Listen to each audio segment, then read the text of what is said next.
to enable India. Good morning, ladies and gentlemen. A very warm welcome to the third Retail 360-degree program organized by the Retail E-Commerce and Consumer Affairs Committee.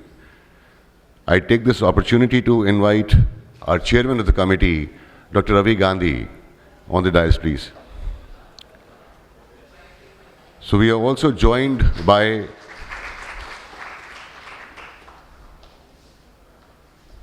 our special guest, Professor Dr. Raman Garg, Director, Rukmini Devi Institute of Advanced Studies. We've just been joined by our co-chair of the Retail E-Commerce and Consumer Affairs Committee, Mr. Sumit Duggal. So may I request him to kindly join on the dais, please.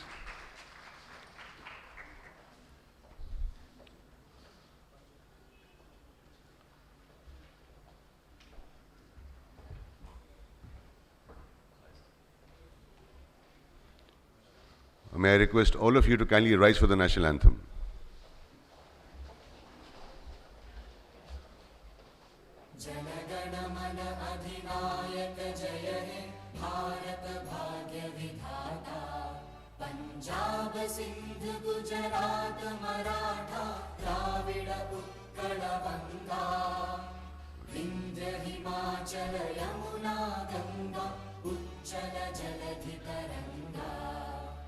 तव शुभ नामे जागे तव शुभ आशीष मांगे गाहे तव जय गाथा जन गण मंगलदायक जय हे भारत भाग्य विधाता जय हे जय हे जय हे जय जय जय जय हे. Thank you. It is often said that you take a new initiative, so it is important to seek the blessings of the Almighty. So it is always auspicious. So may I invite our dignitaries on the dais to kindly join for the lamp lighting, please.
Well, now it is my privilege to invite our chair of the committee, Dr. Ravi Gandhi, for his opening remarks.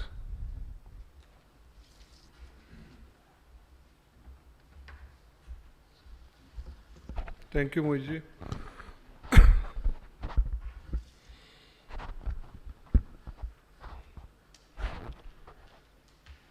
Shri Sumit Duggal, co-chair of the committee, Dr. Raman Garg, Mohit and all the participants.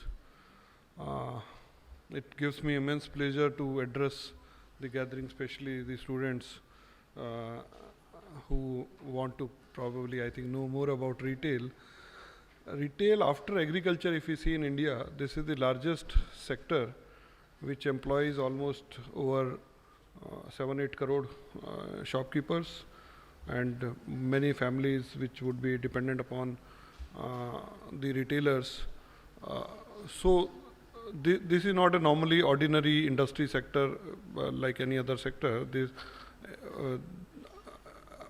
everyone who is not in agriculture would be somewhere connected with the retail sector. So this sector provides a lot of employment, and that's why this is of a very strategic importance. The sector is of a very strategic importance. We all need to, I think, see the sector from that lens and that perspective. So while we, all of us understand and interact with retail as a sector, but majority of it sits in unorganized sector. 85% of the retail sits in unorganized. I think only 5 to 10%, max 15% would be in organized sector. As Reliance, because I represent Reliance, so Reliance is one of the largest player in the organized retail sector in various formats. And a small percentage of that would be the e-commerce, which has picked up during last few years, especially after the COVID, when and it was actually the e-commerce sector which was the lifeline and the sector which was feeding the population when all of us were sitting inside our homes, not able to go out and working from home. So that's where everyone learned to transact through e-commerce. And the second factor which has worked to the growth of e-commerce is also related to our company is the launch of 4G, which actually enabled every user in the country to start transacting through the mobile phone. So that was one of the major catalysts which helped there. And with, I think, launch of 5G, probably we may see a different version of e-commerce with the kind of speeds, latencies, etc., which would be available. So the technology will play its own role in organizing the sector, both retail as well as e-commerce, the way the retailers present their merchandise to the consumers. Is it by the way of technologies, AIs, etc., and many places across the world the technology has been now being used in the retail sector. E-commerce, of course, will see a different kind of change with the help of ML and AI. The policy on retail, if you see on the government side, the policy on retail had been always under discussion. But there is no standard policy because this whole subject falls in the concurrent list where state governments make their own policy and central government makes its own policy, and the retail trade policy is under discussion.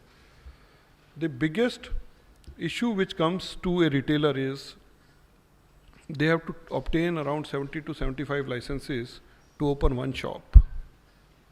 So it's not so easy, and there are central licenses, there are state licenses, depending upon different kind of business.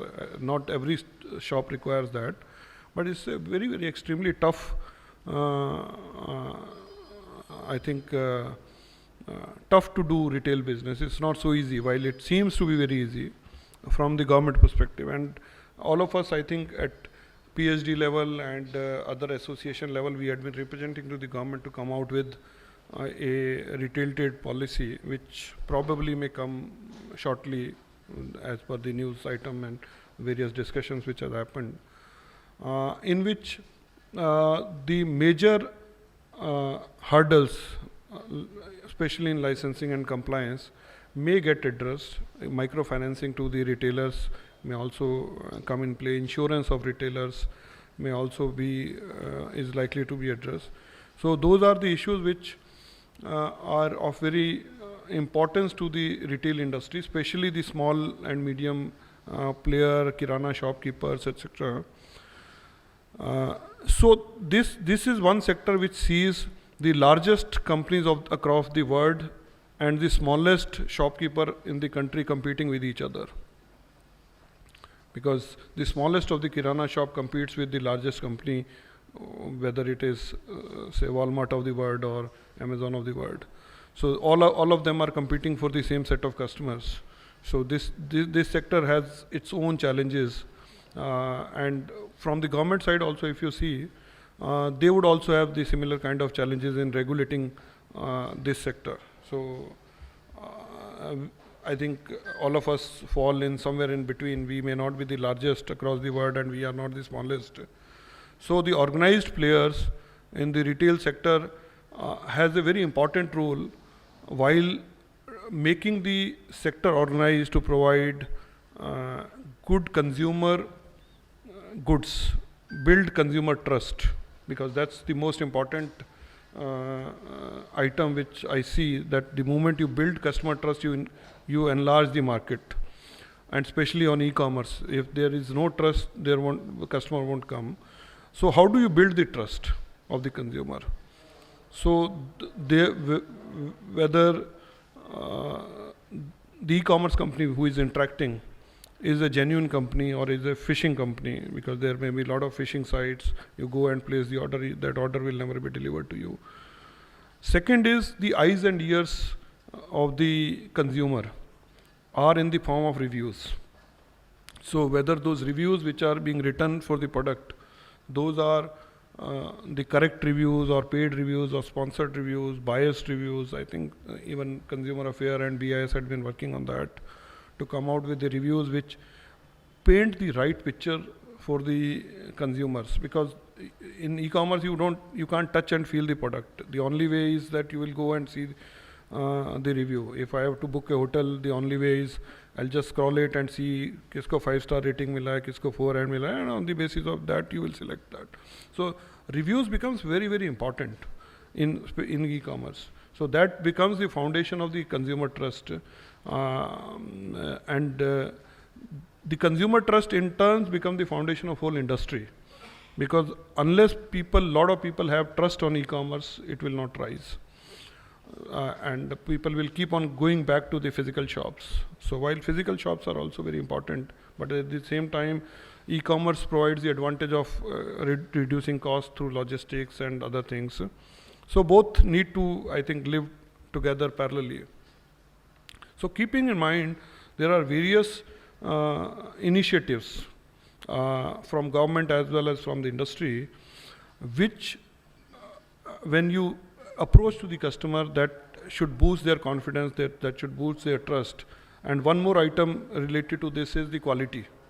So quality is also very important. We talk about import substitution, we talk about exports, increasing exports, but at the same time, the quality of product and having a quality culture is also very important. So government has also taken an initiative in the form of the quality control order in various sectors like toys, footwear, and so many other things. They are coming out with a lot of quality control orders. So while as industry at many places we had been representing government to postpone those orders and all those things.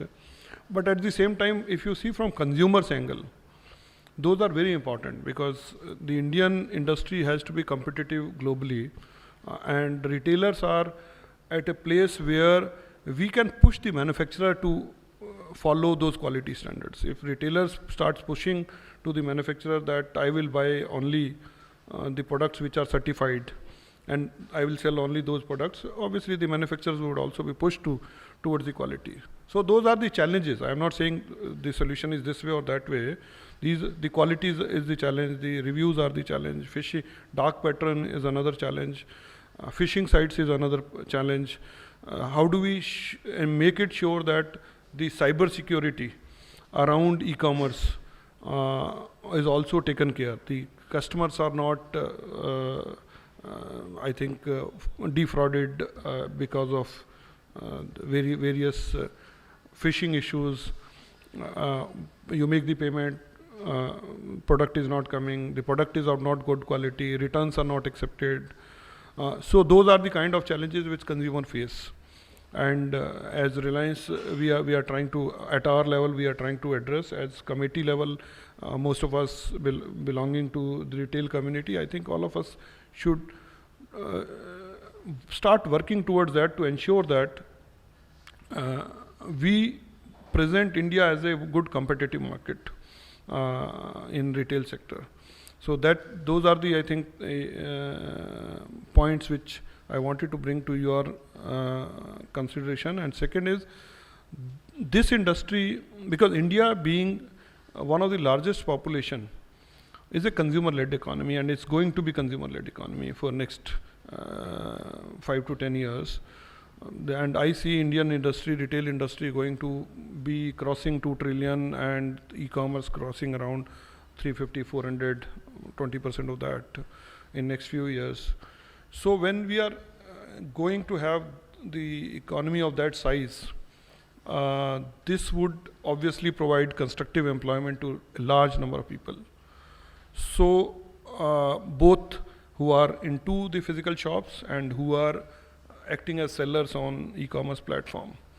And more and more people would be going omni-channel basically.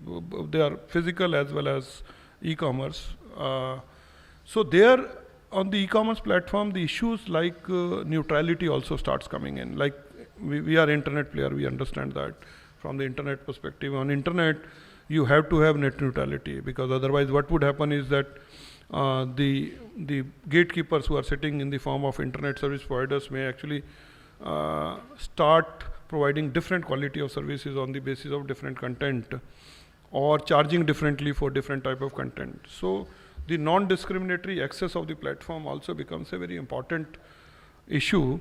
The same way the platforms, the e-commerce platforms also have to continuously or continue to act as purely as a neutral platform, so that every retailer who is listed as a seller on the platform, or any service provider or payment provider or any other type of providers who gets connected to the platform are not discriminated. So everyone sees that the moment I get connected to the platform, I'll get the similar kind of terms and condition as any other person is getting.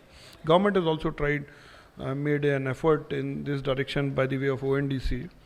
So ONDC is a kind of a network platform. We are also one of the member on ONDC, some of our companies. In that, I think what they are trying to do is they are trying to create a UPI of e-commerce, where the seller app is different, buyer app is different, and any seller app would connect to any buyer app, or any buyer can actually see the products which are listed on any of the seller app.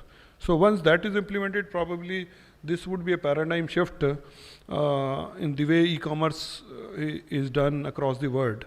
And probably India may be again leading the way we are leading in UPI. So those are the kind of things which are happening in e-commerce and retail sector, and we being part of it, we being in midst of it, probably will be, I think, have the opportunity both to use those developments as well as influence those developments.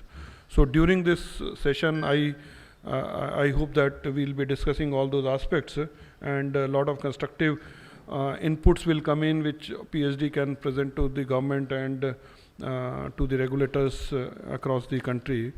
I wish the grand success for this workshop, and thank you very much.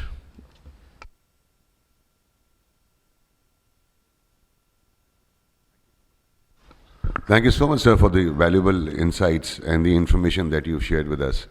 And just to share with you, sir, that we are very closely working with ONDC, and we have already signed an MOU, and Mr. Shirish Joshi, who is the Chief Business Officer and President Network Expansion of ONDC, would be here to address us in the afternoon post-lunch. Now it's my privilege to invite Mr. Sumit Duggal, Co-Chair of the Retail E-Commerce and Consumer Affairs Committee, for his welcome address.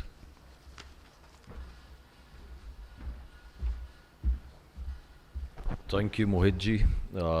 Dignitaries on the dais, Raviji, Ramanji, Mohitji, distinguished guests. It's my pleasure to welcome you to this wonderful event with a very interesting theme this time. It's called Navigating the Complexities of Modern Retail. When you talk about modern retail, specifically in context to the Indian market opportunity, there are some very interesting stats I would like to start with. Raviji alluded to the $1 trillion market opportunity of Indian retail, but I'll tell you about the digitization of it. You'll be surprised, as far as B2C commerce goes, the digitization stats, correct me Raviji if I'm wrong, still in the range of 6 to 7%, 8%, that's the range, right? B2B, not even 1%, right?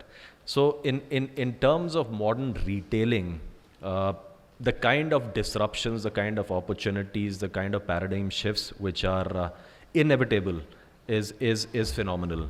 Why I say that, again quoting Raviji, India is a consumer-driven market. Consumer behavior is changing a lot of things, right? Out of these statistics which I shared around the percentages of digitization in the country, 70% of that is controlled by US based e-commerce operators, right? So like what was happening in the case of payments, Visa, MasterCard was dominating 70 to 80% of digital payments. UPI was introduced. So rightly, Raviji also alluded to ONDC. There are some very interesting policies which are being implemented and stacks which are being implemented by the government. So I would like to see this session today as something where we can collaboratively participate, right? There'll be distinguished guest speakers, specialists in their fields. In fact, Shirish is also coming from ONDC. So this is an opportunity for you to also question them as consumers. How does these new policies, these new paradigm, how do they change your interaction with technology, with the retailing ecosystem? As far as I would say ONDC goes, personally, my company is involved in setting up the supply chain. We're the first company which launched B2B on ONDC. My company is Sign Catch, and what we've done is instead of looking at the model of disrupting supply chains, how the large aggregators insofar were looking at, cut out the middlemen, directly tie up with the brand and directly take it to the consumer.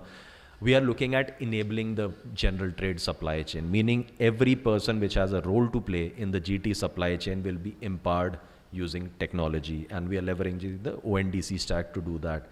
So I would say this is a very critical juncture in India's I would say technology and commerce trajectory for a number of reasons. One, we are growing as an economy, so we are also at loggerheads with certain established standards, norms of doing business. So whenever new ways of doing business would be introduced, there would be a push from the industry, there would be a push from the global forces as they are.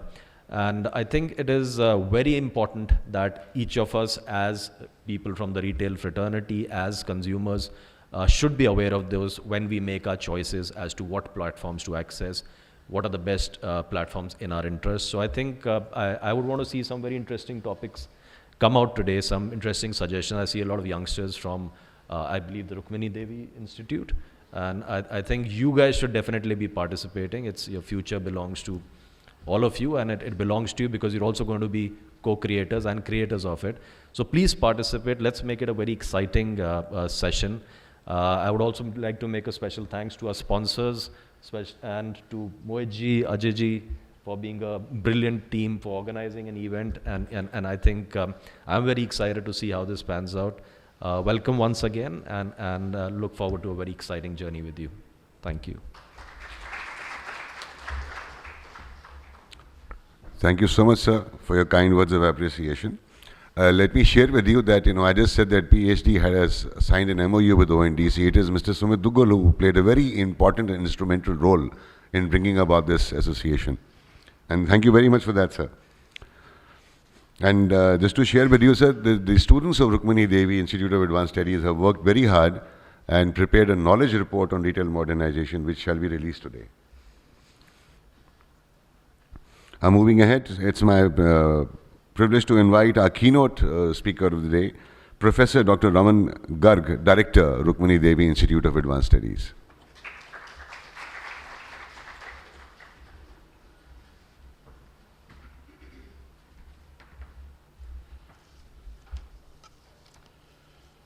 A very good morning to all of you, members on the dais, Raviji, Sumitji, Mohitji. It is indeed a great pleasure as an academician I stand here today to speak to you on the topic of retail modernization. I stand here today on behalf of my students, my faculty, and my institution, Rukmini Devi Institute of Advanced Studies. We run we are an affiliated college under GGS IPU, that is Guru Gobind Singh Indraprastha University, and we impart education in MBA and BBA programs. We are accredited, we are blessed to be accredited as grade A+ by NAC, which is the National Assessment and Accreditation Council, MHRD, Government of India. I feel really honored to present the academic side at an industry forum, because I believe that the growth of the nation depends upon our human resource, which we academicians train to meet the demands of the industry. And it is very important and critical and pertinent that events such as these, supported by forums such as PHDCCI, bring industry and academia close together to work on common agendas and meet the trading demands of the future. Before I speak on the report, a few aspects which I wish to throw light upon. I'll take my heartfelt sincere thanks to PHDCCI for setting this as an example for an active industry academia interface. A round of applause, ladies and gentlemen, because neither we are IIMs nor we are IITs, but we have ambition and our students have zeal and hard work to deliver and put forth our work in front of you. Just a thought which comes to my mind is that if it's as a fellow professional, as an academician, I share with industry that if each person in industry can adopt a student and show him the way as to what industry demands and help him, I think the human resource problem which we talk about often, that we churn about 75% of graduates are unemployable, they don't have skills, I think that would fade away. And very beautifully, these two lines as a couplet echoes this message that मैं किसी का बेहतर करूं, मैं किसी से बेहतर करूं, कोई फर्क नहीं पड़ता, मैं किसी से बेहतर करूं, कोई फर्क नहीं पड़ता, मैं किसी का बेहतर करूं, बहुत फर्क पड़ता है. So I urge members to come and support academia so that such relationship goes forward. I've been kind to learn from the members, the delegation, about the practical implications retail faces, though I come from academia, so I share my take on it. Our faculty members and students have done extensive research with collected responses, data, and we have presented our points in our report, which I urge you to read. Our present work acknowledges the advent of technology. We also acknowledge that the consumer behavior is changing and it's dynamic. And we also acknowledge that the retail practitioners have also brought technology and welcomed change and have aligned their business processes and approaches to meet the needs of modern day consumer. The report also establishes the fact that today the customer, in Hindi, back in the ages, there was a joke where when we teach organization behavior or marketing, we said it's customer. जिसको कष्ट दे के मार दो, वो customer हो जाता है. But in modern days, it's not like that. It is a modern day customer who wants greater convenience, speed of delivery, personalization, and perhaps choice in what he wishes to buy. And before he wishes to make a decision, he has his own parameters, his own set of parameters to consider. Our retailers have not been sleeping on this, exactly as pointed out after Corona. There has been a slight change, and retailers have also gained deep insights, have optimized resources, spent some money on technology induction so that their operations are also modernized to meet the demand. Retail modernization, I believe, primarily focuses on technology induction. It's a starking figure, though, that it still remains less than 5% or so. So the bottom of the pyramid is still to look at. There are obviously challenges, as pointed out, but with challenges, there are so many great opportunities as well. When I personally talk about implementation of technology, hardware is one thing. What I believe is that for a longer run, the idea is obviously to improve customer satisfaction. So data analytics and tools like machine learning and artificial intelligence, though can predict behaviors, customer behaviors, they can give trends of purchasing of your customers in different locations, of different demography, et cetera, But I believe what is more important is to ensure that more and more customers use technology, and that base becomes bigger, so that the data is more, and we can make meaningful inferences from that data. One more point I wish to make is that data-assisted decision-making is good. It should be promoted. But along with putting forth data-assisted decision-making, one must also consider the aspect that when we observe data or when we infer from data, it may also challenge one's perceptions and one's intuition.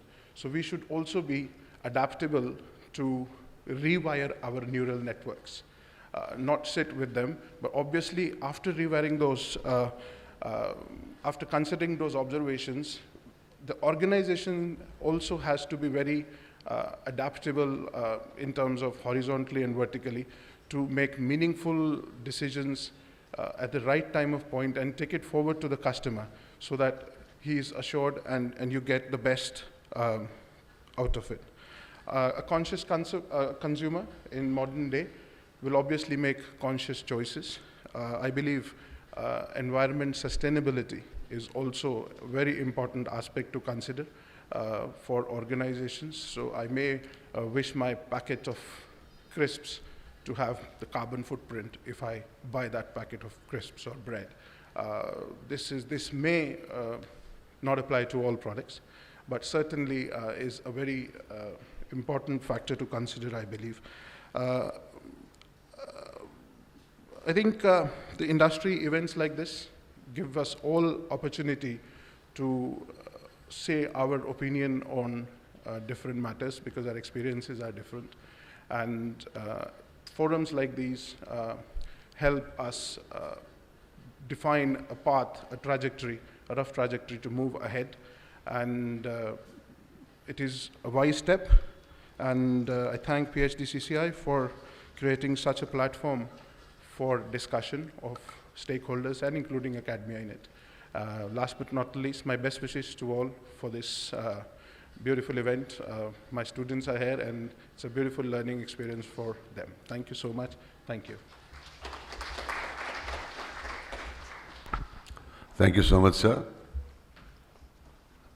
I think after your keynote address, this would be the most appropriate moment to have the knowledge report, which has been prepared by the students with so much of hard work, to be released.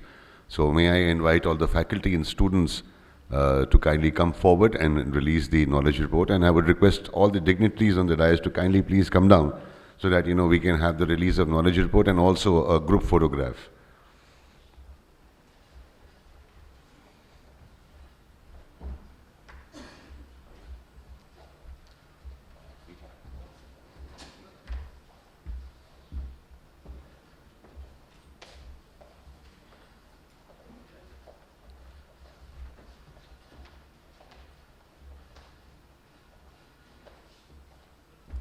And yes, if I may, everybody would be wondering, how would you have your copy of knowledge report? So we have these kiosks inside and outside, to where the QR code is there. The moment you scan the QR code, you will download the knowledge report with very ease.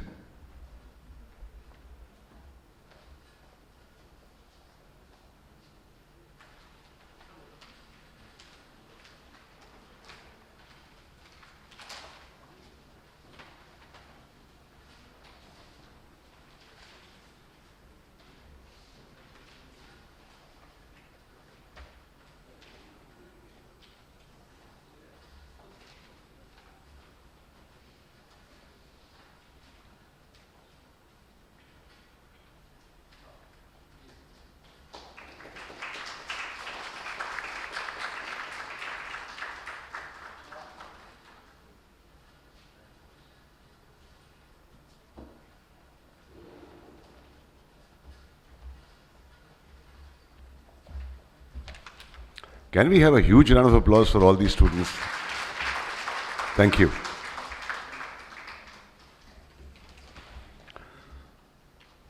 And last but not the least, I would request Dr. Ravi Gandhi and Mr. Sumit Duggal to kindly felicitate our knowledge partner, Professor Dr. Raman Garg. As Rukmini Devi Institute of Advanced Studies has actually played a role of a knowledgeable partner and a valuable one there too.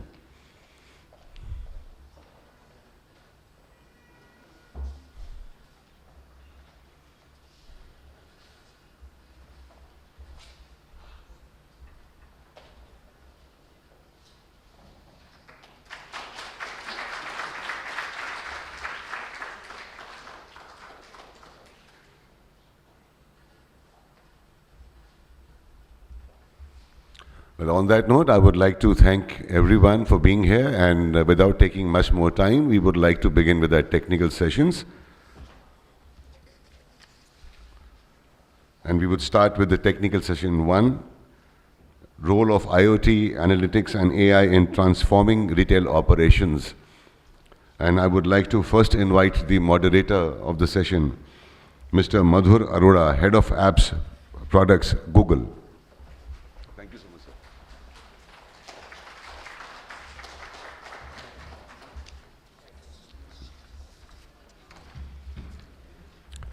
Well, it would only be appropriate on my part to briefly introduce him. Mr. Madhur Arora plays a crucial role in supporting Google America's multi-billion-dollar mobile apps business, contributing to the growth of some of the world's largest companies that prioritize mobile applications. Mr. Arora, a graduate of IIT Delhi, is an accomplished professional in the fields of digital business, marketing, and product management. With a diverse industry background, he possesses strong expertise in various sectors, including fintech, retail, travel, FMCG, and healthcare. So now I would be handing over the proceedings to Mr. Madhur Arora to take the session forward.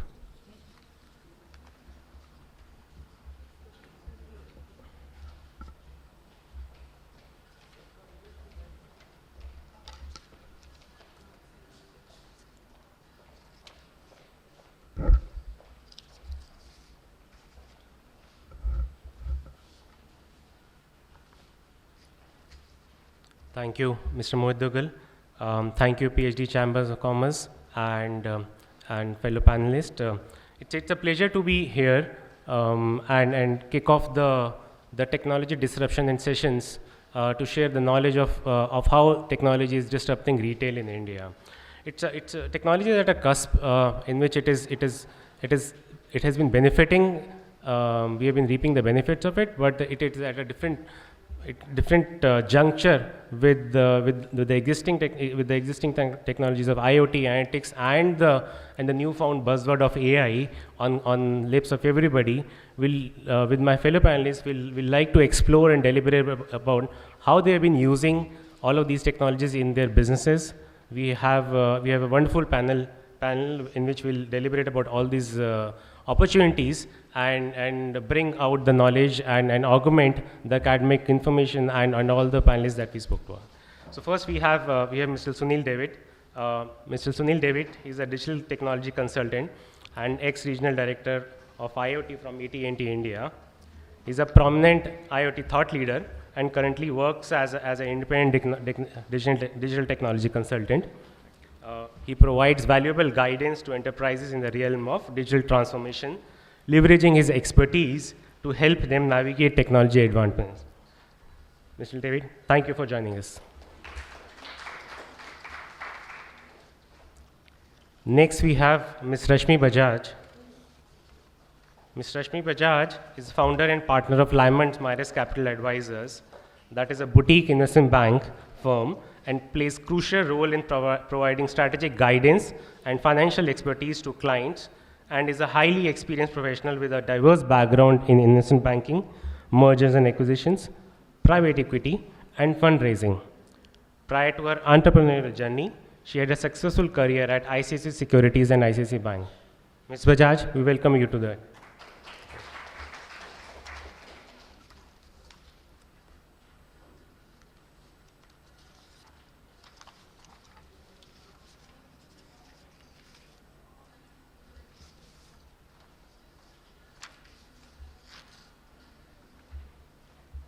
We have with us Mr. Praveen Shrikhande. Mr. Praveen is the Chief Digital and Information Officer of Aditya Birla Fashion and Retail in India. We welcome you, sir.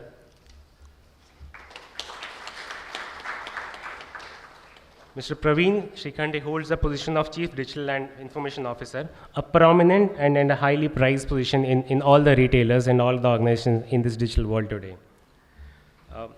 His areas of focus include development of e-commerce platforms, management of digital and analytics solutions, and overseeing various enterprises and IT applications and information security. It's a complex job, It's a large job, and it has massive implications on the business. Thank you for joining us, Mr. Praveen.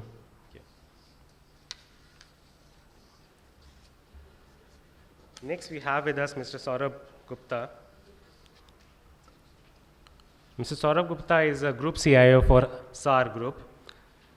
Mr. Gupta is an experienced technocrat with a rich background in digital transformation, strategic planning, spanning over 18 years of experience.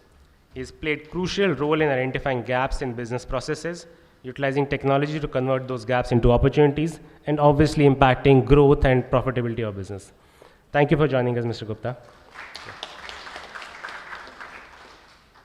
We also have with us Mr. Neeraj Jaipuria. Mr. Neeraj Jaipuria is founder and CEO of BIR Retail Solutions. BIR Retail Solutions is a retail analytics company, and Mr. Jaipuria has contributed significantly through this to the advancement of data-driven decision-making in the retail sector. With a career spanning over 30 years in retail and technology, Mr. Jaipuria is a highly regarded figure in the retail industry, known for his expertise in retail analytics and process engineering. Thank you for joining us, Mr. Jaipuria.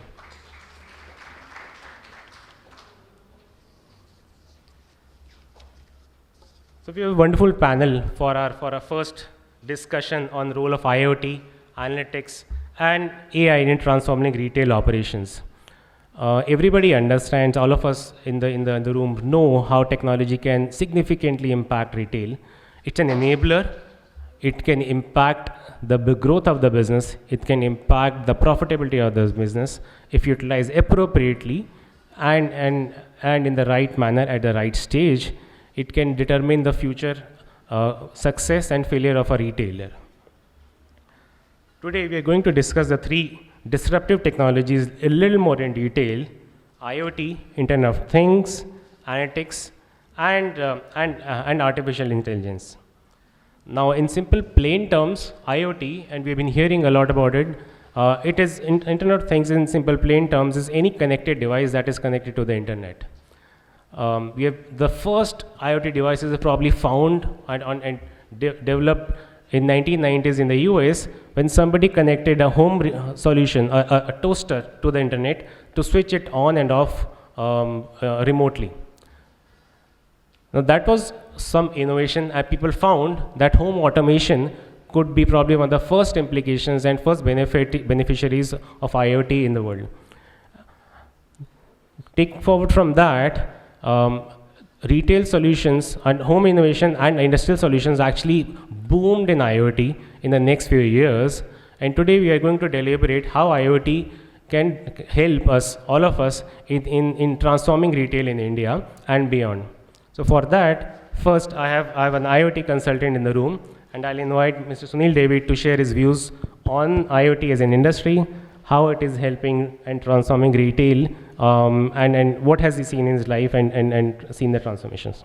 Mr. Jaipuria. Yeah, thank you, Madhur. Can you all hear me? Okay. Firstly, I would like to thank PhD Chamber of Commerce for inviting me to be part of this wonderful panel, and good morning to all of you all. Now, when you look at Retail 4.0, which is online plus offline put together, there are 4 specific enablers which is helping the retail industry to transform itself. So you're talking about a topic on retail operation transformation. And I'll very quickly talk about these 4 enablers. So the first one is, it's all about experience personalization. So you're talking about device agnostic experience, visualization of products for consumers, all to do with personalization. So the role of IoT there is very limited. The second one is the whole aspect about operations digitization, right? So your in-store experience. And there IoT will play a big part. Simple things like monitoring air quality within a retail store, or regulating air conditioning or heating within a large mall or a retail store. You need IoT sensors there to do that, right? And that has a big impact in terms of how long you're going to get a consumer to stay at that retail store, right? And when you look at operation digitization, it also to do with some of the back-end integration that also calls for how are you automating your warehouse and all that. A lot of IoT play there because you would really want to make sure that you're able to have very good traceability to know exactly where the products are in a large warehouse and all that. The third very important dimension, and this is where IoT can really play a big part, and that is in the supply chain integration. And here I'm going to give you some examples because I used to consult a company which just provide digital supply chain solutions for large e-commerce players and many in the food and grocery industry. Just wanted to quickly highlight 2 or 3 examples. So Big Basket, all of you all know, one of the largest food and grocery e-commerce companies taken over by Tata. And they have been using IoT to track all the temperature sensitive food, whether it is vegetables, fruits, from the farmer to the eventually going to the retail store.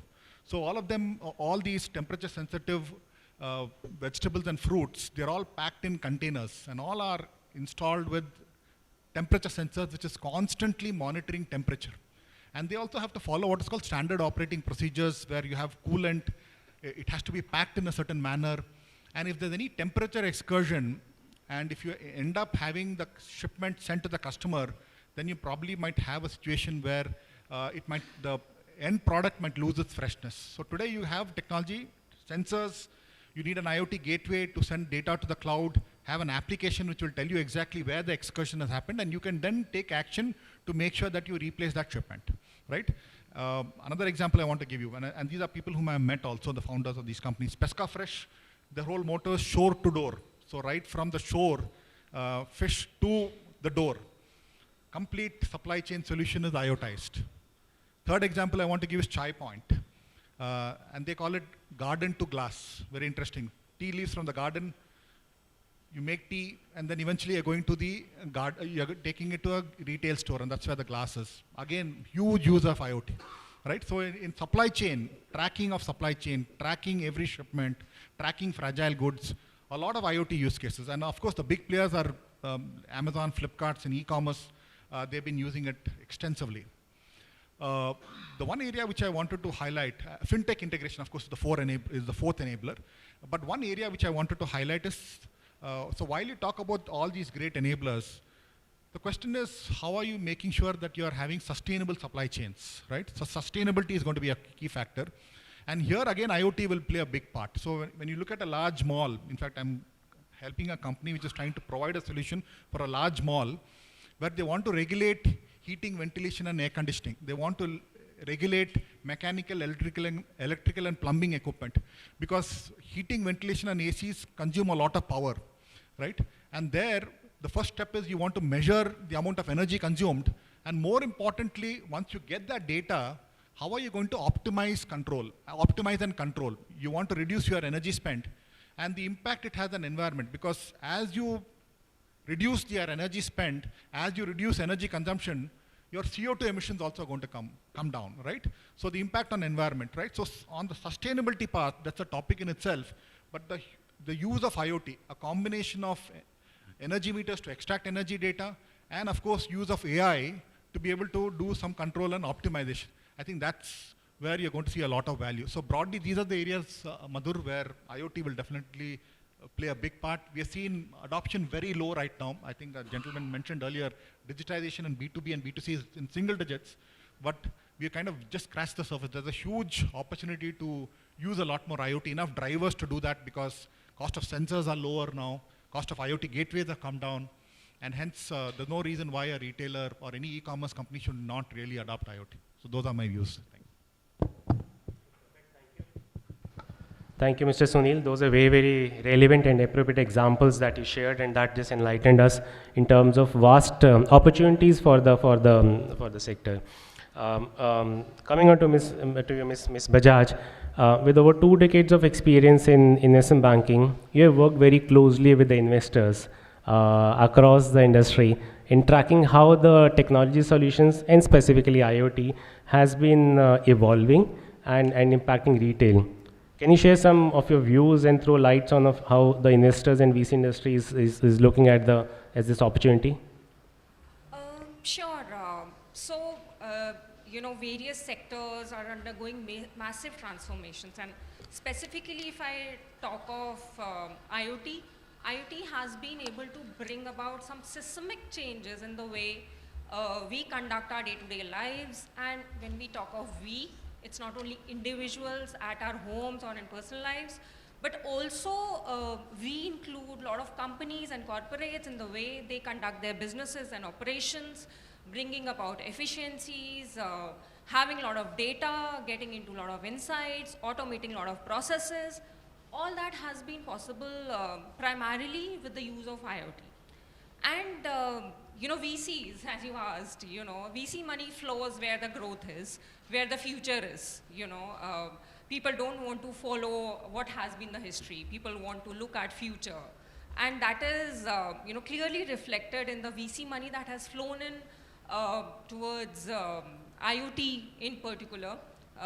So if I talk of some numbers, about more than $5.5 billion have been invested in IoT-centered startups only in last calendar year, that is 22, and that was way up what it was in calendar year 21.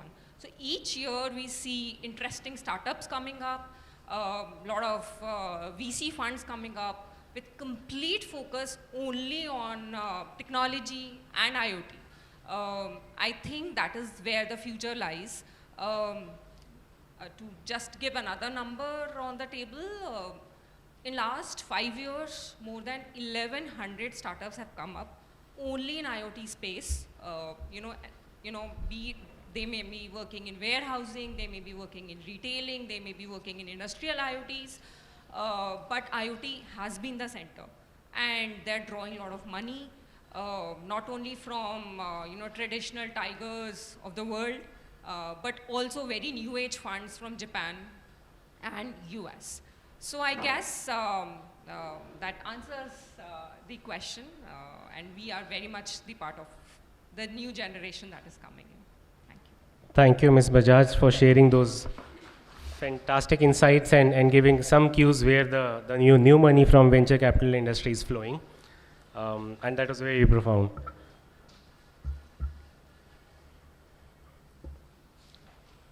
Mr. Gupta, Mr. Saurabh Gupta, SAR Group is known to incubate businesses, new businesses. They've grown businesses and they've incubated businesses. Now, after some of the bankers which spoke on it, we also wanted to know if SAR Group is incubating or probably growing or has used IoT in their own businesses in certain ways. Thanks, Madhur. Good morning. So I think SAR Group is a very diversified group. So we are into batteries, inverters in terms of LiveGuard, LiveFast. We are into water purifiers, AC appliances by the name LivePure, LivePure Smart Homes. We are into electric vehicle businesses by the name of Electrics, Moving, Lime. We manufacture these new cells, lithium-ion cells, etc. So I think we are very well diversified group.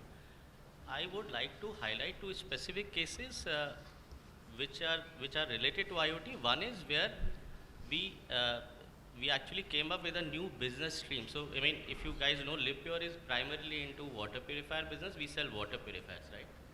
And using IoT, we are now selling pay as you go. So, we don't sell water purifiers anymore. We will give you a water purifier on rent, and you can use whatever you pay. And so, it is a new business stream that has been opened up by us.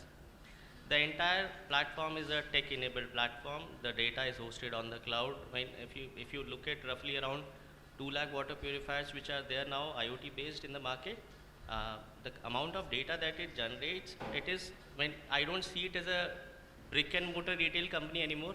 I have more techies compared to more sales guys. So I think that's the IoT has helped us in generating an entirely new business stream. The business stream which was brick and mortar, a general trade is what you call them. So we used to sell water purifiers through distributors, shopkeepers, etc. Now we sell these water purifiers directly from our website to the customer. Customer can use an app to view what is the water consumption, etc. And this is actually happening, right? So we are not Flipkart or Amazon, but we are able to do it in-house. So the entire firmware, etc. is written by us. This is an entirely made in India product.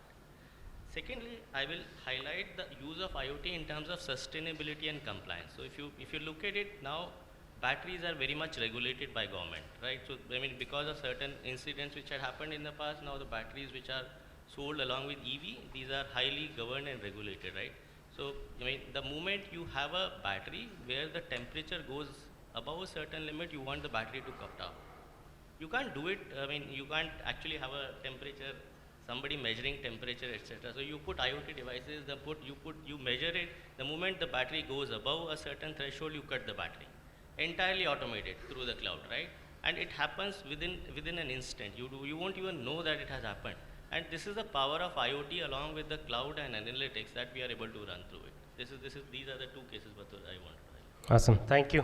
Mr. Gupta is definitely selling waters and generating data, and that is amazing new business that we just learned today. Thank you for sharing those, Mr. Gupta. Now, when talking of data, I think the first thing comes in when you generate so much data. How do you use it? What do you do with it? So we have in-house expert, and we have almost like Aditya Birla Retail. Aditya Birla fashion retail itself is a retail conglomerate, if I may say so, Mr. Praveen. It spans massive number of retail formats, businesses in various ways. Can you share some light on in terms of how do you view data? How are you using it? This massive volume of data that gets generated, how do you manage it, store it, and then in terms of how do you utilize across your group companies? Thanks, Madhu. And thanks PhD Chamber of Commerce for inviting me for this session. So Aditya Birla Fashion, you may not know as a name because what we are known by is brands. Those brands like Pantaloons, Louis Philippe, Van Heusen, Peter England, Forever 21, and now Sabyasachi, Shantanu Nikhil, Masaba Gupta, Bewkoof as well. So a whole lot of brands currently, which are all part of the Aditya Birla Fashion retail chain. So we are the largest independent fashion retailer in the country. The whole retail as a business is very data intensive, and fashion retail even more so. In fashion, the product changes every 6 months, as you all know. There is new products released by every company every 6 months, and those products phase out in a couple of seasons. So you're constantly changing the product, coming up with new products, and managing that product life cycle is one key area. And given the number of SKUs that we do, typically in a year across all our brands, we would do anything between 70, 80,000 to about 100,000 SKUs that style codes that get released. The other part is the consumer base. The retail again is a B2C business across offline and online. We probably are today running almost a 50 million consumer base. So being able to manage that consumer base and design product offerings as well as reaching out to customers, doing customer engagement, again involves a whole lot of data in it. And third part is the supply chain. So again, given that supply chain from the factory, both in-house as well as third-party, to warehouses. So we run almost 20-25 different warehouses across the country. And from the warehouses to over about 2,500 stores, and now e-commerce as well, right? So how do you ensure that the right product is available at the right place at the right time, right? As you know, India is a vast country, fashion taste, climate, weather, everything changes across the country. So what may sell in north may not sell in south, and vice versa, right? So, and a store has a limited capacity, right? A store finally will hold only a certain number of products. And the range of products that get made at any point in time is very large. So how do you really ensure that the distribution of products in your retail network is done effectively? So all these are complex problems which actually, for a large part of the retail industry, I mean, retail industry is again one of the oldest, so, hundreds of years, it was very manual. There were people with, who had expertise, hunch, and they would do this, right?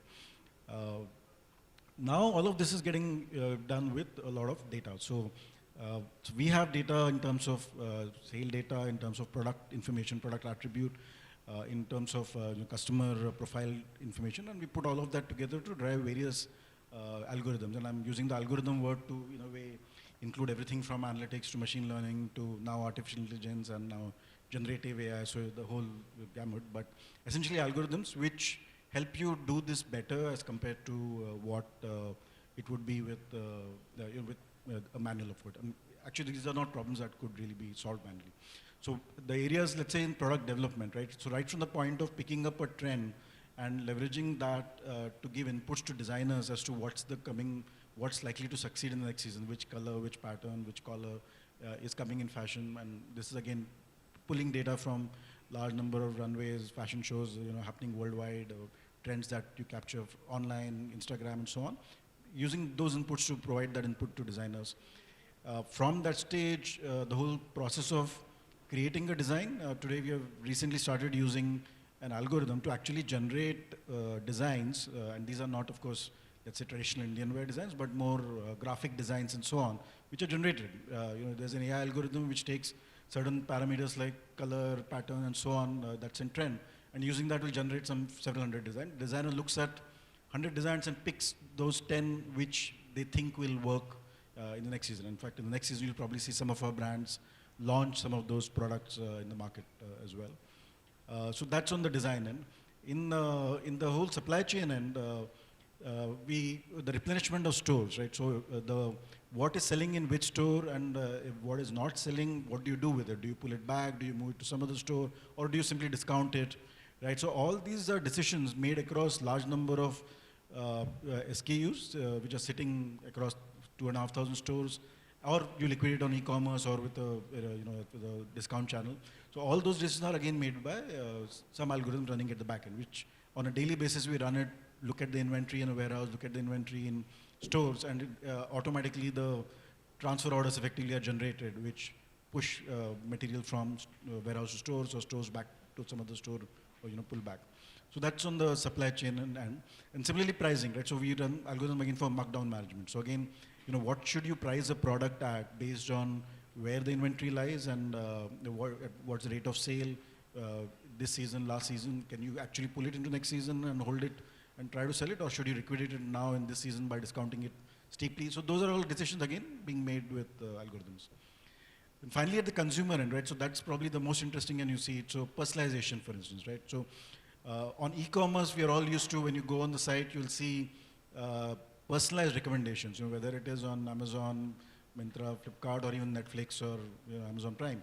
It's all personalized recommendations. So we have put in algorithms to do the same on our websites, and we are also now taking those to our stores, where the store staff can look at what's in the store, and when a customer walks in, they're able to engage with them better, knowing their past purchase history, their past preferences, and using that to personalize what products they show to them.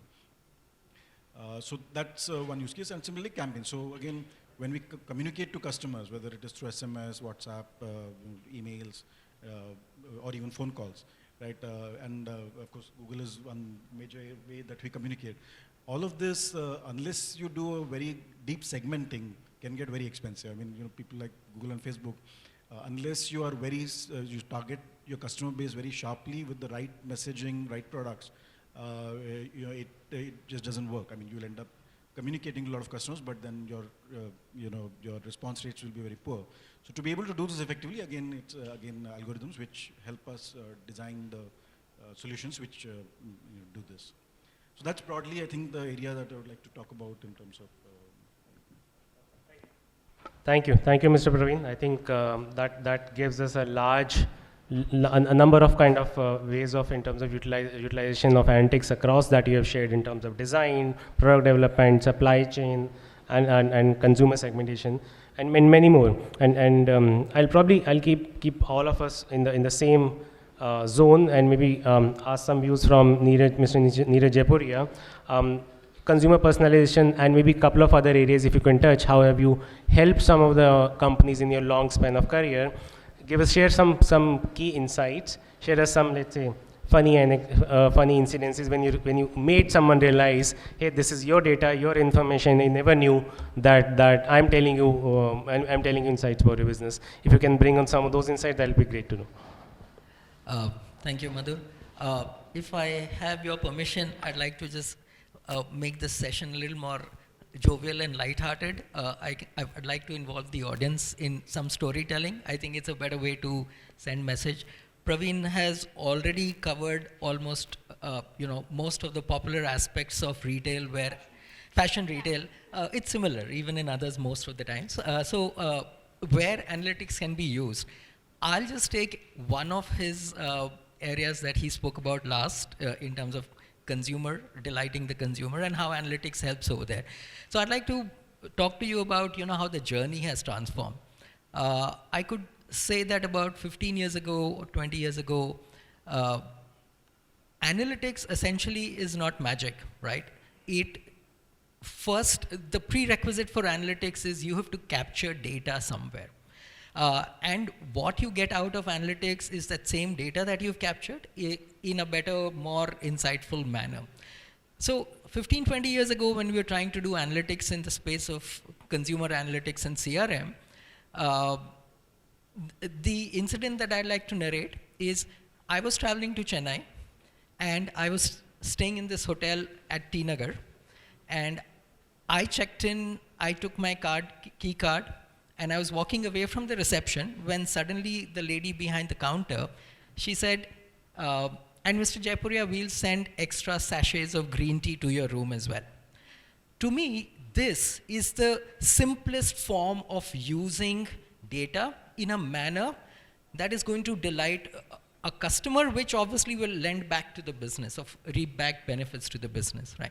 Now, the story I'm taking from here is in the traditional offline retail, and I'm considering hospitality as part of retail, you could only capture data when a customer came into your store or your hotel and did a transaction. So it was only transaction level data that we could capture. Fast forward 10 years later, which is 10 years ago, let's say, with the advent of e-commerce and online selling, the way the whole e-com technology is built, of course, we all understand now today that if you visit a website and you browse items, you may add some of them to the cart, you may not add them to the cart. But the retailer on whose site you're browsing is capturing what we call non-transacted data as well. So you may not have bought a product. You may have looked at 20 different items and bought one of them. But now that retailer has access to something that is very, very important, which we call non-transacted data, right? And using that now, he's making recommendations to you, which is sometimes, I would believe, 20 to 30 times more powerful than being limited to make decisions on transacted data. So that's the journey that has evolved. And now I'll tell you a third journey that is now evolving, right? Which is what the future is going to be. One Saturday afternoon, I was at home with my kids, my wife, me. We were actually playing a board game when suddenly my daughter said, I feel like having a pizza today. She just mentioned that in the passing. We continued playing. And then suddenly on my wife's mobile phone, we started getting offers from Domino's, from Pizza Hut. So you know where I'm getting at. This is not even what we traditionally call non-transacted data. So this is the combination of bringing, what we call AI into data capture and predicting something that is far beyond what we would have thought 5 years ago. So this is just one example. We'll talk more, but I'll leave it with this. That was superb, and in terms of fantastic predictions and fantastic personalizations that you shared with us. And while we will talk about more forecasting, if Mr. Rashmi can probably give us some forecast how bankers and digital and the VCs are thinking about analytics and investments in the industry, that will be great to know. Yeah, picking up from where Neeraj left, when we talk of data and in the urge to collect more and more data from sourcing of raw materials to, warehousing, to transportation, to consumer behavior, what consumer is thinking, what will they think after 2 years, after 5 years. There is hell lot of analytics that going on. To the extent of a big question being raised, whether are we, kind of infringing, the personal boundaries and getting into their lives, which is beyond, our comfort zone. So if I talk of investment and if I talk of the investor's view on this, there is, obviously everything is data driven, but there is a fragile line which they're still scared to cross, being considered that all the government policies are being framed across, so how much of this data will actually be used, will actually be available going further if strong regulations come in. That is point number one. Also, I want to bring in the fact that currently, unfortunately, we are in a phase globally that economical outlook is a little rocky, and the retail as a sector, has been known to get affected the most. There are a lot of new companies that have come up. The age-old companies, the age-old brands that have been around have transformed themselves. So suddenly there is a whole lot of urge, there is a whole lot of need to get customers' attention, to get most out of each marketing dollar that we are spending, to get the right product at the right time, to the right people, at the right place. There's a lot of rush amongst the marketers, amongst the retailers, amongst the brands. And when funding winter looming around, it becomes more imperative that all of the companies operate at the maximum efficiency level, both on the operation side, as well as marketing side, as well as customer acquisition side. And I think he can vouch for this, that each dollar spent now is put under scanner. Where are we spending it? How is it being used?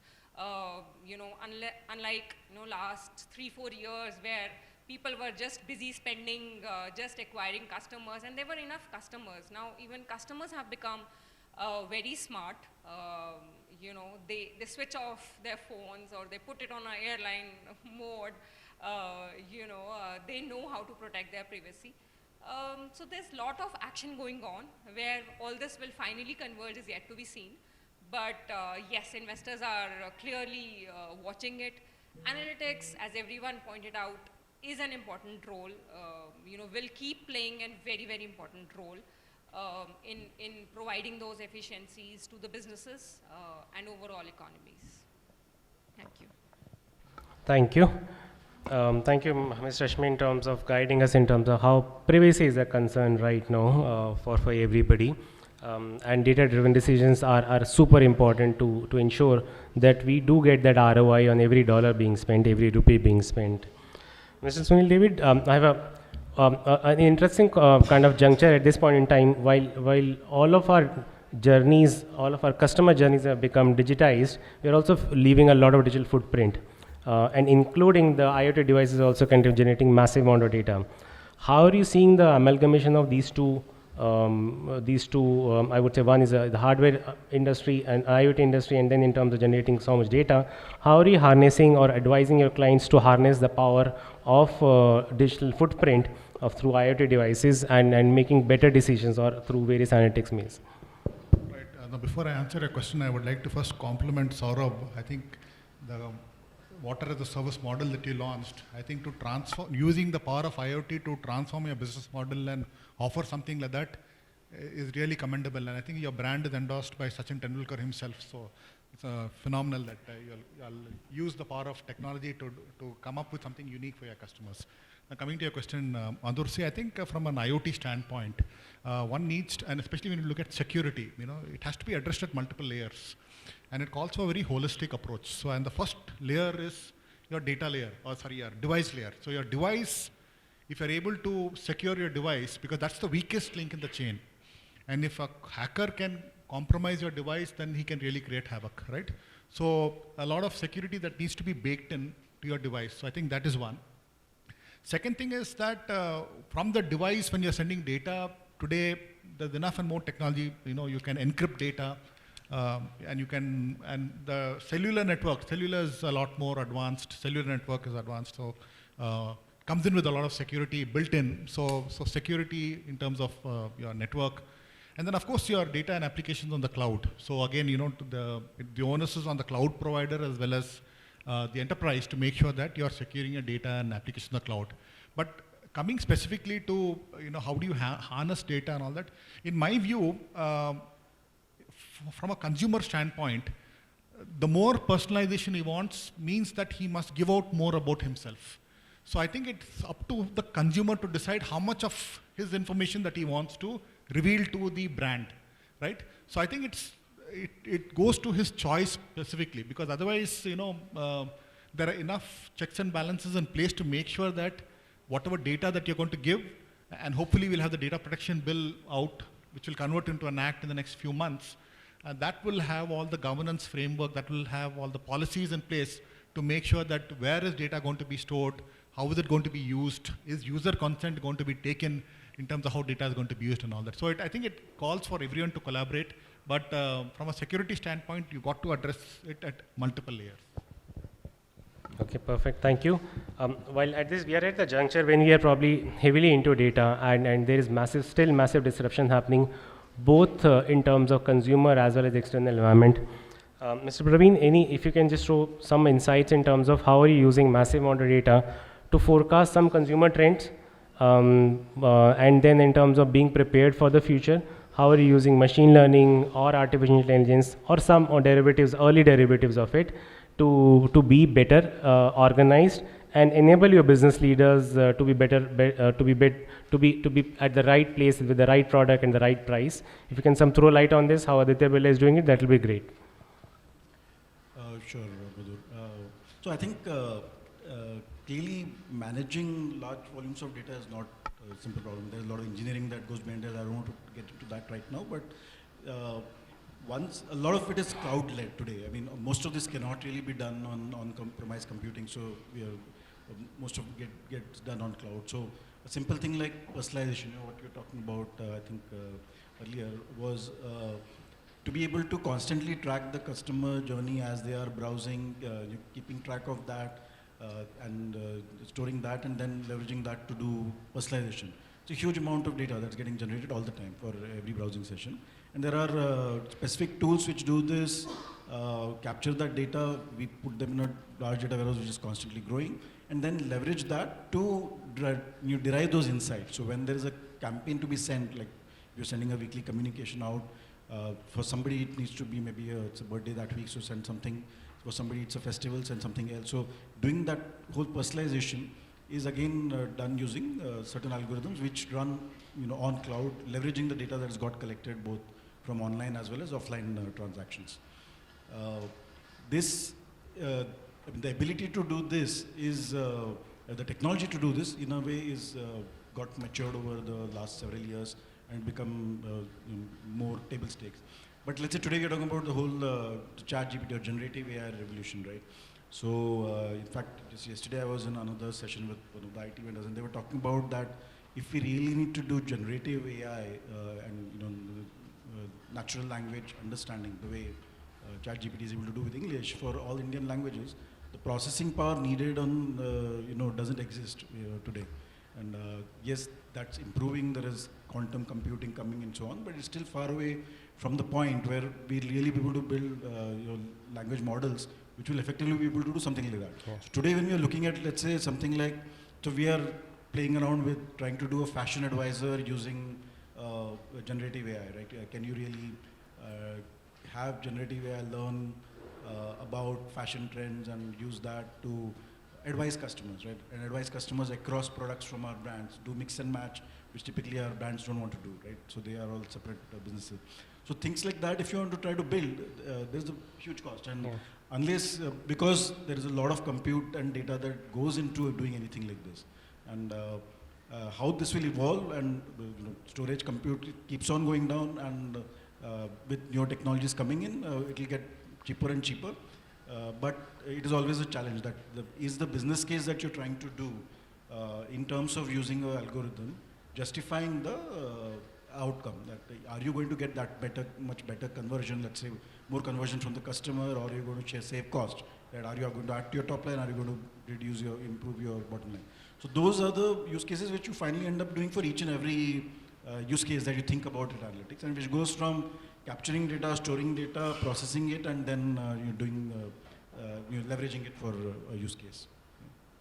I hope that answered your question. Absolutely. Thank you. Thank you, Praveen. Just on a lighter note, Praveen, the cost and the computing required for natural language processing, that's why we have Google, right? So they'll do it for us.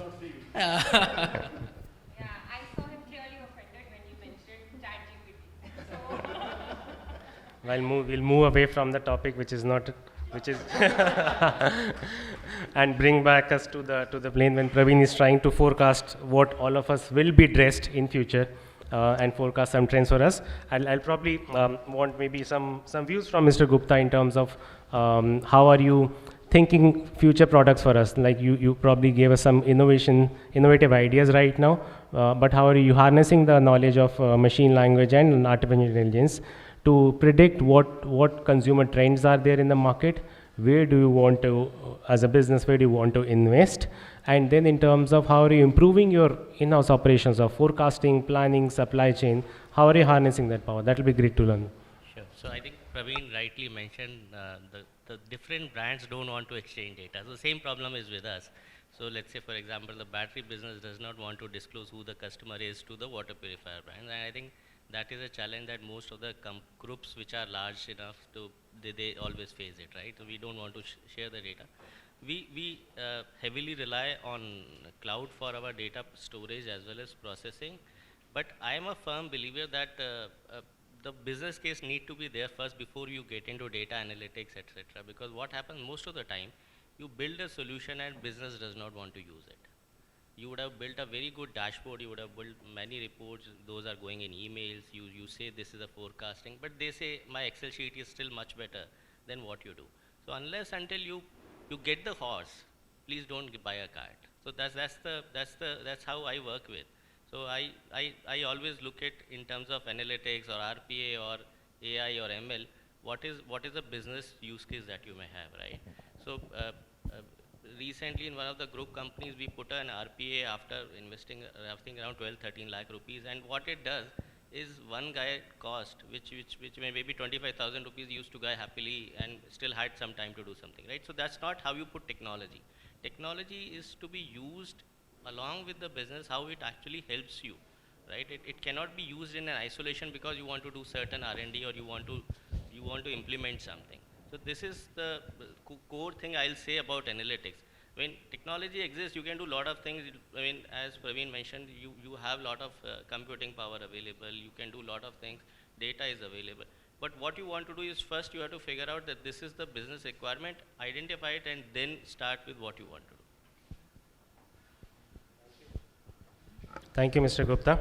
And before I invite audience questions after this, Ms. Neeraj, we would love to probably get to know one more of your travel that got disruptive and positively surprised, and some AI or ML technologies that kind of made your experience delightful. That would be fantastic to learn. Can I take something more banal? You can do that, please, also, and talk about your clients. Okay, so I have nothing against AI and ML, but I think we've got to learn to crawl before we walk, before we run, before we fly. And I think if I talk specifically about the retail industry in India, I would say that maturity in terms of technology advancement is still halfway there. So while we do a lot of AI ML based solutions, I feel that retailers struggle with some basics at this moment. Taking from what Saurabh said, right? Don't use analytics if you don't have a use case, if you don't have a need, if you don't have an objective, don't try to use analytics, right?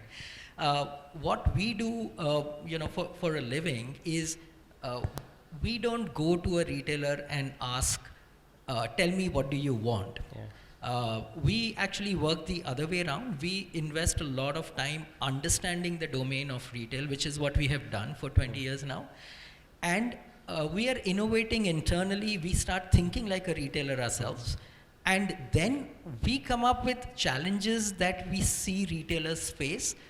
A lot of time, they're not able to articulate those challenges. So we are trying to think like a retailer and come up with challenges and then say, this is a genuine problem where I think technology could help, right? So in that regard, there's something that we launched relatively new. I mean, being a 20-year-old company, we launched this 2 years ago, so it's relatively new. In analytics, the journey goes from reactive analytics. Reactive analytics is looking at what happened yesterday, last month, last year, trying to find problems and say what went wrong. So the journey starts from there, but as you mature, you move towards what we call proactive analytics, predictive analytics, prescriptive analytics. Now, I won't spend time on this, but we came up with something beyond that, which we call transactive analytics, and there's a use case for this, right? You can use AI/ML models to predict, for example, like Praveen said, which SKUs sell best in which store at which price point, etc., and how much should I keep of each of these. Now, this comes out of predictive and prescriptive analytics. When a tool gives you this saying that, you know, these are the 20,000 SKUs which are in your warehouse, which need to be sent to these different stores, what is the next step that the retailer does? There are people in the warehouse whose job is to take a prescription like this and actually implement it and make sure the goods reach to the right place. But there's many a slip between the cup and the lip here. It's actually carrying out this action, which gets challenging because of the scale at which it is done, right? Now, ideally what I'd like as a solution to the problem, I'm leaving technology aside, is if I recommended 20,000 SKUs to go out of the warehouse today, I would like to get a report at the end of the day saying how many of this 20,000 went, and let's say the 200 that did not go, what was the problem? And will it go tomorrow or will it not go at all? But when you're doing 20,000, it is manually impossible to track and audit such instructions. And this is just one of the things that a retailer does every morning, which is sending goods. Like that, he does 500 things every day. So if you look at 20,000 into 500, you can imagine the amount of permutations you need to track. We actually used a combination of analytics, RPA, robotic process automation, to automate this part for retailers, saying that if instructions are issued, the tool will take care of each and every instruction issued and will automatically figure out whether that instruction was carried out. And then take it further, if an instruction was not carried out, it can actually configure to send reminders tomorrow that you forgot this yesterday. Maybe it can escalate 2 days later to, you know, to the next person in the hierarchy. So this is what we call transactive analytics, and this is the journey where I'm trying to say, don't create a solution if there isn't a problem. We just thought that this was getting difficult, so, you know, this is the true journey of what in the world talks about actionable intelligence. We actually automated the action part as well. Those are fantastic nuggets of wisdom, Mr. Jaipuria. I think we learned a lot on that. And in fact, they probably lay down some of the steps of how we simplify various steps to kind of build and forecast future steps, and maybe lay the foundation of a machine language implementation over a period of time. But thank you for sharing that. With this, with the fantastic panel that I have, I would like to invite some questions from the audience. If you have anything, please go on and ask anyone else. Somebody can give mic here also. Okay. Okay. Should I take the question? Yeah. You can go in the meantime. Yeah. Hi. I got the mic earlier. Sorry for that. I am Dr. R.K. Singh. I am representing gyms. I head the retail department from the academia side again. And my question specifically to Neeraj sir and to the panel in general. We have got some wonderful insights from you today, and which is going to bring in a lot of change in the way we teach our students. You spoke about data being there everywhere and getting in a lot of inputs without even asking for it. Don't you think this is, from the customer point of view, getting too much on the privacy part and irritating as well? This is one question. And the second one is, now even the social media that we are using has become retail platforms. And don't you think that is also becoming very invasive? What are the solutions for that? Yeah. So the first part, I guess you're referring to the example I said where we said we want to have pizza, right? Now, how did that actually work? On my phone, I've enabled, if you have an Apple phone, you enable Siri. If you have an Android phone, you enable OK Google. So I have consciously given permission when I enabled Google to listen to voice commands, right? As a consumer, I'm very worried about my data, my invasion of privacy. And when something like this happens, that's a choice I'm consciously making, right? Today, tech companies are very, very sensitive about invading on anybody's privacy. So we live in a world where, unfortunately, our privacy does get misused at times. But these are steps all of us as consumers must understand, that when you enable Google to listen to you in the background, I guess, you know, that's one of the things. And same thing on social media. When you sign up, you need to read what you're signing up for, and you can always switch off certain configurations. But Praveen has something. Yeah, I just wanted to add, I mean, see, this is clearly a problem. I mean, data privacy, as we call it, right, is a clear concern area for everyone, and more so governments, and not just from social media, or even governments capturing data, right? Today, governments are capturing your data all the time, right? Most governments. So that's where I think that we have legislation coming in India, there is GDPR in Europe. So there will always be a trade-off between regulation and technology. I mean, and any technology that comes at some point will need some social oversight, let's say, in the form of legislation. And I think that balance will get stuck where certain things will be allowed, certain things will be not allowed, and so on. So I think it will make it much more explicit when you make choices like what you're saying. Right, today, sometimes you don't know that you actually given permission to somebody to listen to your conversation. But tomorrow maybe that may be a more explicit declaration that yes, I'm agreeing to do that. So. Thank you, Praveen. Please. Hello, I'm Ravinder Singh, I'm technology expert, and one of my relatives' son is in California. He was developing application for Google to harness users. The thing is, artificial intelligence is very good, but artificial intelligence doesn't tell big basket, that it can process the food at the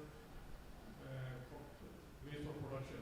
It is very cheap, very inexpensive. It doesn't require any air conditioning, and it can be stored for a long time, up to 7 years. So such kind of technologies, you are not bringing, you are only into distributing the goods, unprocessed goods. Okay, can you? What is your question, if any? The question is that artificial intelligence is not geared to solve our problems. We have accidents, we are not able to do anything. So we have electricity problems, we are not able to do anything. Even though we have technologies in place, but we are not utilizing the technologies also. Okay, anyone wants to? Sure, absolutely. So I'll not. So.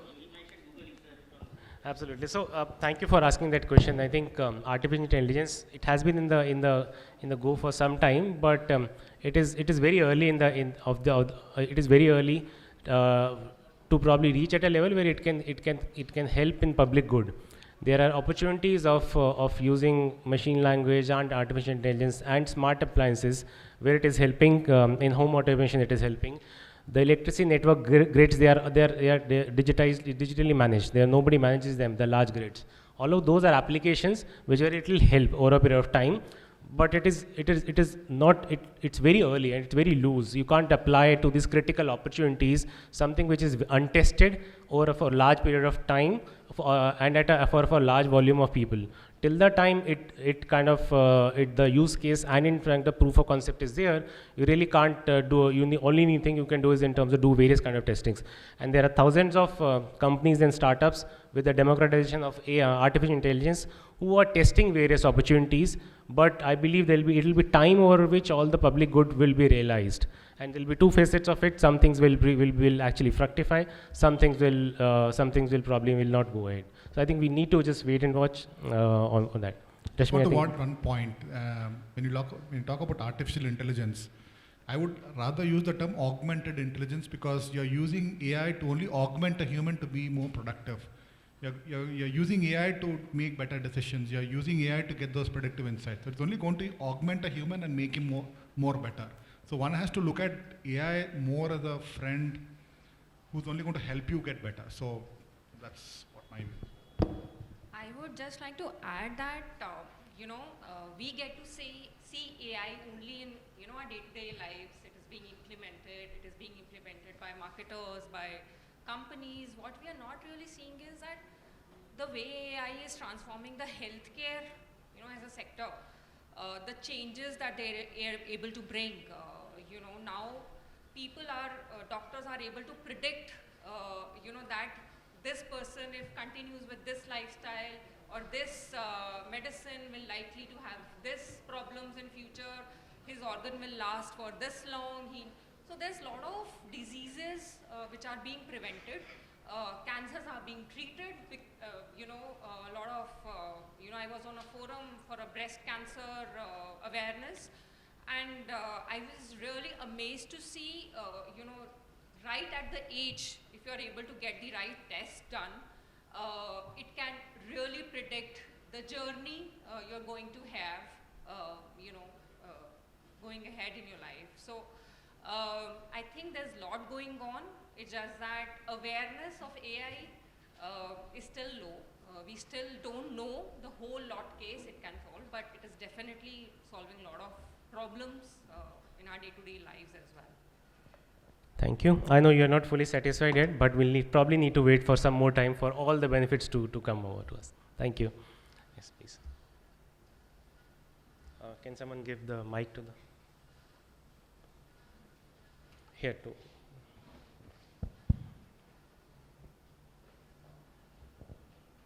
Hello everyone, I'm Dr. Anshu Mehta. Just to introduce myself, I was a retailer, so I worked with Reliance, with Walmart, currently working with FMS, Delhi University, so I'm a faculty there. So my question is for Mr. Sunil.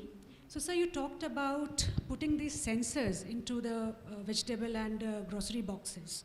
So sir, what is the implication on the pocket of the customers? So how costly does the vegetables, because you're talking about something which is very mundane, F&V, for which the customers may not be willing to pay too much. So what is the implication on the prices? So the cost is actually borne by the retailer or the e-commerce player, right? So but ultimately it will pass on to the customer only. So one has to look at the value that the retailer is going to provide to the customer, and there are enough and more customers who are willing to pay value if they're going to get something in return, right? Mm-hmm.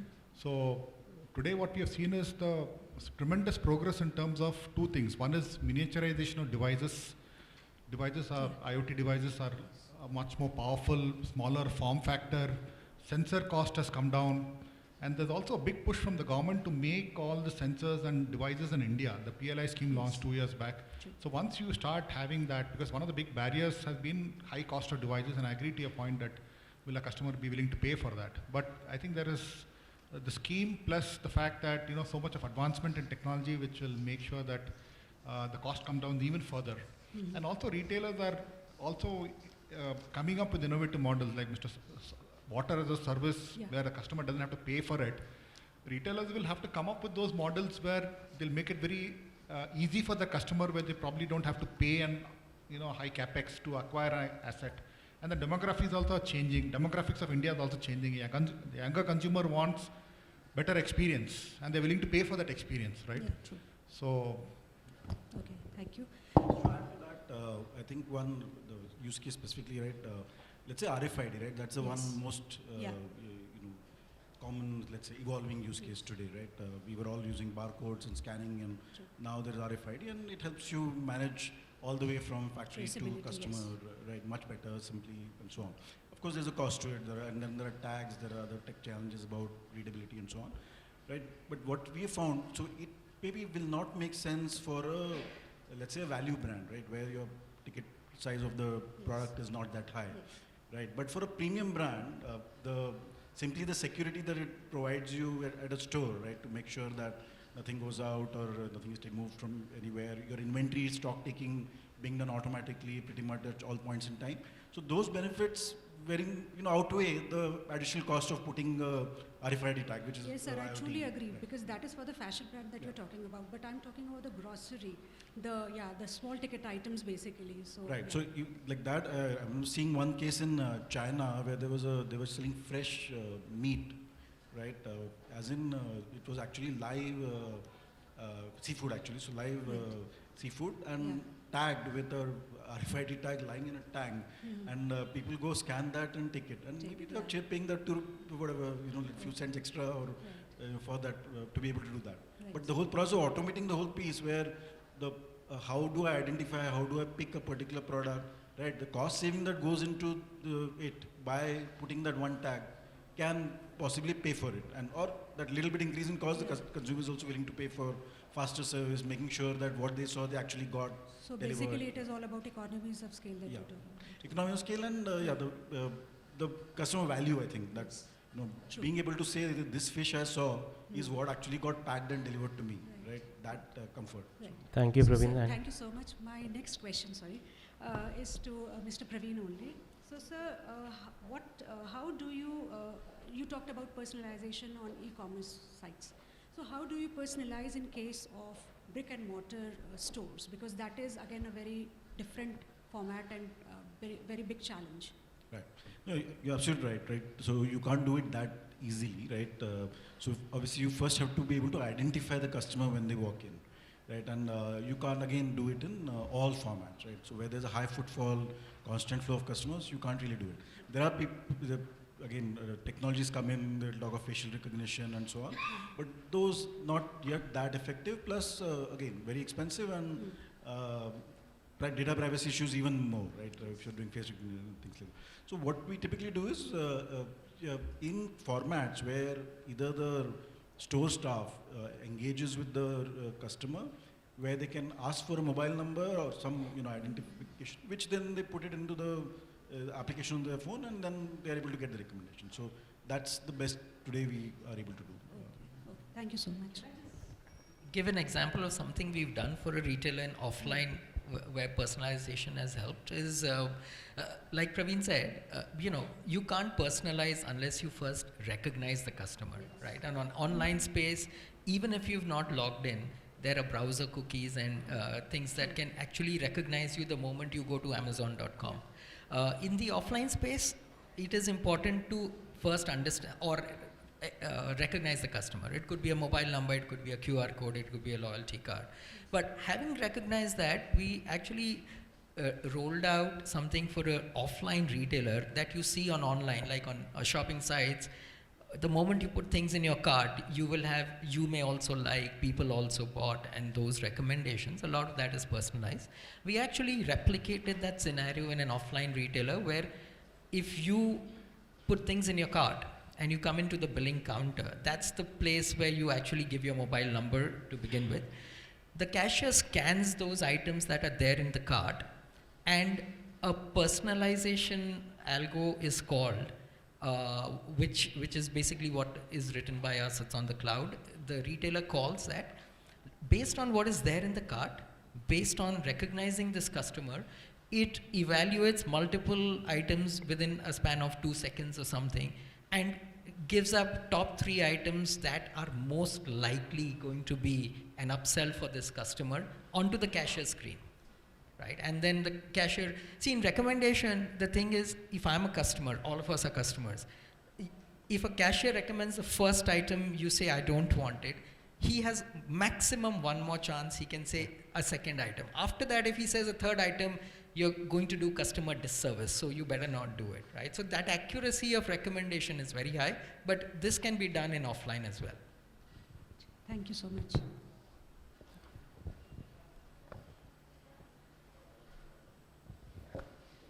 A very good afternoon, sir.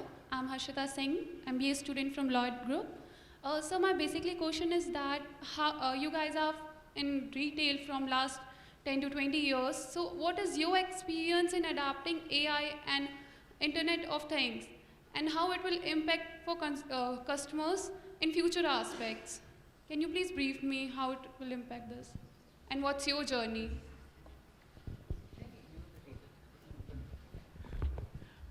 No, I think as I said, adoption is happening. Last 5 years it's happened a lot, Yes, and it will keep growing. See, as we moved offline to online, in offline world, the adoption was in a way hidden. It was at the back end, more on the supply chain, more on to some extent on product development. So that's also fairly new. But now on the customer engagement, when you browse a website, when there are personalized recommendations coming, right, when you get communication saying special discount offer on a particular product. So those are all, again, AI machine learning being used to deliver those offers, right? And online chatbots, I don't know if you've used any chatbots online. So chatbot is again very common example, which is powered by some sort of algorithm, AI And so machine. your future forecast, like how it will impact for daily basis in companies, in retail, for the same? So now question how it will change, it is, I would not like to take a guess on that, but I mean technology is coming in, but let's say again generative Any AI, forecast? which has come newly, right? So generative AI has the potential to change a lot of things. I mean, people talk about the case where based on what you think or what you do, it will know what you want, and then based on that, an order will get placed and shipped from a store near you, right? So, or there are IoT, I think you're talking about, where in the refrigerator it will detect what food is in the shop and what is running out, and based on that it will automatically place order with big basket to get it delivered tomorrow, right? So those are, those could be, but again, I'm not saying those will necessarily happen. It's very difficult to predict, because whether those consumers like it, they take to it, whether the cost of doing it makes it worthwhile even doing it, right? These are the things that we'll know over a period of time how that plays out. Thank you so much, sir. Thank you, Praveen. And in the interest of time and the next session, I would request, I know there are many more questions on the floor, my apologies, but I would request each of you needs to connect with the panelist outside the room after the session. Thank you so much for accommodating that.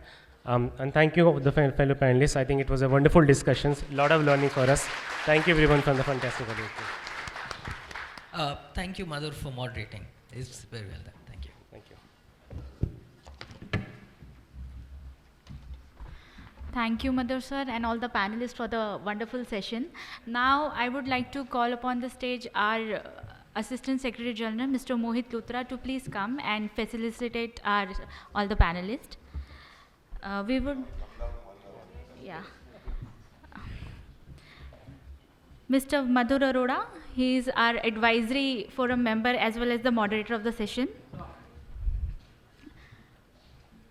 A huge round of applause, please. Mr. Sunil David, he is also the part of our advisory. Ms. Rashmi Bajaj.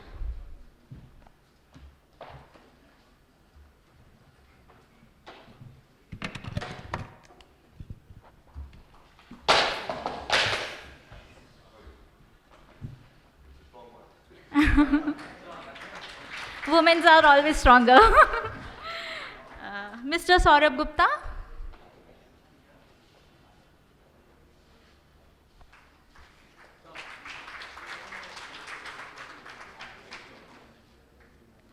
Mr. Neeraj Jaipuria. Sir, please.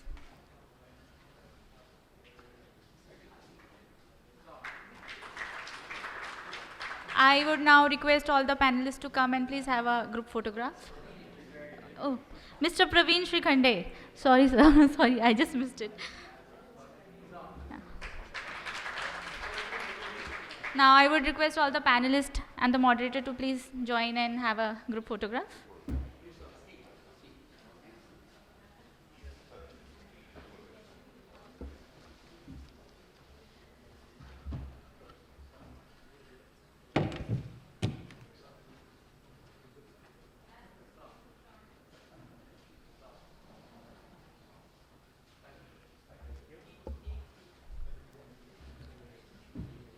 Thank you, everybody.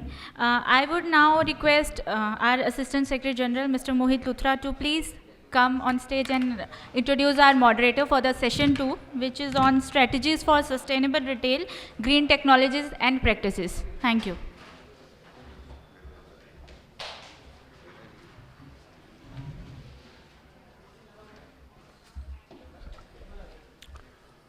Thank you, Kanika. So the session 2 is on strategies for sustainable retail, green technologies and practices, and the moderator for the session is Mr. Sunil Seth. He is Head of Strategy, HFCL. Mr. Sunil Seth holds the position of Head of Strategy, HFCL Limited, where he continues to drive strategic initiatives and contributes to the company's success with an extensive 17 years of experience, having worked in India, South Africa, the UAE, and Europe, including smart malls, payment banks, and social media analytics. Mr. Sunil Seth is particularly recognized for his pioneering initiatives in various industries. With his guidance, companies are able to create resilient revenue streams by reimagining their future business context, developing effective strategies, and maximizing return on investment through monetization opportunities in their core or adjacent areas. So, ladies and gentlemen, please welcome Mr. Sunil Seth.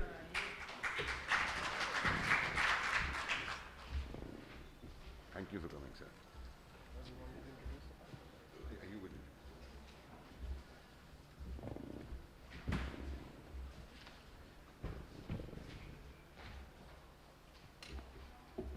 I hope I'm audible.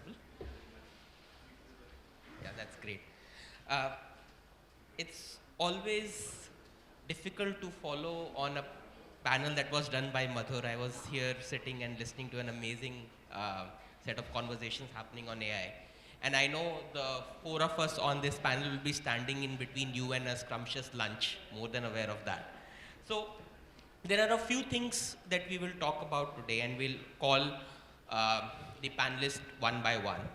The way we have curated this session for you, we are aware that there are 2 or 3 kind of audience that I see in front of me, right? Some of you have your own businesses which is running, and you are very curious to know what this sustainability is about, how it's going to impact me as a business, what can I do, what were the opportunities. And then I see a bunch of enthusiastic students standing and sitting back there.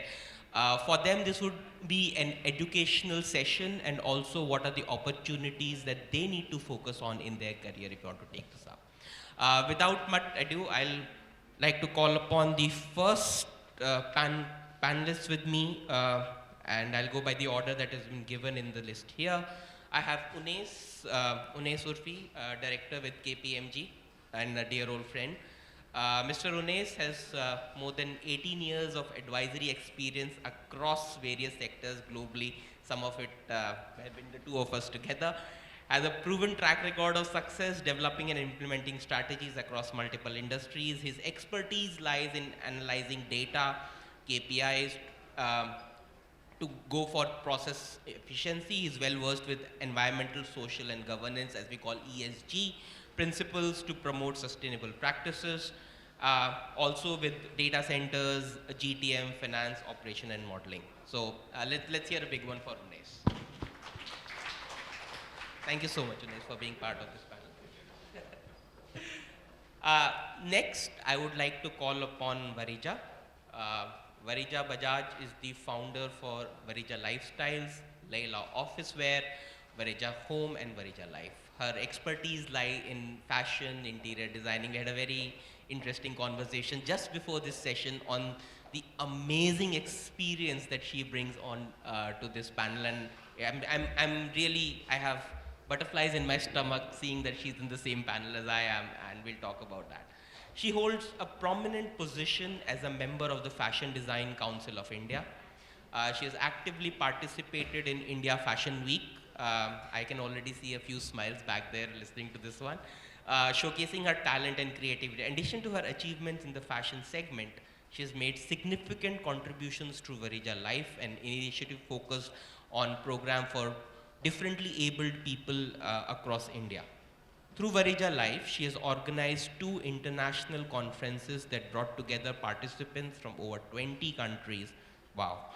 Aiming to enhance global learning and understanding about disability and inclusion. She's been honored with Women's Achiever Award for Fashion by VLCC. Furthermore, she's received the CII Young Indian Achiever Award, a Golden Women in Leadership Award in 2022, and we are really excited to have you on this panel with us. Thank you so much, Varija, for joining us.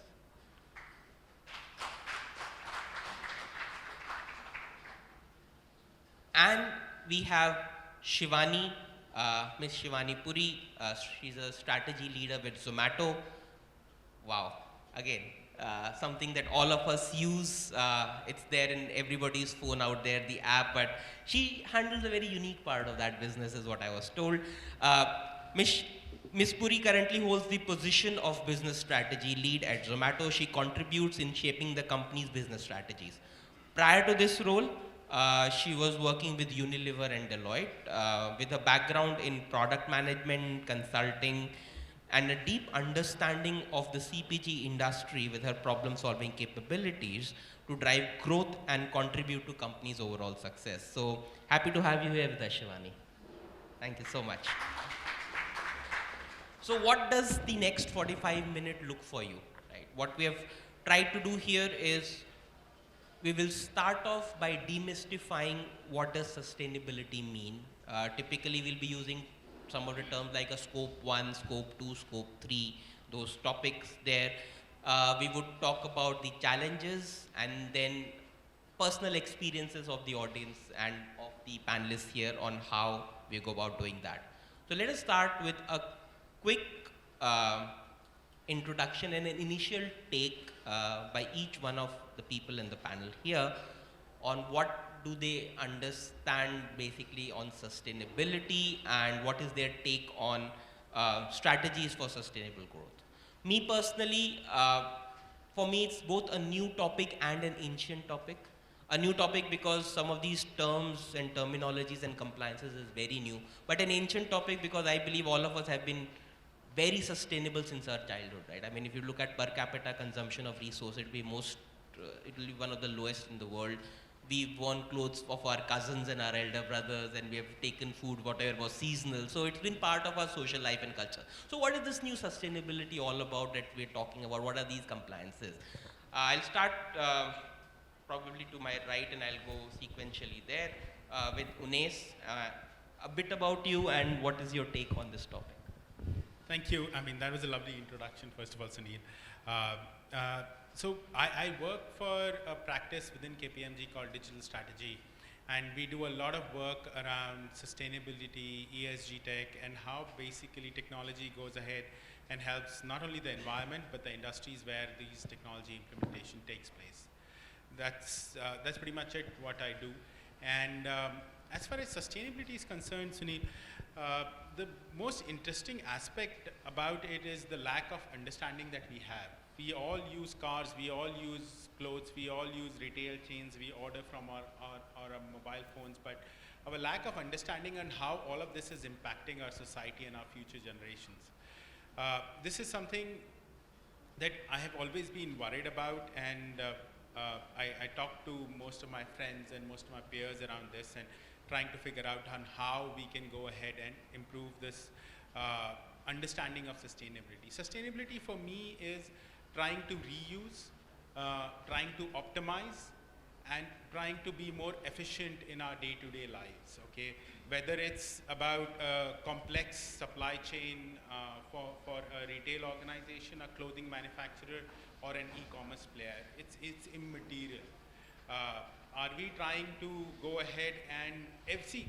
Okay, I'll give you an example, and this we were discussing earlier also with Varija and Shivani also, that every time you go ahead and return something to Amazon or a Flipkart or any other e-commerce player, you go ahead and add more, you increase your scope 3, scope 2 emissions. You go ahead and basically add more to the environmental pollution. You make the planet less livable for the future generation which is coming in.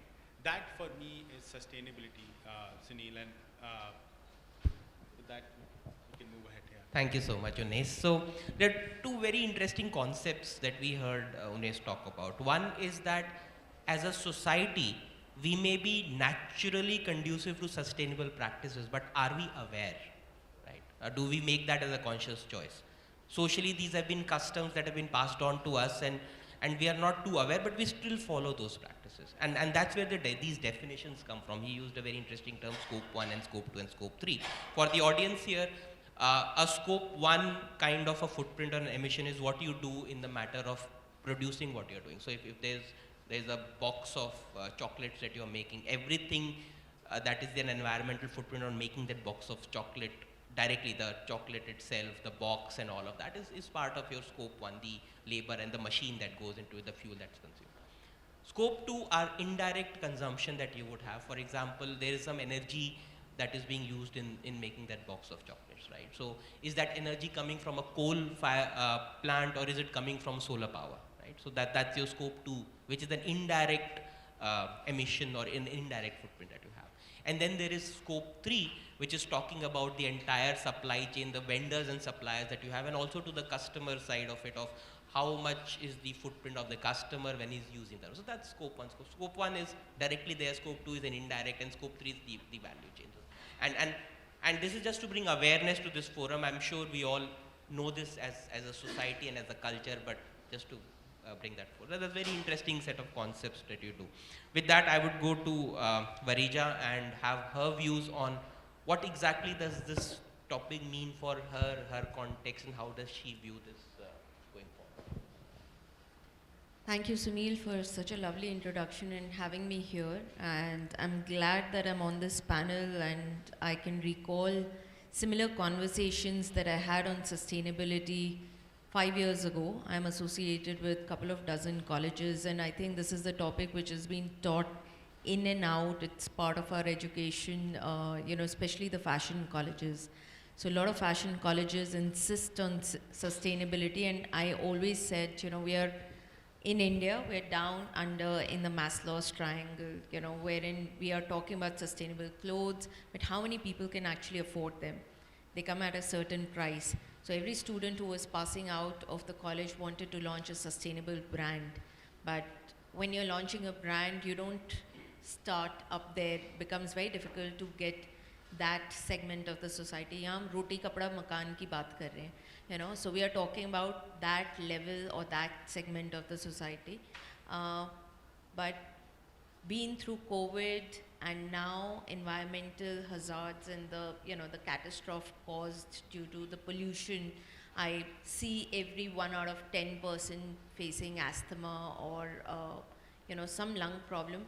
It is not a matter of choice. It is part of that roti kapda makan, that you have to look at sustainability as a serious issue and something that you cannot do without. It's not a matter of luxury.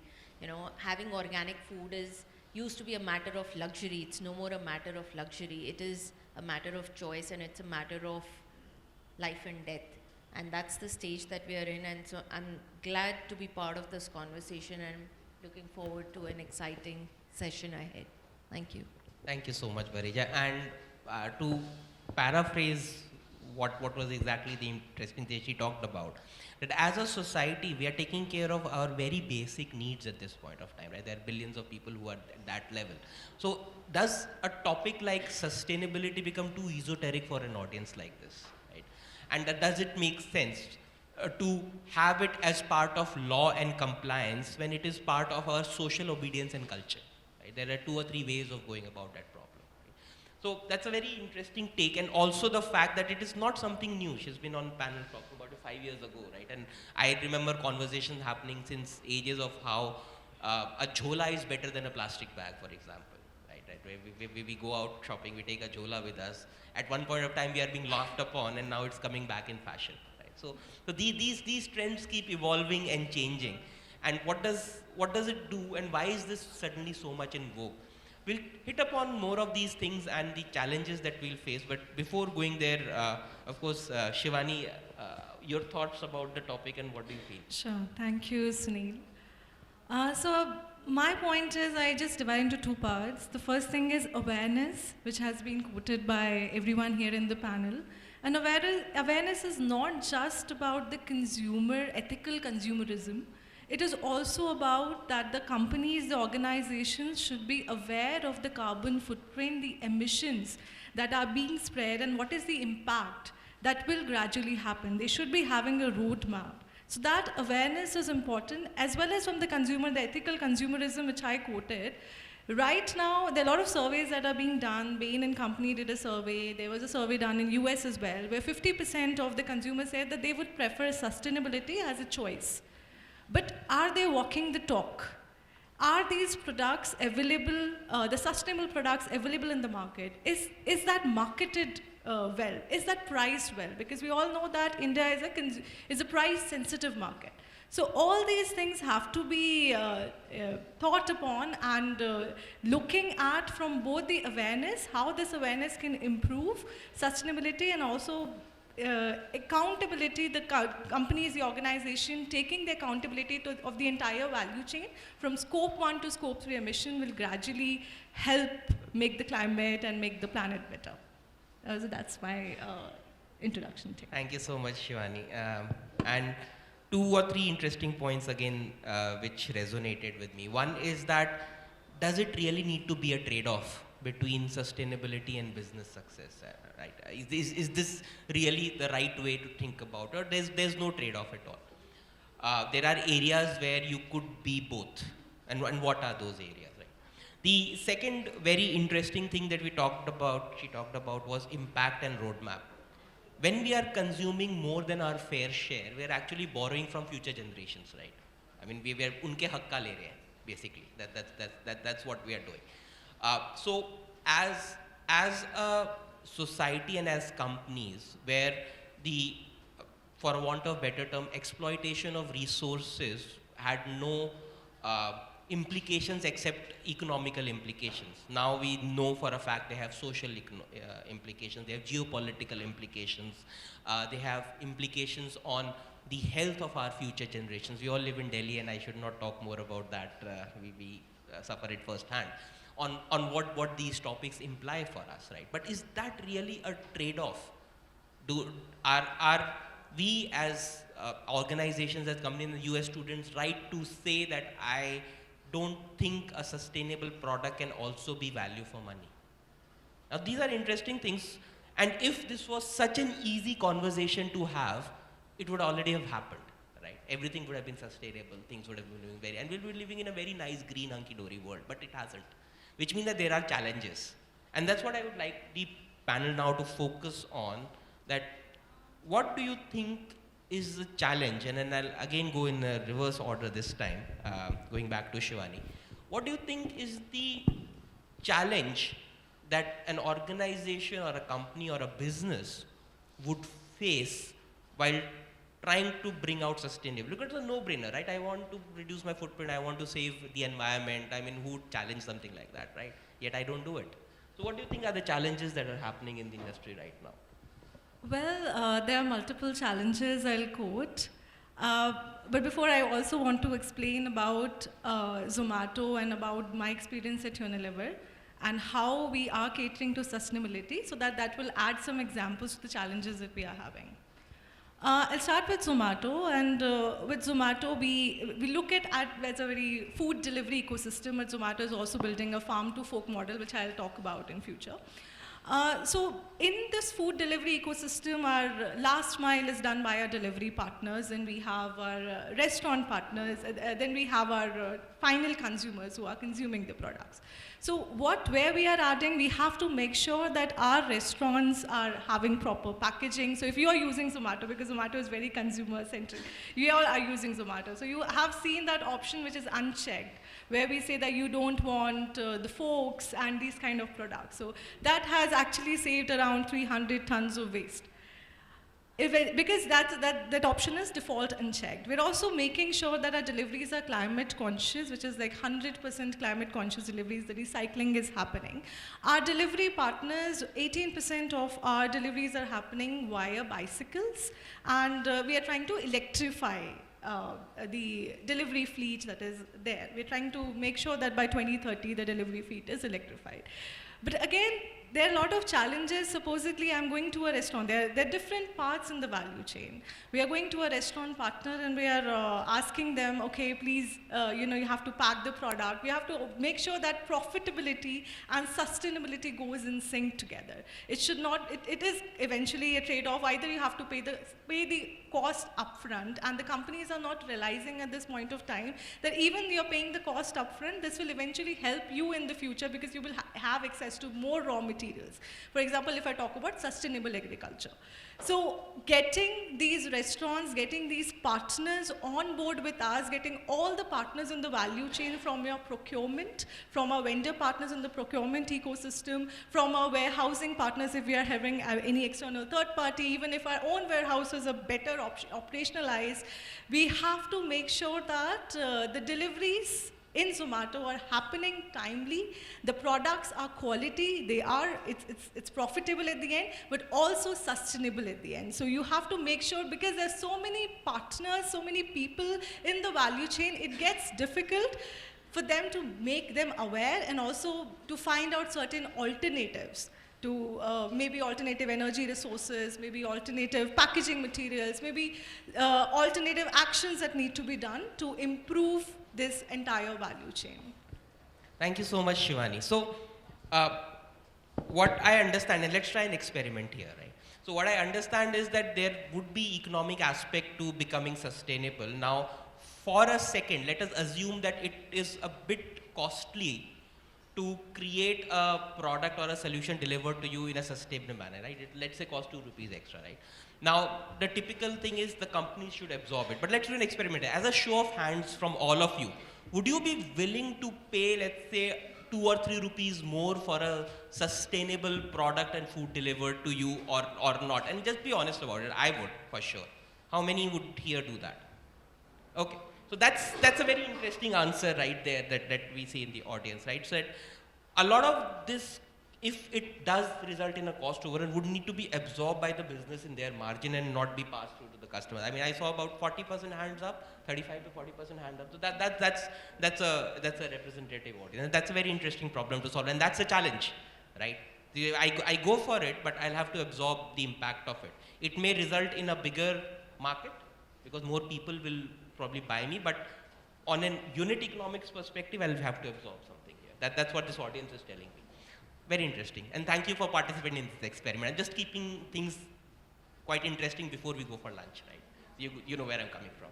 So now, over to Varija on her views on what do you think are the challenges in your part of the world and your context of implementing sustainability? Before I answer that, I'll rephrase your question. And I'll ask the audience that how many of you are willing to pay 1,000 rupees extra for an apparel which is sustainable? One time, and one person, 2 people. So the percentage goes down to forever. So yes, so I think that answers, and that's more or less where I'm coming from. So how much, G? That's okay, you can speak. We can hear you. The quality is, it all depends, because it all depends on the category of the. So if it is, see, there are 3 types of things. One is the core, and another is the fashion, and another is the fad. So the fad, people will go for that extra money they will pay. But for the core, they will not pay. So you have to actually see where your products are. So that brings to the Maslow's hierarchy that you talked about initially, right? The Also products everywhere. maybe Maslow's, but even if not Maslow's, that category is very small. Or those occasions, you'll buy a Raymond's ka suit jo aap 25 saal tak pehnoge. You know, but you'll not buy that for every occasion. हाँ तो core बहुत छोटा है ना. The core in terms of the volume is very less.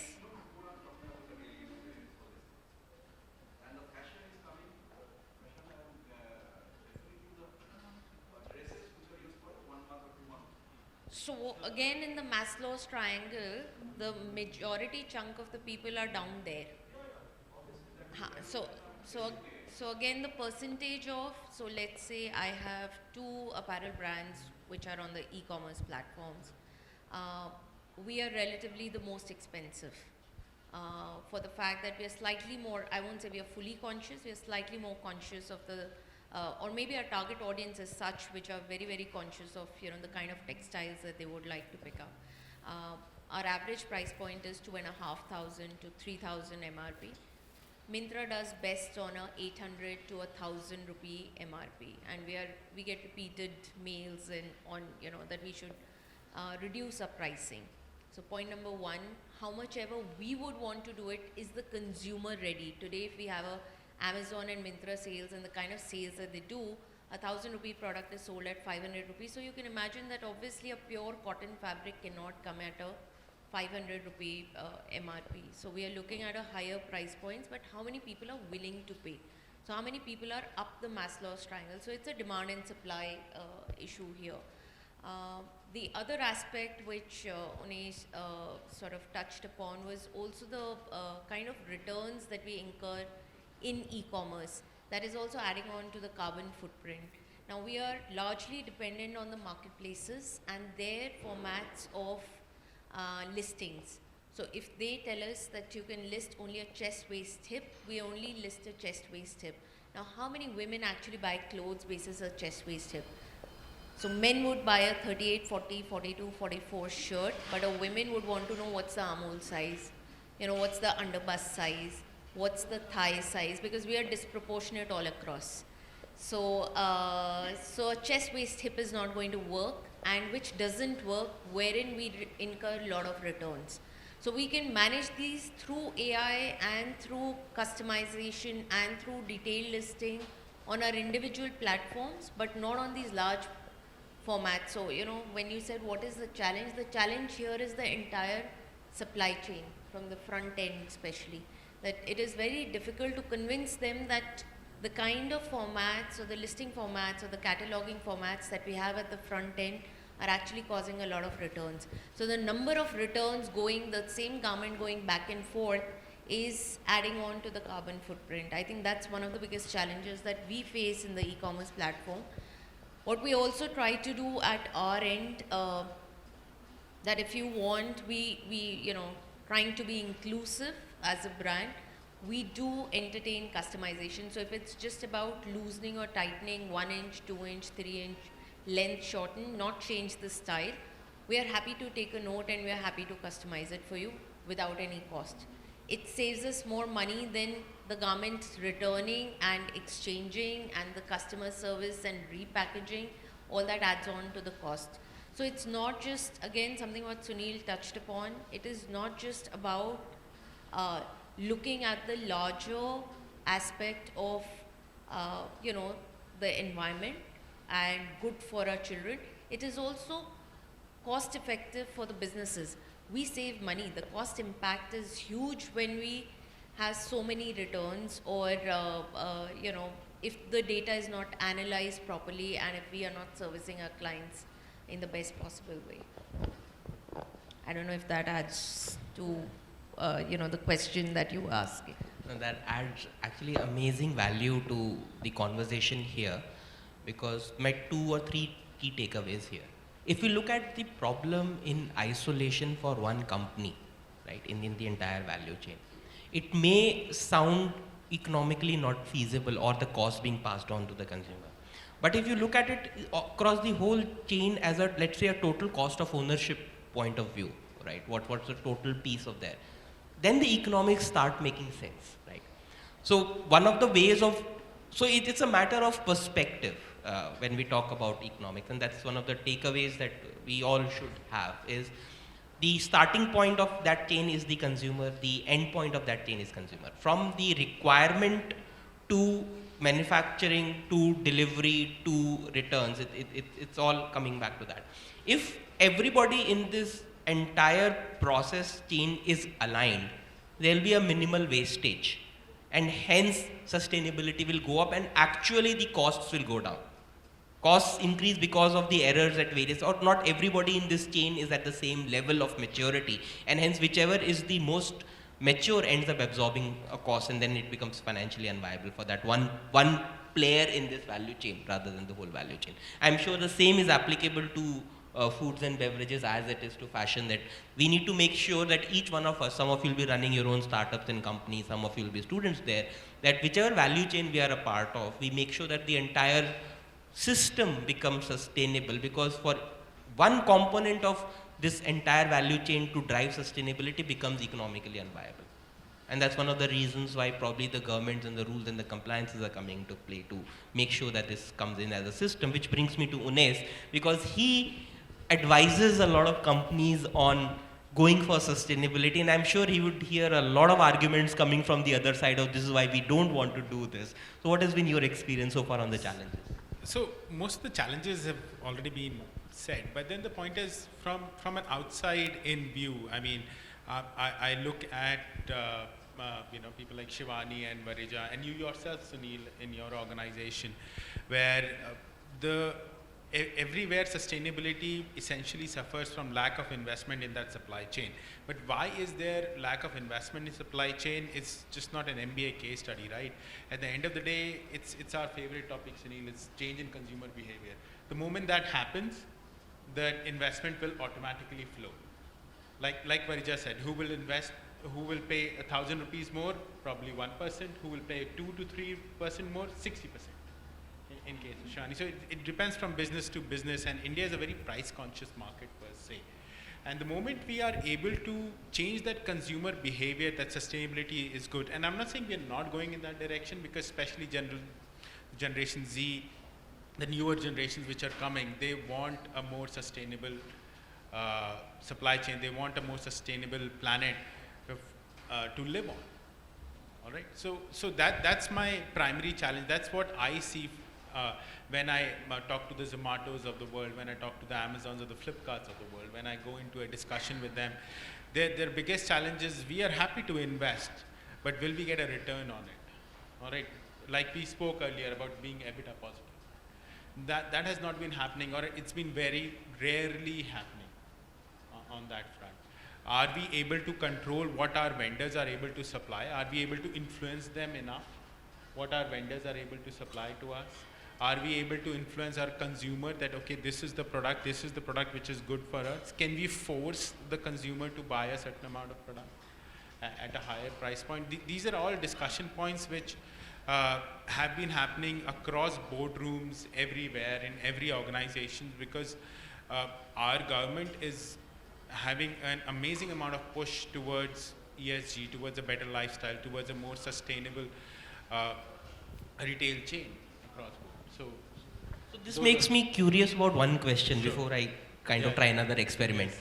This board push for sustainability you're talking about in boardrooms, it's now a CEO agenda or a boardroom agenda. Yeah. Is that an organic development, or is it something being mandated because there is UN behind your back, there is the governments behind your back, you better be sustainable or you are out? Correct.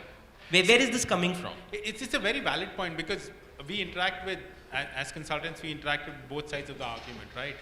There is, let me say, 70 to 75% push coming from the government in terms of regulatory compliance that we want to do. And that is leading to a lot of organizations doing, for the lack of better word, a pseudo scope 3 transfer of emissions, right? And the rest of the 25% are the bigger firms, or firms which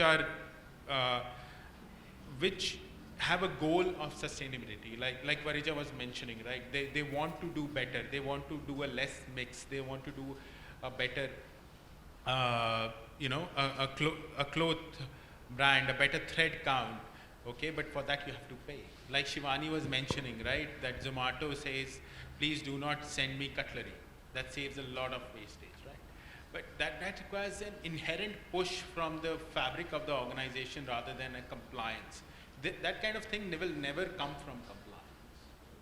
So you think both carrot and stick are at play, because when this become a boardroom agenda? It has to, right? It cannot be a one-way street. Okay, but we also mentioned something about Gen Z being aware and preferring things that are sustainable, and we do have some people sitting back there which are representative of Gen Z here. So as a show of hands for all the students at back of here, would you buy a product which is at the same price but more sustainable over another one which doesn't talk about on the packaging of how green or sustainable it is? As a show of hands, who would buy the product? Let me add something to it. Would you force your parents to help you buy that product? Absolutely. Would you ask your parents to buy something which says green on the packaging? Same price, same everything. Show of hands. See? Very interesting. Yes.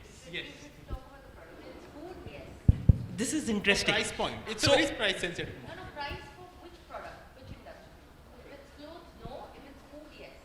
Organic food, Your bachelor's dust triangle comes into the picture. This is excellent. This is actually gold dust. So what we are hearing here, and what I've been struggling against, is I'm trying to paint the entire universe with one brush. And what I'm getting feedback again and again by the panelists and by the audience here is, no, you cannot treat everybody alike. There are categories, there are variations, there are complications here, right? So do you guys understand? This is a live experiment happening in this forum right here. And what this is telling us is we cannot use the same standards for everything, right? You always have to remember, Sunil, like what Varija is saying, that the market that we are sitting in, the market that we are supplying, how sensitive, right? For Shivani, that market is not very price sensitive, but for Varija, it is, right? If she wants to scale up, therein lies a difference over here, and that is something where the people sitting at the back, they are the future of the country, it's the future of the economy, and that's where the influence and the consumer behavior starts changing.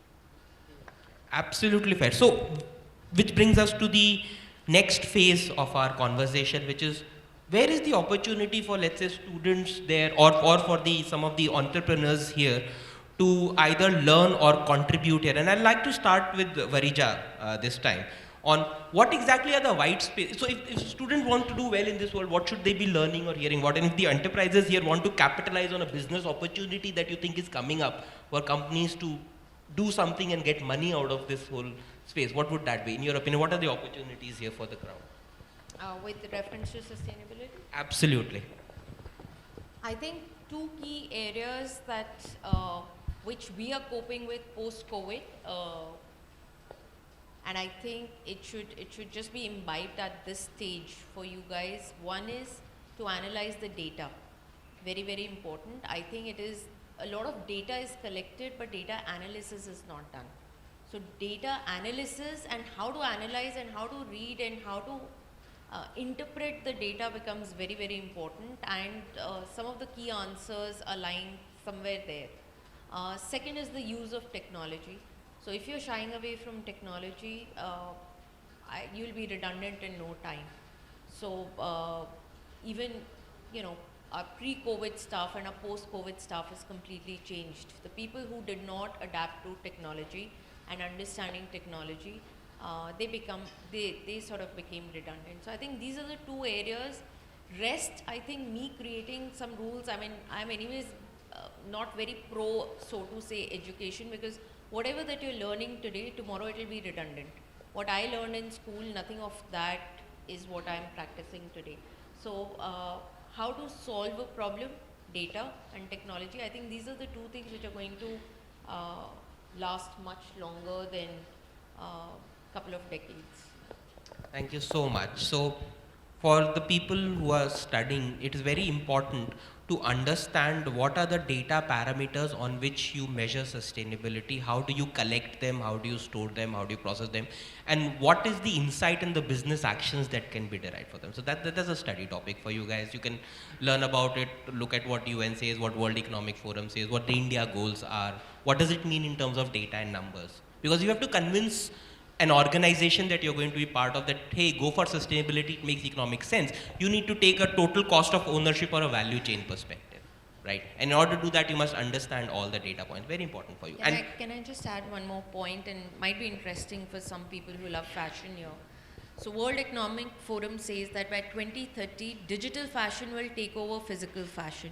So when you say digital fashion, I will no more be required to make samples or create an inventory. I'll probably make something on 3D and digital fashion as good as real fashion, show to my buyers, pre-book the orders, and then manufacture. It reduces my inventory cost and my wastage. So that is the space that we are, but again, coming to how many of my buyers are ready for something like that.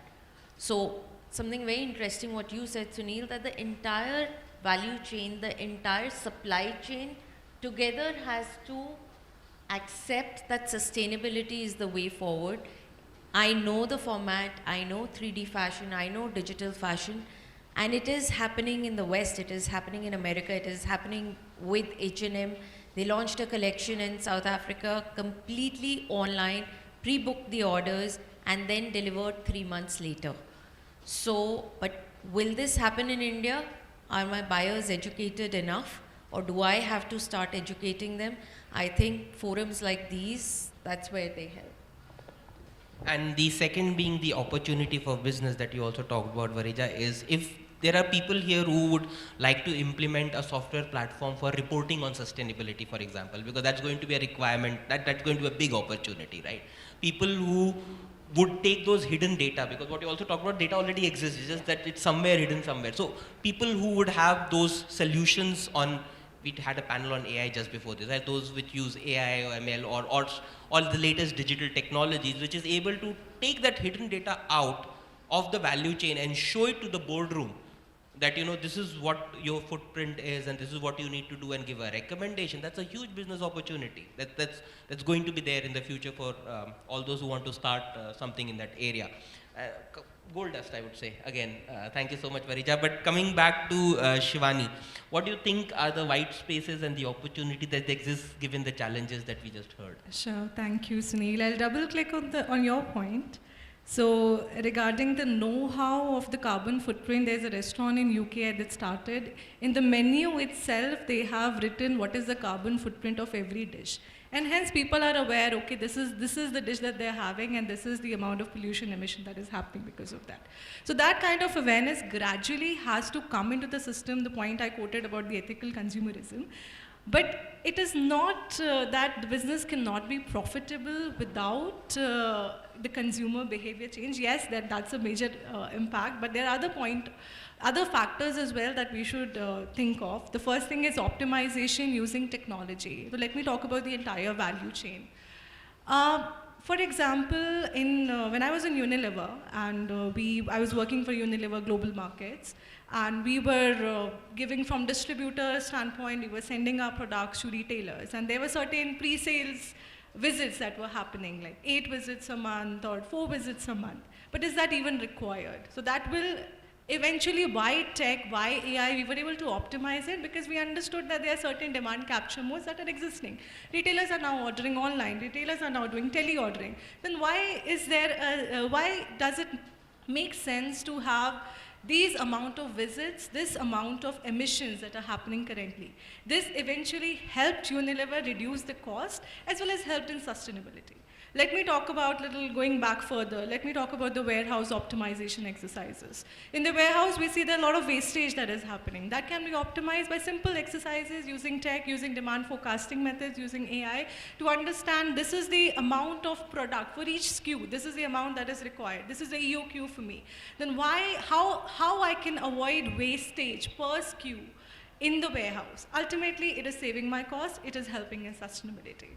Helping in the layouts of the warehouses. For example, we have certain cold rooms, we have temperature controlled rooms. If that is properly optimized, we have proper racking over there, that will eventually save my cost because that temperature controlled room is taking a lot of electricity. If I'm able to optimize that, that will save my cost, always also improve the operations. So at every level in the value chain, from vendor procurement, giving that questionnaire, understanding from the vendor, suppose we are talking about F&V, so having that sustainable agriculture in place. There are companies that are, in Zomato, we are starting to have that hydroponic farms. So these farming, sustainable agriculture, organic farming, that will eventually help us to get those products which are high quality and that will reduce the carbon footprint. So it's not necessary. I agree that consumer behavior becomes a major standpoint, and I'm sure that eventually that will change as well with the Gen Z, and they're being educated as well as part of their education right now. But also at every level, it is beneficial, and looking at from the future perspective as well. In future, we are saving the planet and we are saving the resources for the new generation. Thank you so much, Shivani. And that was very interesting for me also to learn that Zomato is perfectly placed because you have all the data about the consumer consumption patterns, you have data about restaurants to actually go back through the value chain right down to doing farming yourself and trying to figure out so that this whole thing becomes much more efficient. And it also points to a direction that there is a lot of work that still needs to be done, especially in a country like India, in terms of operational efficiency, which translates into sustainability and green efficiency, right? There's a lot of wastage that is happening across the supply chain. So what does technology do? Because our session is also supposed to have green technology. First is it's solving the awareness problem by taking those hidden nuggets of data and making it visible to everybody, so everybody knows what's going on. The second it is doing is about the efficiency. Efficiency could be in terms of wastage, it could be in terms of an asset utilization that is not happening appropriately, and making sure that, so it's helping you do more with the same cost base. Hence the trade-off question doesn't even arise, right? Is this cost friendly or not? Because what you're doing is the underutilized capacity of that, you're using it to a full extent. That's what technology is helping you to do, which makes sense. But then I come to the extreme form of this hypothetical logic, that let's say all the data is visible to us, and we have really milked the efficiency cow so much that there's nothing left there. Sorry to use that visual term. That the entire piece is also very efficient. So we are at the charam seema of sustainability, so to speak, right? At that point of time, what comes next to me is substitution, right? Of the raw material or the product or the process. There is one, a brick, for example, which is fired and it's earthen versus a fly ash brick, which is coming from that. This is substitution. Right? That comes when everything is efficient, and then we talk about something like that, and then we talk about trading in carbon credits, and then we talk about certain higher advanced topics, which is where I would like to bring in Unes, that some of the companies globally run very efficiently, right? The Japanese automakers, for example, or some of those guys, which have done a lot of this work in a structured and professional manner. What is the opportunity area, white space for them to further push the envelope on sustainability? Okay, first of all, nobody has reached that charam seema yet, and I don't think anybody is even close to reaching that limit, because in my opinion, sustainability does not have a limit, because that's where circularity comes into the picture, right? And you're talking about these Japanese firms who are probably in the Six Sigma of efficiency in production, who are LEED certified, and who are fantastic, okay? Absolutely efficiency, but for them the next level is circularity, circular economy. And that's where retail should also be targeting themselves in doing it, right? That level, I don't think anybody has reached there. I was speaking with a couple of executives from some of the Japanese car manufacturers and Korean car manufacturers the other day, and they said, for us now, we are trying to buy back some of these cars which are 10 or 15 years old, which are basically no longer in use, and we are trying to figure out how can we reuse them, or basically how can we reuse some of their parts. For example, engines very soon in some of the countries especially are going ahead and becoming redundant, right? Because they're moving to electric vehicles on that front. Similarly, in case of retail, can retail pick up such a use case where they are thinking of some part of their supply chain becoming redundant? That is something that they can figure out. So these are some of the questions which are there in the minds of those executives who are doing a lot on ESG tech, especially how they are utilizing technology to basically bring in interventions at different value chains at different places altogether. Shivani, and you spoke about Zomato having a plethora of data being available. It's a data lake, it's a data ocean at the end of the day. But how are we utilizing it? Are the data scientists, say in Zomato, being able to utilize every micro bit of that value chain and try to improve it and try to make, I mean, just not having cutlery is just one option, but how can we go ahead and improve it further, all right? Then in the case of Varichaj, and we were speaking earlier, can we reuse some of the clothes that we have? We can, but then those clothes don't have to be a mix of a polyprene blend, right, with cotton across. Then what do we do with those? How do we bring in circularity? How do we basically go ahead and reuse some of those products? How do we make certain things in our supply chain redundant, which are basically going to improve our sustainability? These are some of the questions which have been arising. So this is an amazing insight. So what comes after sustainability is the circular economy, right? That you reuse that. And I can actually see some of those things happening in India as well. Like, for example, you're going to very soon have the right to repair for your mobile phones, right? You don't need to throw, by right, the companies will be mandated to make it repairable so that you're able to use that. Refurbished is coming in pre-loved fashion is what Varija taught me today, that it's a very important thing coming up on pre-loved clothes and fashion and all. It all points to that whole circular economy. But I'd like to bring in Varija here again on how do you think this would be acceptable, or what are the contexts in which some of these refurbished or pre-loved items will be acceptable to the consumer here? Is sustainability the only angle, or are there more angles to this story? Very interesting, and a lot is being done. You know, it's not out there, but people who opt for this, they really vouch for pre-loved fashion, and there are a couple of applications which are now integrated to the main websites, wherein the brand that you're buying from, you can sell your garment after a couple of wears, or even if it is slightly torn and you've roughed it, and you can sell it back to the follower or the consumer or a loyalist of that brand, maybe at a cheaper price. So those sort of practices have started, and I think it works very well with Gen Z.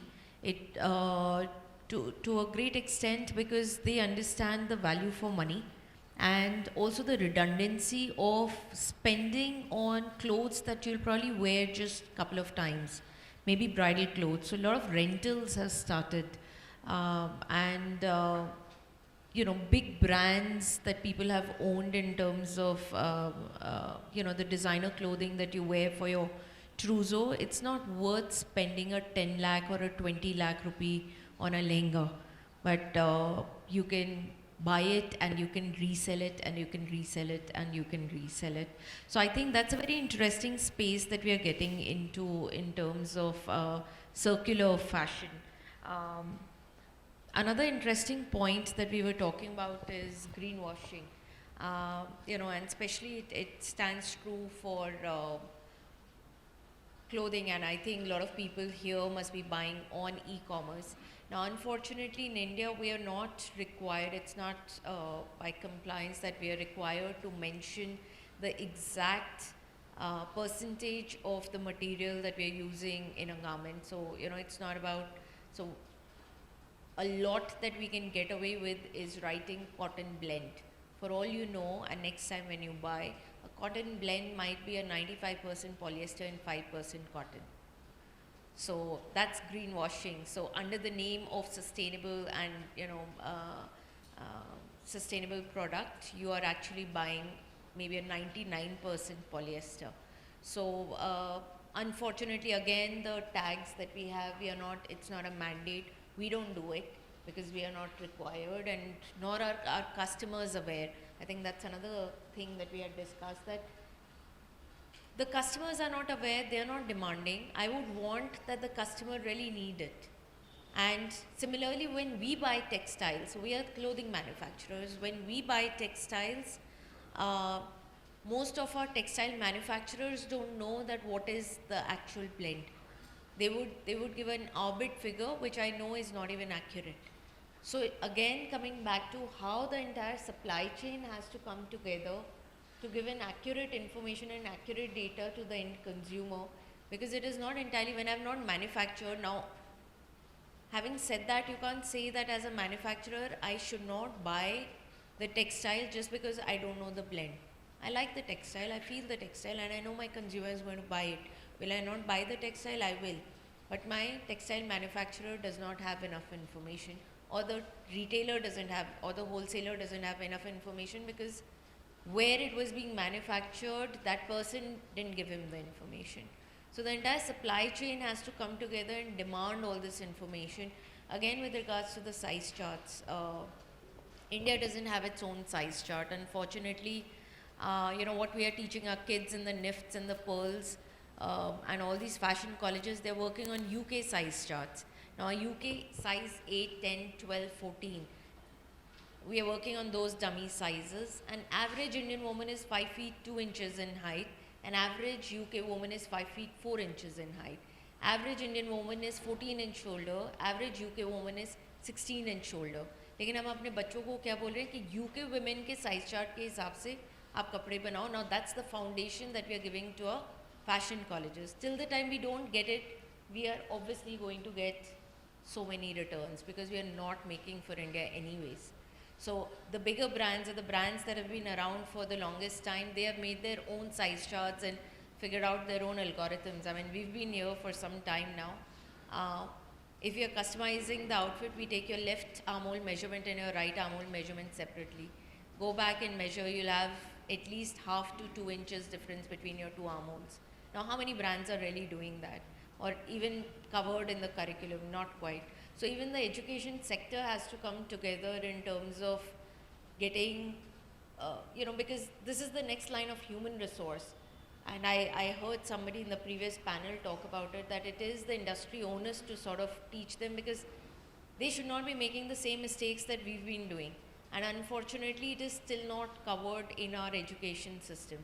So it is very important for the industry to sort of come together, and I'm really glad that those last 2 benches are sitting here, and I think they will be the ones who will be creating the maximum impact. Thank you so much. Thank you so much, Varija. 2 business opportunities coming out right here. One is if you can have a startup on circular economy, reusing stuff, you have hit gold dust. The second one being, of course, of what you talked about, of taking those standards and customizing it to India and doing something there. And that's also something people are willing to pay for. Somebody who busts information on greenwashing and tells people of what this actually is about. But that brings us to the end of this session. I hope you guys enjoyed what we talked about, and also I kept you away from lunch long enough for you not to think about food, but what we're talking about here. That's also very important. And before we conclude, just final remarks from everybody. Just one point of 10 seconds of what is one key takeaway for the audience that you would like them to have at the end of this session, starting from Shivani.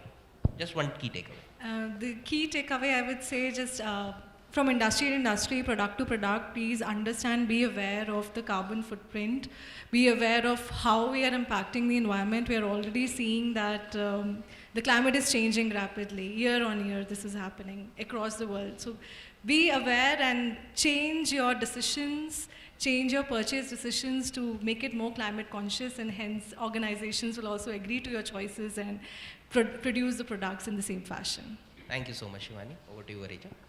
I think absolutely taking conscious decisions and being aware of what you're buying. The more you demand from brands like us, we'll be happy to provide you information. But if you're ignorant and you're happy-go-lucky without any information, we are happy to dupe you. And I'm saying this on behalf of the industry, not just my brand. So do demand as much information and take a conscious call before you buy anything. Thank you so much, Varija. Over to you, Unes. Just one last thing, be efficient in your decision making. If you change your behavior, then industry will follow suit. That's pretty much it. Thank you so much. Thank you so much for being a lovely audience, and a big round of applause for our Thank you so much. Really in-depth insights which are of great value to all of us. Be aware, be efficient in what we do. Either way, we do the research nowadays. I mean, buying clothes also, we should do research and then move ahead, which was never the case a couple of decades back. Nevertheless, we are privileged to have with us our co-chair of the Retail E-Commerce and Consumer Affairs Committee, Mr. Anupam Bansal. May I request you to kindly welcome him with a round of applause. And I would invite him to felicitate our eminent panel on the dais, starting with the moderator, Mr. Sunil Seth, Head of Strategy, SFCL. I think we can come down, sir. That will be a little better. Or okay, here.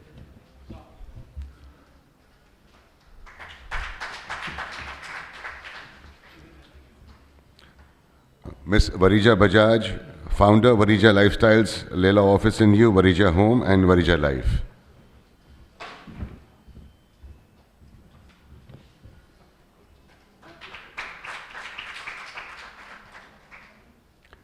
Mr. Unes Urfi, Director, KPMG.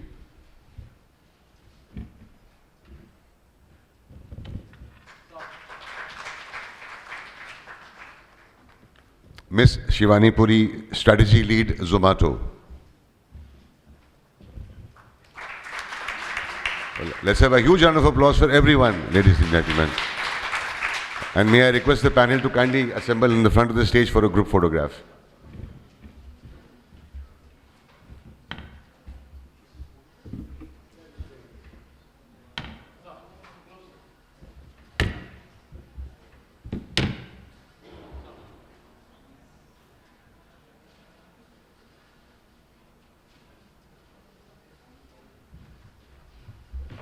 Thank you so much. We'll now break for lunch, and let's have a quick half-hour lunch because we are already running late. We have to also have the other sessions post-lunch.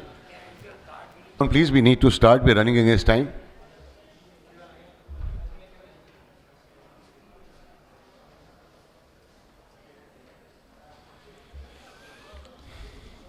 And it's time to begin with technical session 3, which is on the rise of social commerce, leveraging social media for retail sales. And this session will be moderated by Ms. Parul Sharma, co-founder, Gladful. A brief intro of Ms. Parul Sharma. She is the founder of Gladful, who brings extensive experience in FMCG industry with a career spanning of over 15 years. She has worked with renowned brands such as Cadbury Dairy Milk, 5-Star, and Silk, showcasing her expertise and contributing to their success. In the past 2 years, Ms. Parul Sharma has dedicated her efforts to building Gladful, a protein foods brand catering to kids and families. The brand's achievements have been notable enough to catch the attention of popular TV show Shark Tank, where Gladful was featured. Ladies and gentlemen, please welcome with a round of applause Ms. Parul Sharma, moderator of Technical Session 3.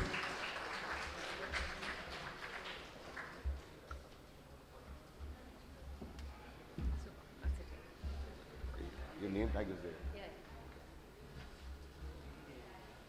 You can use the handmade.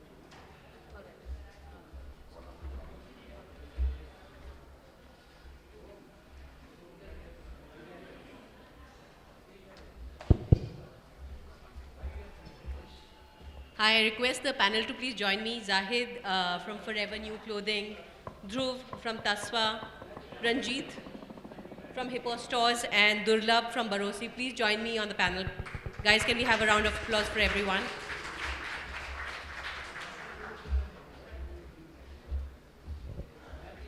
Is there anyone joining on virtually? All right.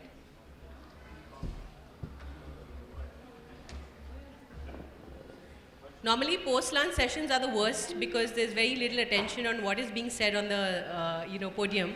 So I'm going to spend the next few minutes just talking a little bit about what we're discussing here today. Now, over the last few years, all of us are spending more time on our mobile phones, and some of us are even doing it right now. And the big reason here is we're all a part of this entire new thing called social media. While we first got onto social media for entertainment and communication, there is a big part of social media which is just social commerce, which is brands selling online through social media. And that's exactly what we're discussing here today. I'm going to, pass on the mic today, and there are esteemed, I would say experienced people in their own industries who are sitting. We've got people from apparel category, we've got from fashion, we've got folks from the food industry, dairy industry, and hardware. They'll be introducing what their companies do and suddenly why is social commerce important for them. So I'm going to be passing on the mic and sharing it with Ranjit. Hi, good afternoon everyone. My name is Ranjit Satyanath. I am CTO of a company called Hippo Stores Technology Limited. Hippo is a company that was born in May 2020 when I joined. The first store came up in June 21. We already had our online channel open in Feb of 21. Hippo is a company that plays in the building material space. So if you want, if you want and are shopping for tiles, bricks, wood, sanitary ware, electrical equipment for your house, then Hippo is a one-stop shop that you can go to. So what we are trying to do is we are trying to make that frictionful experience of going to different small stores, haggling with people, standing alongside worksmen, make that a more enjoyable experience. So currently we have 3 of our own stores, couple of them in the NCR region, one in Zirakpur, and we have a franchisee outlet in Ludhiana. So I'll talk. We also have an online presence. So we do sell online, though. To be honest, it's a category that not many people choose to buy online. But like Parul earlier said, that this is an age. It's a digital age where people want to discover products on their mobile. So we are there, and we are taking a lot of steps to make our digital channels more engaging, more easier to find, and as easy to use as you would find it in our stores. हाय, मेरा नाम दुर्लभ है और मैं बरोसी का founder हूँ। बरोसी एक authentic food brand है जो कि जिसकी शुरुआत गुड़गांव से हुई थी, बट धीरे धीरे ये लगभग अब लगभग इंडिया के हर कोने तक पहुँच गया है। एंड इससे पहले की जो मेरी जर्नी है, मेरा जो बैकग्राउंड है वो किसान, मेरे फादर और सब जो मेरी जनरेशन है वो किसान रहा है। एंड मेरे को लगता है कि इस पैनल में मेरा जो जर्नी बरोसी को बनाने का है और उसमें सोशल मीडिया का और सोशल कॉमर्स का क्या इम्पैक्ट रहा है, मैं आपके साथ शेयर कर पाऊँगा। एंड काफ़ी, क्योंकि ये कन्वेंशनल रिटेल वाले चैनल से नहीं बना है, कम्प्लीटली 98% बिजनेस जो आज हमारा होता है वो ऑनलाइन ही होता है। और तो थैंक यू ये अपॉर्चुनिटी देने के लिए, जहाँ पे हम अपने व्यूज़ जो हैं वो शेयर कर पाएंगे। Thanks. Thanks, Durlabh. Hi, my name is Dhruv Kaura. So I'm the Chief Operating Officer of a brand called Tasva. Tasva is a sub-entity formed from Aditya Birla Group and Tarun Tehliani. We started the brand 1.5 years back. We started with one store in Malleshwaram, and in about 15 months, we've raised to about 58 stores. So we're operating out of 30 cities, roughly 2 lakh square feet, present online on Myntra. We have our own website also, and we are primarily operating in the wedding space as well as Indian ethnic space and occasion wear. Happy to answer more questions along the way. Thanks. Hi, my name is Zahid. I work for Forever New. It's a women's fashion brand based out of Australia, Melbourne. I head the technology function and responsible for setting up IT for India as well as for rest of the world. So we are a multinational brand having a presence in almost all the countries. So we are, as I said, we are a women's fashion brand. So we specifically catered women's western wear. And we're quite, we had a good presence in India for almost 10 plus years. We have seen this journey from a brick and mortar to digital, and from digital to social commerce. So I'm there, to share my experience on that. And probably if you have seen our brand, so you would see that a brand which is very social active, very much there in all digital platforms and all. So we utilize all technologies which is there in the market and try to be close with our consumer wherever we can. Thank you. And Anil, do take time and share your introduction and your experience with the crowd here.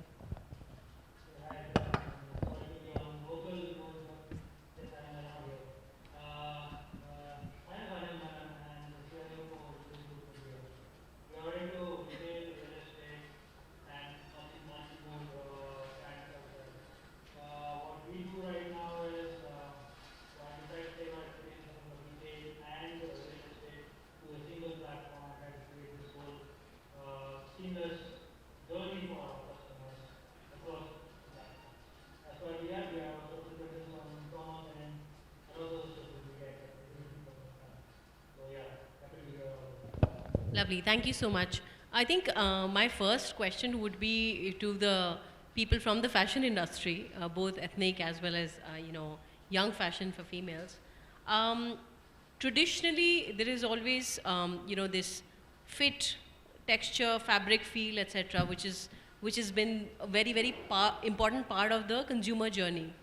And then suddenly, over the last few years, we've seen this trend on, copying what influencers are doing. So how do you see the way the consumer is, asking for your products? Do you see there's a significant difference in the consumer journey in the last 5-6 years? Okay, let me answer first. So for us, digital and social means getting closer to the customer.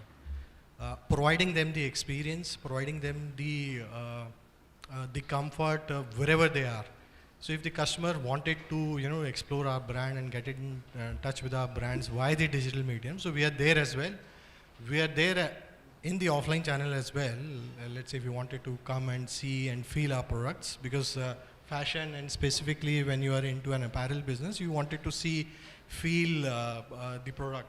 So I would say for a fashion industry, it has to be in hybrid, and it's per my experience, wherein you have to have your presence offline as well as online, digital as well as on the social. So our motive is that we wanted to be there wherever the customers are. A customer can interact us, and it's also a channel for us, to get closer to the customer.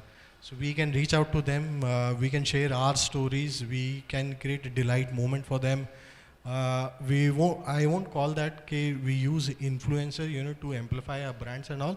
But what we do is that the customers who buys the product from us, we want them, that if they can actually share their experience, like how they're feeling when they use our products, and create some moments or stories around that, and then we amplify that using our social media. So our is like very authentic content that we create. It's straight away coming from our consumers, and this is what we share. This is how we engage with our customers. We use all channels, to reach out to them. Sometimes the customer reach out to us. So it's all about creating an experience using social. Very interesting. And I think for Dhruv, my question would be that ethnic fashion, which where they're spending the consumer spending a significant amount of money, specifically on certain occasions. These are pretty high investment, and when it comes to time also, they would like to invest some amount of time buying these as against fast fashion, right? And hence, how does social media impact the new consumer behavior? Yeah. Okay, so a little bit contrasting view from what Zahid said. So probably the category we operate in, the experience of feeling the product becomes far more critical for us, and also because the brand is new, right? So you don't even know what's your fit, how will the product look like on you. There'll be a level of customization in ethnic wear. Unlike, I'm a regular user of, let's say, okay, maybe if I was a girl, I was a regular user of Forever New, but then I would know what I'm ordering, right? And it's much more simplified. But in terms of ethnic wear and wedding wear, the category itself is a very, very high involvement purchase. The average time spent in our store for any average customer is about 1.5 hours. And the usual purchase happens in the third go. It's not even the first go. Because when you shop for a wedding wear, you go with your family first, and uncle goes and does the Reiki. Then the family comes, then you compare with other brands. It's a very, very high involvement in terms of both monetary as well as time consuming experience. But like I said, contrary to what you said, for us, social media plays a big role.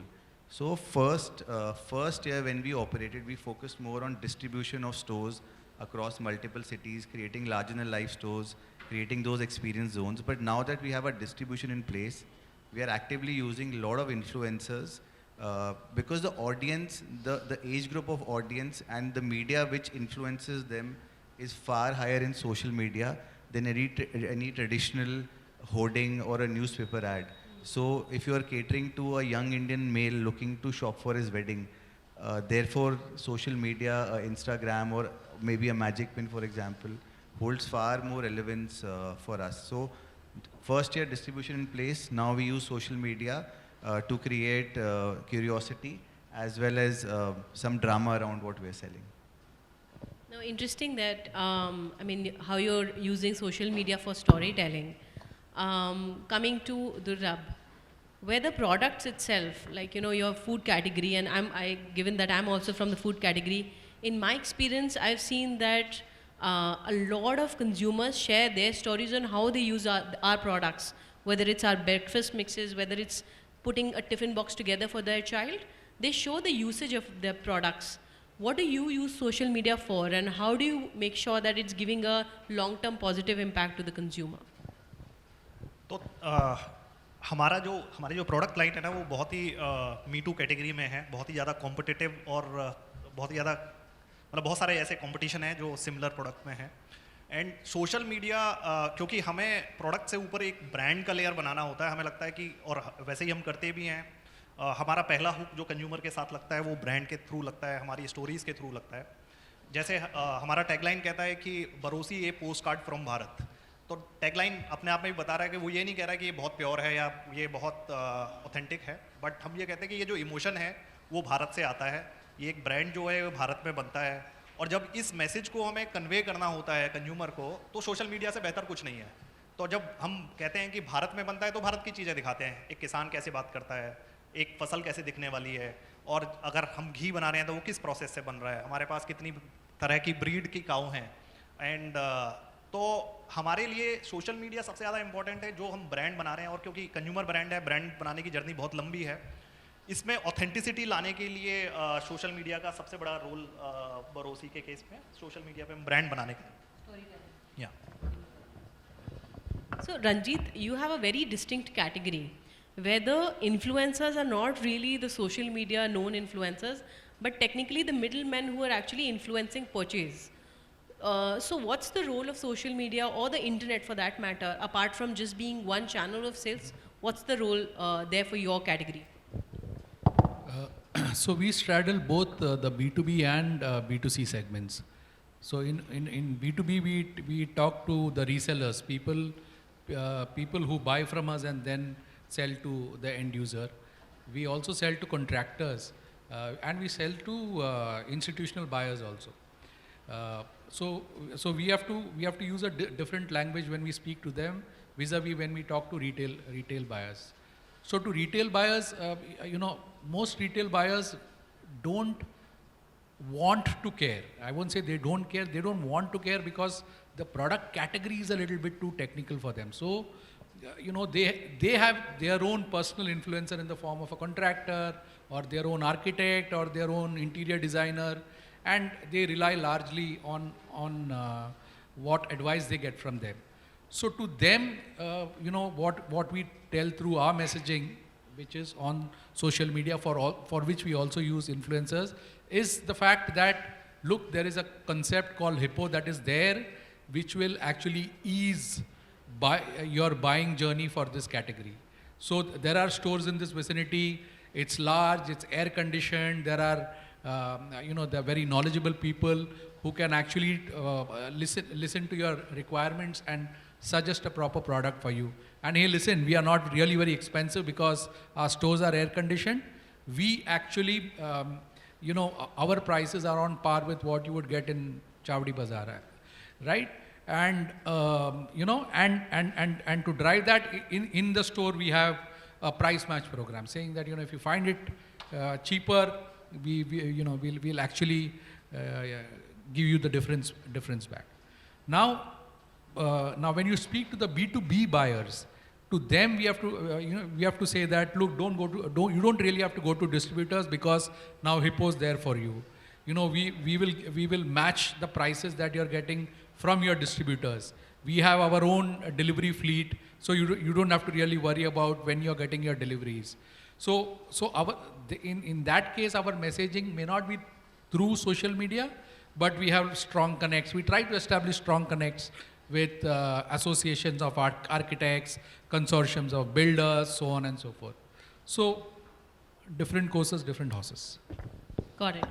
Anil, coming to you, I mean, now that there is a significant amount of e-commerce push from your end, and you've seen multiple categories panning out and their growth rates on online versus offline, what do you see the relevance and how do you see the share of sales shifting from online to offline and, sorry, the other way around, offline to online?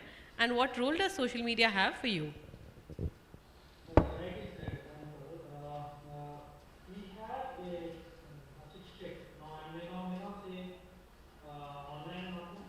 I say offline to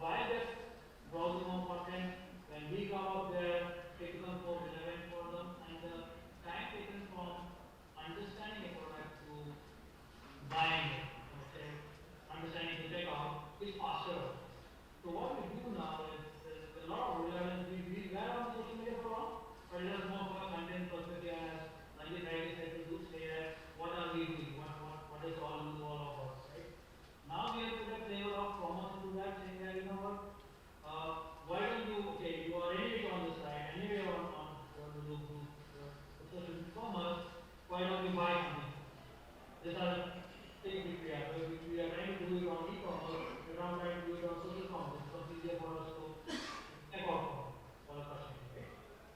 And that's one part of it. Second part of it is we are building a lot of community for this. We have a lot of people talking about Lulu Group all over the place, right? But how do we create a community which interacts with each other, know what we are, our offerings are, from both from a real estate as a mall perspective and also from a retailer perspective, what are we bringing to the forefront and how can they engage with each other is something which we are now trying to convey, and we are supposed to question for that. Interesting, thanks for that. I'm just going to double click a little bit of on social commerce now, moving from social media. When we think about social commerce, there is one key piece there, which is a person which has some amount of following, some amount of influence. And increasingly we see a huge amount of clutter in the same space. Every third person would claim to be an influencer. As your brand owners, they would be reaching out to you to sponsor your product, etc., etc. So there is a great amount of clutter happening in that space. How do you really choose? My question would be to Zahid first. How do you really choose the right people to associate with? What are the filters as a brand that you apply there? See, as I said, we don't literally take influencers as such. The people who amplify our brands are generally our customers. So probably we are slightly different there. And we simply amplify that. We support them that they come to us, they come to our stores or create a content out of that. We sometimes sponsors them in doing that. But yeah, ours is like all authentic, real customers who wanted to share their stories. They feel good wearing our products and all. We simply amplify them. That is the only criteria we follow, to choose those people. And they produce, and you can find a lot of genuine customers. So if you're confident about your products and services, you can find a lot of customers who will speak about your brand and all. True. And that's what we try to utilize that. If you see our social pages and all, we are not with too many celebrities and all who actually amplify our brands and all. So you would see very genuine customers who actually uses our products. No, interesting that there are authentic consumer stories. What's the case with Tasva here? Yeah. So I think the stage at which the brand is right now, it just completed 1 year. So influencers are more tactical calls for now. I don't see them continuing in the long run, medium to long run. And it's more to create, so let's say I have a store launching in Jaipur, for example. So tactically, I would choose to use an influencer who has relevance with the age group, with the, or he has relevance with, or the geography, etc., for the audience of that store. So again, tactical call, more to create curiosity around the store, some drama around the brand, but that's not a long-term sustainable or a reliable way of doing things. It is only because of the stage of the brand we're in, number one. Second, the product needs to be seen in different looks because it's a fashion product. Therefore, an influencer can do that much better than a traditional one-page ad or a hoarding, because in a video format, I can show multiple looks, which is where influencers' tactical call makes sense for us. Yeah. So as I understand, it is a short-term intervention, and to be able to showcase your product, your category in a much more, I would say, in different kinds of media. Yeah. So again, because of the age group which is looking at you, the stage of the brand in which we are in, probably 4 years down the line, we are so well established, I'll be saying the same things Zahid is saying. My customer speaks for me. Yeah. No, actually, there are two schools of thought of having a community of core consumers who talk the brand and the others which are in the brand building space. Durlabh, I heard from you that you don't truly rely on influencers, but you believe in creating your story and your brand online. Is there a space or thinking around creating a community of core users which will talk the story later on? मतलब अभी हमने वो explore तो नहीं किया, but हम उसको इस तरह से देखते हैं कि अगर हम कभी भी इन्फ्लुएंसर को यूज़ करेंगे या ऐसे कम्युनिटी बनाने की कोशिश करेंगे तो ये आंसर काफ़ी ना ब्रांड से आता है। ब्रांड की पोजीशन जो है कि वो बोलता है कि और क्योंकि फूड से रिलेटेड है, ट्रस्ट बहुत इंपॉर्टेंट है। तो मतलब मेरे को लगता है कि ये पेड वाला जो पूरा एक इकोसिस्टम है इन्फ्लुएंसर का, उसके साथ हम लोग, मैं और भरोसे फिट नहीं होता है, बट उसको इस तरह से सॉल्व किया जा सकता है कि कुछ पैशनेट लोग हैं जो फूड में काफ़ी एक्टिव हैं और वो काफ़ी सारी रेसिपीज़ के साथ काम करते हैं। एंड हम एक कैंपेन ऐसा करेंगे कि, ऐसा मैं सोच रहा हूँ बस, है ना, कि एक कैंपेन करेंगे कि देखिए हम जुड़ना चाहते हैं, क्योंकि कहना चाहते हैं कि हमारे प्रोडक्ट अच्छा है, बट आपको हम अपने एक प्रोडक्ट भेजते हैं, अगर आपको अच्छा लगता है तो हमारे बारे में अच्छा बोलिए, अगर आपको लगता है कि कुछ फीडबैक है तो आप हमें फीडबैक दीजिए। तो मेरे को लगता है कि इस तरह की कैंपेन हमारे लिए ज़्यादा बहुत ही ऑथेंटिक और ट्रस्टवर्दी रहेंगी, जिससे कि ये मैसेजिंग कंज्यूमर तक सही पास हो। No, interesting, because the focus, the brand sits on authenticity, and that's what you need to amplify. In Hippo's case, given that a lot of this business is basically converting from unorganized purchase to organized purchase, and of course, like you said, what you do on social media is basically education, that here this is a convenient option that exists for the consumer today, and instead of going to that dukan, get it at the same price in an air-conditioned outlet. Do you think amplification of this or the education of this is better communicated from the company, or do you think there is greater trust that you can get from, say, an influencer or some middleman who can do it much more effectively online? So, if you use the traditional definition of influencer, somebody who has a large following, we do use them like Dhruv mentioned, very, very tactically when we need to open a new store, where we need to communicate the concept of what Hippo stands for, like big store, a comfortable shopping experience, knowledgeable staff, large assortment, delivery at your doorstep. If you want to talk about that, we will use influencers. But when we really want to speak to, say, our B2B customers, we will use social media, but then we will make a film with, say, a renowned architect. So that though he may not have 50,000 followers, he may have probably 123, but out of that probably 14 or 15 might actually be our target customer. And when they hear him talking about his experience at Hippo, at least he's going to check us out.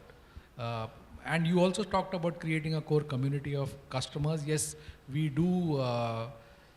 We are exploring that, though I must confess that we've not really reached a stage where we can talk about it. But we do speak to some of our customers and about their experience of shopping with us. What is it that they got in Hippo that they didn't get elsewhere, and we make those as short stories, and we push them on our social media. Interesting. In our case, typically what we see is in the food category, it's just real moms talking and baking their own child's tiffin on an everyday basis when they are pressed for time, when they're actually hurrying, and their different kids have different wants and needs. How do they really do that well with Gladful products? That's the story that we really tell.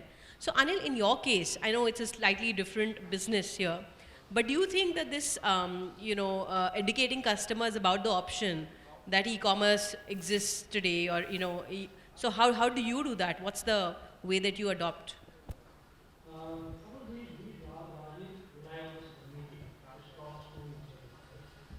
That's why we build all this concepts, all this thoughts, all this feedback, all this communication which is happening.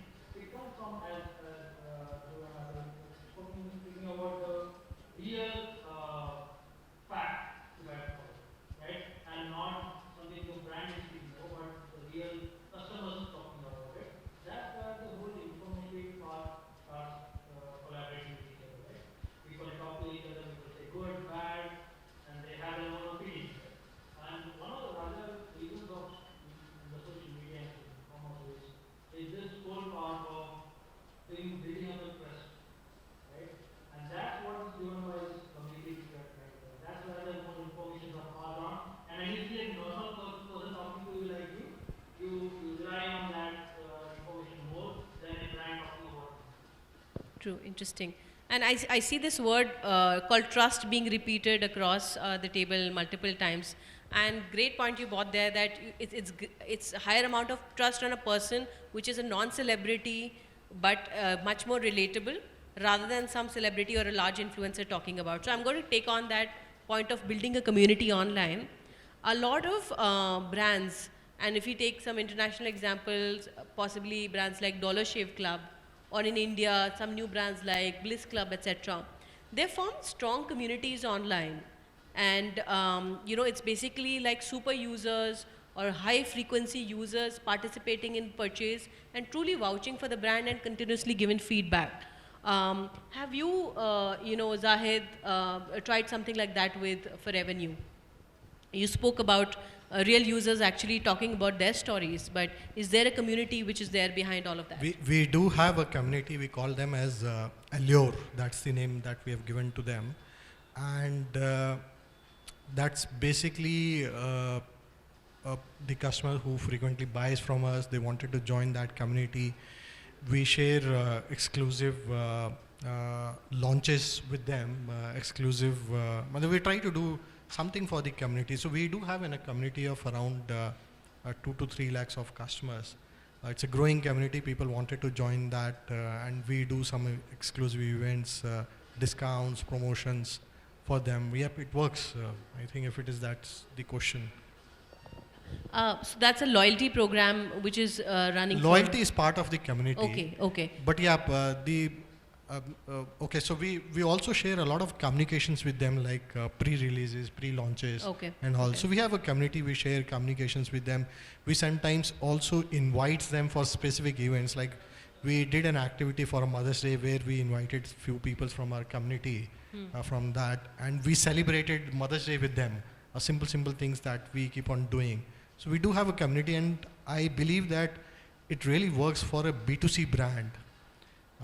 Brands like us who are very specific, who are pretty much there in the fashion. Fashion is like something where you wear and you wanted to share and create stories. So the community works for brand like us. Fantastic.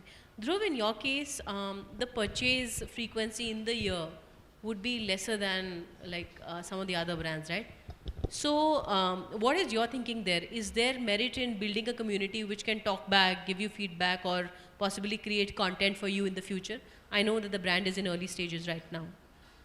Yeah, thanks for understanding that. We're still building a lot of customers, but I'll give you some examples. So community is something which we've not been able to do right now because we've prioritized a lot of expansion along the way. But we do see that happening 6 months from now. Right now, we are focusing more on a net promoter score. How likely is the consumer, his overall experience, how likely is he to recommend you to somebody else? So we're doing that during the time of checkout. So there are 2 kinds of feedback which we get. One is consumers who've purchased, and the other consumers who walked out without purchasing. So there's enough technology enabled there for them to give us feedback. That's something which is very basic, which we've obviously started. The second thing we are starting now is our referral program, because we've not advertised as much as we would have liked to, getting distribution in place, but we've seen customers acting as brand ambassadors for us, getting so many more in the store. Anyone who's purchased from our store, whenever he gets somebody else, he's the guy or girl who actually takes them around the stores, tells them about the product, tell them about the different looks, etc. So I think that's something we should really bank upon, is the referral program at this stage of our brand. And as we go along, I think community building, I read a quote somewhere, till the time Royal Enfield used to sell bikes, they were just selling bikes, but now they sell a community, and look at the sales, how they've gone. So community is a big factor, but not at this stage of our brand, but we'll get there. Yeah. Interesting. So Durlab, you've got consumers who are consuming your product on a daily basis. Yeah, highest frequency of consumption. Your brand is possibly the first brand that they interact with during the day, right? So you've got people who are super core users already sitting out there. Have you thought of utilizing them in some way? Is there a feedback loop that works behind Barosi, the brand that it is today?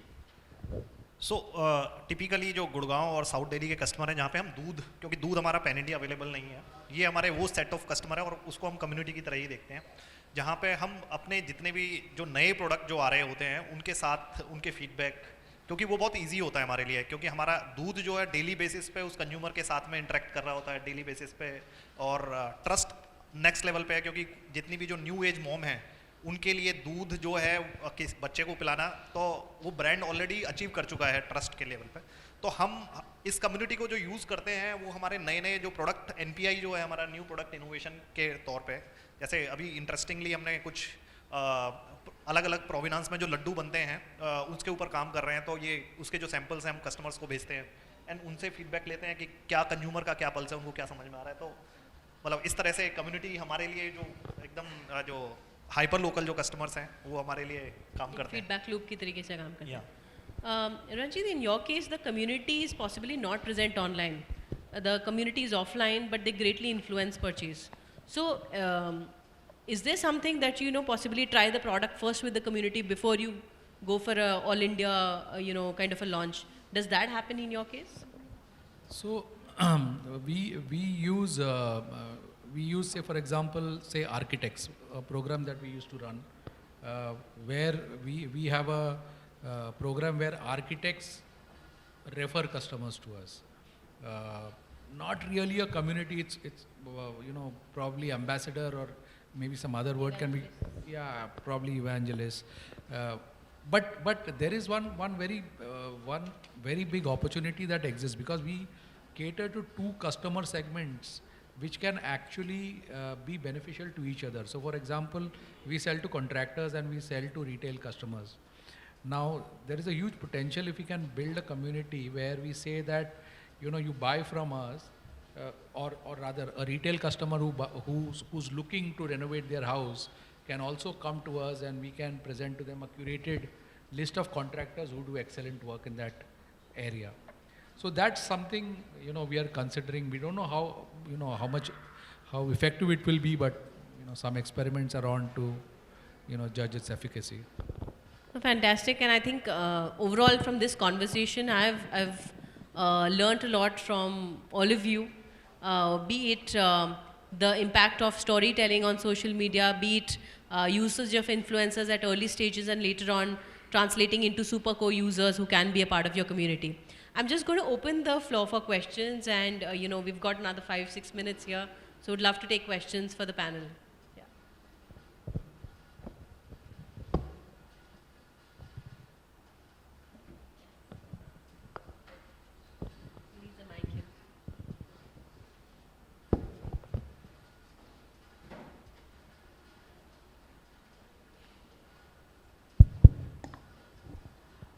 Hi, my name is Ambuj, and I run a digital marketing agency in South Delhi.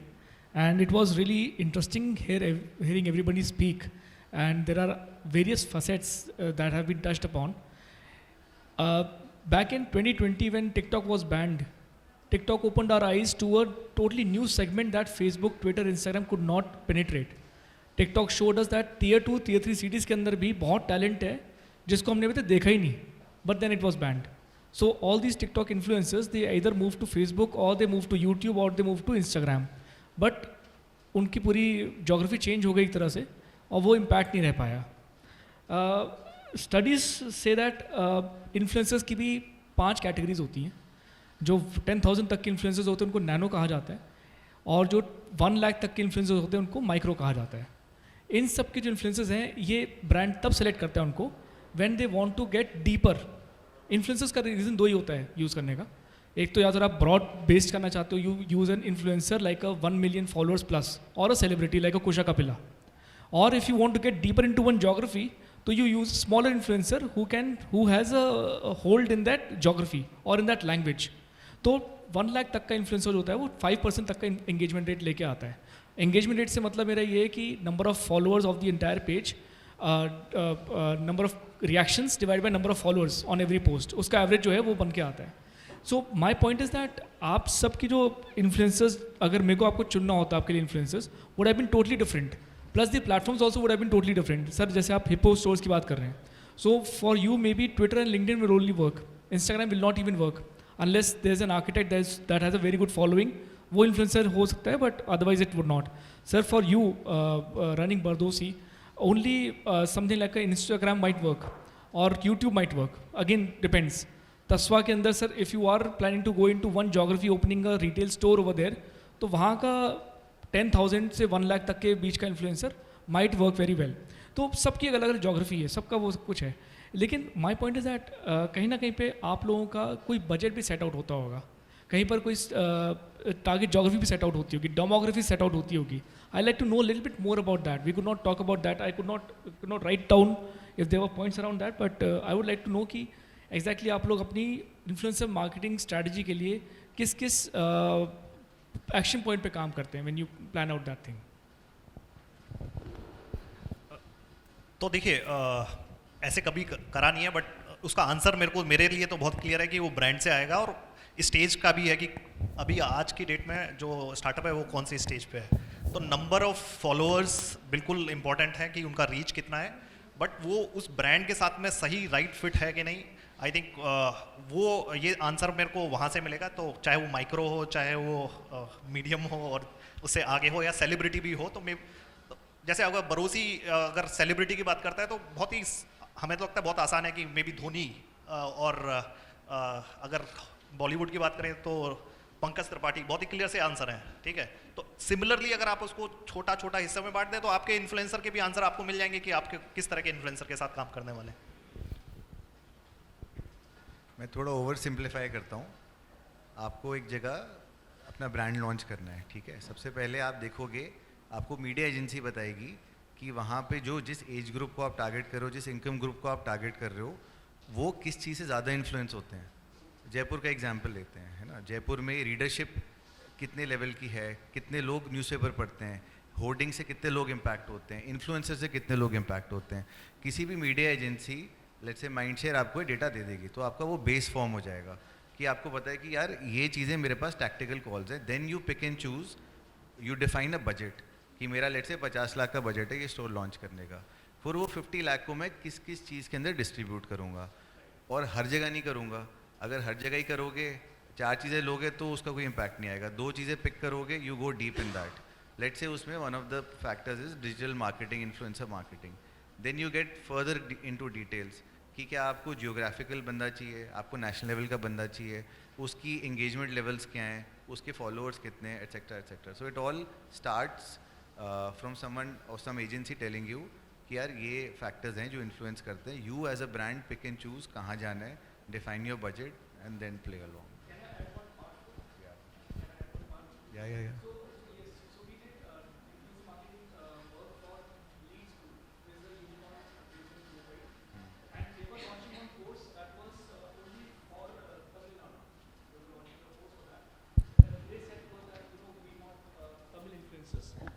We want Tamil influencers and English influencers, क्योंकि वही language वहाँ पे चलेगी. So even language plays a big role, isn't it? I mean, among the geography that आप बता रहे हो, even the language will also play a big role. जहाँ पे उस जगह पे कौन सी लैंग्वेज को इस्तेमाल किया जाता है, that will play a big role. 100%. Right, I think language will play a role because it will be defined when you give a media planning brief. Yeah. There, your demographics, age, geography, language, everything will be defined, right? So we are running a little bit out of time. Is there any question that we have?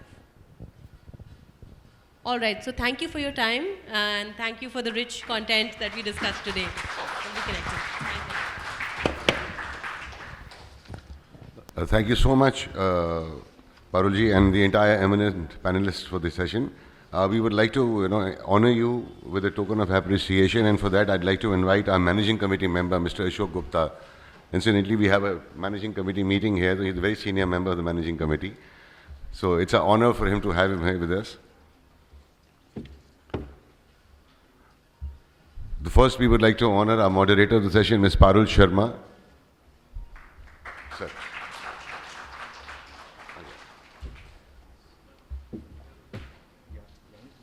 आगे आ जाओ, this will be little better.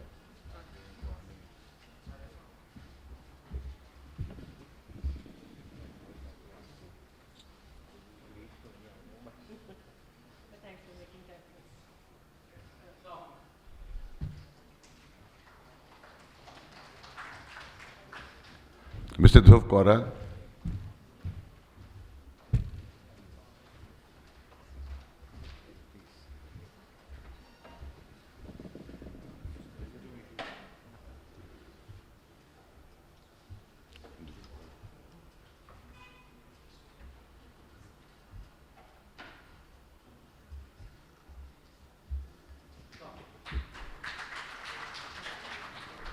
Mr. Zahid Ansari,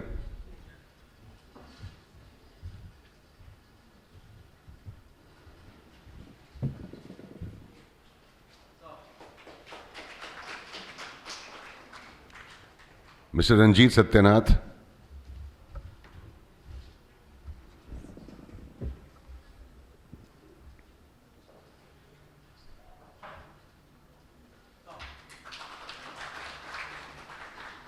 Mr. Durlabh Rawat,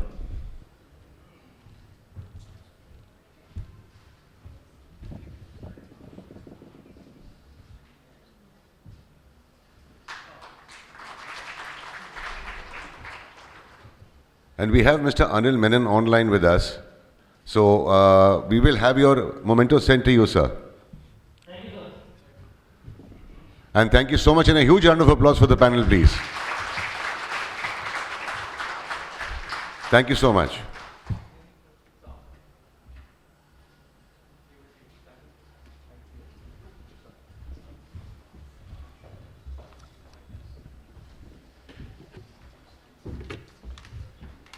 And now, ladies and gentlemen, we move to technical session 4, wherein we have a very eminent speaker with us, Mr. Shirish Joshi from Open Network for Digital Commerce. He is the Chief Business Officer and President, Network Expansion. Mr. Joshi currently serves as the Chief Business Officer and President, Network Expansion in Open Network for Digital Commerce. In this role, he is responsible for driving the expansion of the network by increasing the number of participants and domains. He is an alumnus of IIT Kanpur and IIM Bangalore. Prior to his current position, Mr. Shirish Joshi held various roles at esteemed organizations such as Procter & Gamble, PepsiCo, Airtel and Godrej. Throughout his career, he successfully managed multiple brands, geographies and market positions, demonstrating his ability to work effectively across India, China and South Asia. Ladies and gentlemen, he is our keynote speaker in the technical session 4, and let's welcome him with a huge round of applause.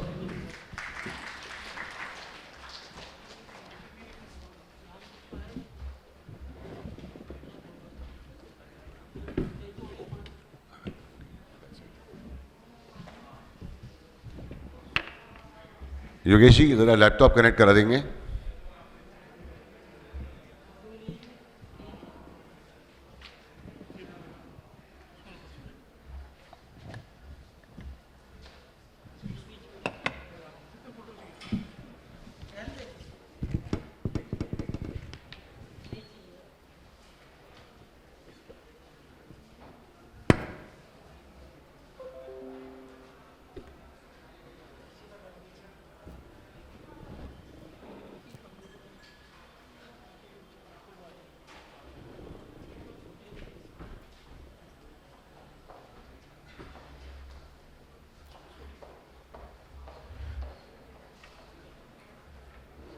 Some of the players who have come live, you get a sense of that. And then we'll talk a little bit about the idea of what it means, including personalization and the potential use of technology and where that can come into play. And then that will hopefully lead into a good discussion on the panel.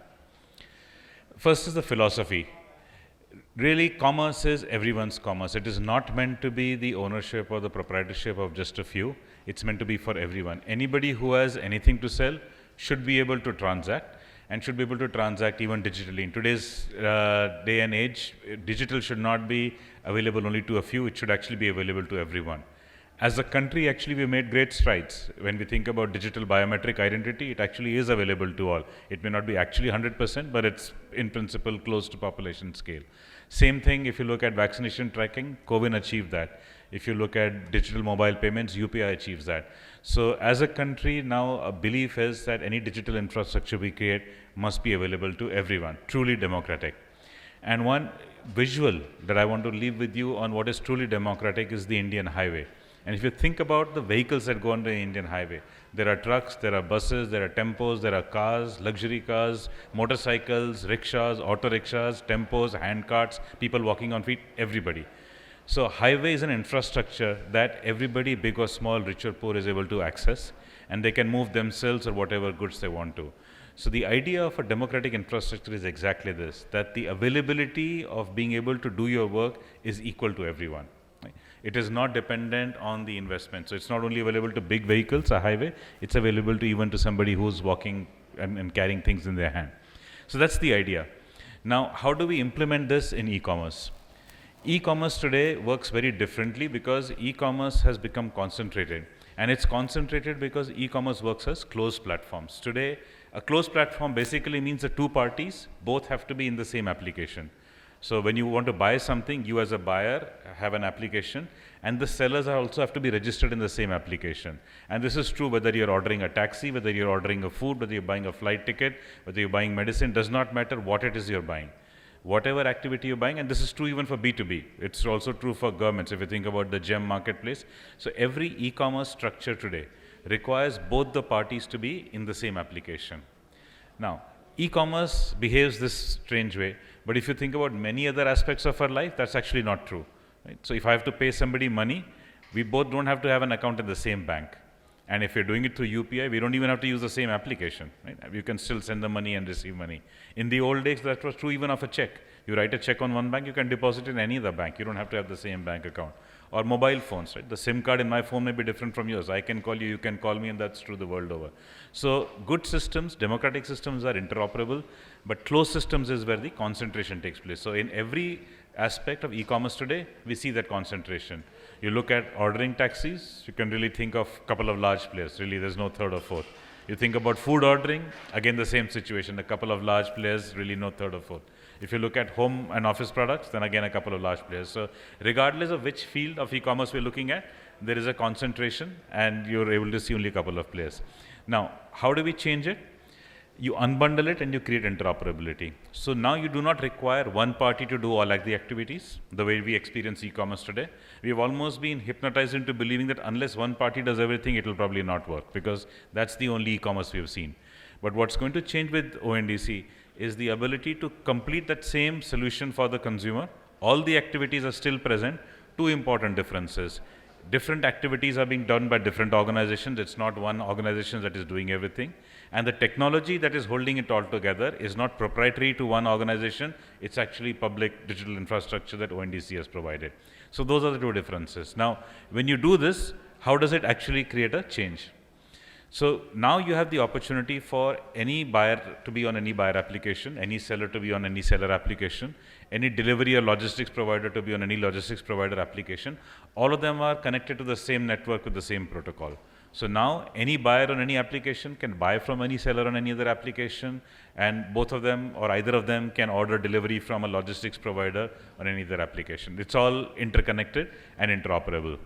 So now what this does is you get a single network where there is a large number of buyers being contributed by many buyer applications. You have a large number of sellers being contributed by seller applications, large number of delivery providers. This is the conceptual map, right? And this was the concept that was true till April last year when we did our first transaction. And the reality of it is now this, which is we have 11 buyer applications. Collectively, they have more than 100 million consumers, and probably close to 200 by now. We have 32 seller applications, collectively bringing in nearly 40,000 sellers and nearly 45 lakh SKUs. And we have 7 logistics providers which now are able to access all PIN codes in the country. So now let's take any name there, right? So let's take a buyer on Spice Smart Shop. And a buyer on Smart Shop, let's say they're looking for a pen like this. They can in their buyer application put that search. All the sellers who are on any seller application with a pen will respond, and the buyer can just simply filter, select, add to cart, make a payment and go through. So because everyone is connected to everyone now, you don't have to separately list, you don't have to separately register with one particular application.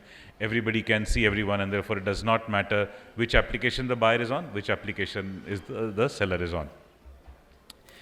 Now, who's live, right? So we have big brands which are live. Unilever is live with their U-Shop, P&G is live with their PG Shop, ITC is live with their ITC store, Wow Science is live, Boat Electronics is live with their headphones, Bolt is coming live very soon. So big brands are joining, and we have food brands also on their way to integration. Yum Food, Jubilant, they're all in conversation. So one set of people who are joining are big brands. But we also have very different kind of sellers. We have weavers, and we have, for example, in Kanchipuram, we have 7 weavers who've got onboarded. So now you don't have to go through any intermediary or standard shops which are selling standard designs. You can go directly to the weavers and order directly from them. We have specialty restaurants who specialize in local cuisine and locally sourced ingredients, which is both a green footprint and unique in taste. We have people who've built their own cosmetics brands, currently small scales. These are all D2C players currently, but now on ONDC they can access a large pool of buyers. We even have traditional arts, people who make things that many of us may not even be aware of, or even if we were aware of, we have sort of forgotten and they're no longer part of lives. So these are all different kinds of sellers. So it's not just bigger brands and bigger organizations, but even sellers like these are present on the network today and to order. And what the network, as a network, what we are doing is also building infrastructural tools. So reputation is a very important factor, right? How do you buy online? Many times you don't know the seller, and therefore if you see a good reputation, a good rating, you feel comfortable buying with them. And in fact, even if it is one of the famous platforms today, if the product is, let's say, 1 or 2 rated, or the seller is 1 or 2 rated, you'll probably not buy. So it's not about how much you trust the platform or the intermediary, is how much the seller is rated. Now, today, who builds this reputation? The seller builds the reputation. It's their effort, it's their sweat that has built that reputation, or the product manufacturer. They built a great product, they get a good reputation. But today's e-commerce locks that reputation inside that platform. So when that product registers on a new marketplace, they have to start from zero. Or when that seller registers on a new marketplace, they have to start from zero. So it's their effort, their ability, but it's been locked up by a platform. On the network now, reputation is linked with the product, linked with the seller. So that seller could join the network through any participant, but the reputation is linked with them. So the person who created that asset, whose effort it is, that is now available to that person to leverage that asset. So reputation, a portable reputation, is an important factor. Other are tools like reconciliation. I won't go into that, but they enable people to do the complexity of e-commerce, accounting and tallying very easily. And badging. Right? So a lot of times you want a certificate of some kind to judge a particular seller. And there are a lot of social organizations that are helping small artisans and handicraft makers build digital stores. But we don't know them, right? So let's say you see one shoemaker, Rahul Sharma from Gorakhpur. Now you don't know who this Rahul Sharma is, but if he comes with a badge that this is a Tata Trust supported enterprise, or this is a SIDBI supported enterprise, or this is a NABARD supported enterprise, that badge suddenly makes you feel differently about a completely unknown player. So having badges of this nature, or GI tagging, right? This saffron actually comes from Kashmir, or this Banaras sari, silk sari actually comes from Banaras. So GI tagging is another kind of badge. So building badges that allow then these unique and specialty sellers to also have some degree of authenticity and authority to be able to sell is another facility that we're building on the network. So now what are some of the examples? Well, Ayaz is an auto rickshaw driver in Bangalore. We have auto rickshaw services also available on the network, and he has tripled his monthly savings ever since he joined the auto rickshaw hailing ride through ONDC, not through one of your standard applications. And now he vows never to go back to any of those platforms. I mentioned the Kanjivaram silk weavers, and actually this number has changed since this slide was made. They've now crossed 5 lakhs in orders through ONDC.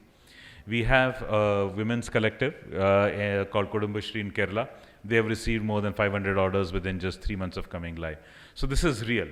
An open network that allows anybody to sell anything. You could be a home baker selling your cakes, and you'll have 100 million buyers on the network potentially buying from you, as long as you're able to live with the delivery system that's available. So for any business now, it's actually very easy. You don't have to build all parts of a commerce chain. You just contribute your part to the network. All the other complementary services come from the network. And as a seller, as a manufacturer, as a creator, all you have to worry about if you're participating through a seller application is, how do I know when somebody is wanting to order so I can accept the order? How do I pack it, and in how much time do I keep it ready because somebody is going to pick it up? And how do I know when I've received the money? That's all the 3 things you need to do. So that is what we now hope will lead to a democratization of commerce and a much wider participation. And we are seeing that in the examples that I also shared in terms of sellers who are coming on board. So now what does it mean for the experience? Right? Because think about the internet. The internet is an example of something that is open. Any website published on any web platform is visible to any user on any browser. Right? There is no restriction. No browser can say, I will show you more websites. Or no web hosting platform can say, I will expose you to more users. Nothing. Everybody sees everything. Right? That's the open network. So now how does innovation take place? Individual organizations build those experiences. It's not the ICANN registry or the people who build the HTTP protocol who are doing it. It's individual companies who use that protocol. So what happens on something like ONDC? Any component or technology can become scalable. Let's invent a few examples, right? And not that these exist. So think about a company that does image processing. This company may be doing, let's say, all the fingerprint machines that allow you to enter, maybe creating an application for that, or creating an application to scan X-rays and create an initial diagnosis. Such a company can create a tool for making catalogs. How will you describe this item? Like, do I describe it as a circular 1-inch tall with flowers in 4 colors? It's very difficult to describe in words. But if I could take a picture and use that to buy, then a visual catalog becomes very easy. Or think about a thela wala. How is he ever going to build a catalog? But if he has a visual tool to take a picture of his thela, and the software can scan and identify apple, orange, banana, grapes, whatever that is, all he does is enter so many rupees a dozen, so many rupees a kilo, and his catalog is ready in 25 Indian languages, all through that same software. So now you can have a technological component. This is not the entire e-commerce end-to-end solution, just a cataloging tool. And if such a cataloging tool, let's say, decides to charge 0.1%, so out of every 100 rupee transaction, somebody has to pay them 10 paisa, who would mind that, right? Even a thela wala might not mind that. So in this fashion, you can create experiences that enable people to be part of this e-commerce network and grow. Think about furniture. So furniture is something that we want to see, touch and feel, but we also want a sense of how it fits a particular space, right? So that's where AR, VR tools can become very useful. Now, if somebody were to create a furniture shopping experience today, with that, they will have to build everything. First, they will have to build the technology for that experience. Then they will have to onboard furniture makers. Then they will have to market to buyers and get them on board. You'll have to build that entire platform, which is very expensive. But on a network like ONDC, all you have to do is just build that component. So if you have a way of ingesting photographs, or you have a way of ingesting, let's say there are technical drawings of that furniture, and convert that to a 3D version, and then you also create a viewing tool that you make available to buyer applications. Then on the buyer side, you are able to render that regardless of which buyer it is. Right? Think about, in a very simple example, it's like stereophonic music. As long as the music that is created is stereophonic, if the device that is receiving it can also render it, it will render it. If not, then you will hear it in mono. So in a similar fashion, you can create tools of various experiences, and those experiences then can be transmitted, provided those are very easily made available. So that's what the opportunity exists today, that as e-commerce grows, even in the closed platforms, but more importantly, the ONDC way of doing it democratically that allows a much greater participation, there is an opportunity for much greater personalization, there is a much better opportunity for creating experiences, and we are seeing now that some of these conversations take place. These are real conversations, these are not inventions. There have been people who are now considering delivering it to a moving location. Right? Now, today when we order something, we order to a fixed location. We'll order to our home, we'll order to our office. If we want to gift somebody, we'll order to our friend's home or address, but it's a fixed location. Right?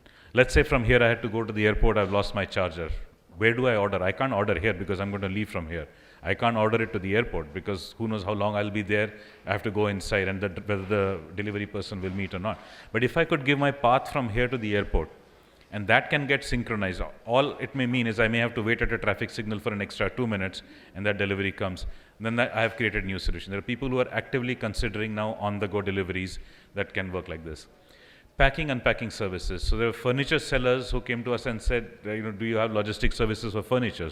We said, yeah, of course we do. Where do you want to ship? He says, shipping is not my problem. I can ship anywhere in the country. My problem is once it reaches the customer, who's going to unpack it nicely, install it, and that's the first time the customer is seeing it, right? Let's say if you're ordering wood, the grain might be a little bit different from the photograph, or it might be just a little bit darker or lighter, it doesn't fit, and you might want to send it back. In that case, it has to be repacked correctly. So do you have people who at the destination can unpack and repack furniture? We said, no, currently we don't. So now once somebody creates these unpack, repack services, then it's not only for furniture, it can be for appliances, it can be for many things. So somebody can now just create this unpack, repack service that becomes a bolt-on to logistics. So logistics no longer shipment and warehousing, it's now also these services at the end. Creating combinations, right? Somebody who is has an insurance business and who also has, as part of their insurance business, a panel of 30,000 medical stores. So they said, how can we be part of ONDC network? We said, well, the medicine store part is very straightforward. Medicine as a category is life, so those 30,000 stores can be connected to the network. So then what about insurance? So we asked them, what kind of insurance do you do? We said, ours is very simple. It's actually Mediclaim more than insurance. So as people consume medicines up to a certain point, they collect the bills, they submit the bill for claim, and they're able to get that money back. So we said then you have a wonderful opportunity to create a buyer application for medicine, because then the insurance amount becomes a credit to which the consumer can keep debiting as they buy. So now there are no bills to connect. You are the buyer application, you already see what they are buying, and at the end of the year it's all reconciled with neither you doing an extra effort nor the consumer doing an extra effort, right? So that's another new combination that can get created. Or think about multi-location pickup. Today, multi-location pickup is often usually factories who are picking up workers from multiple locations. That's fixed. Every day, it's exactly the same number of workers, same locations, and same destination. That's not very complicated. So once you have set or schools, right, when they pick up students, when those routes are set, that's very straightforward. But what if you have to do it on the fly? What if you announced, let's say, a company meeting, or the company meeting venue change, a particular hotel has a problem, we now need to shift. So now who's going to reorganize this?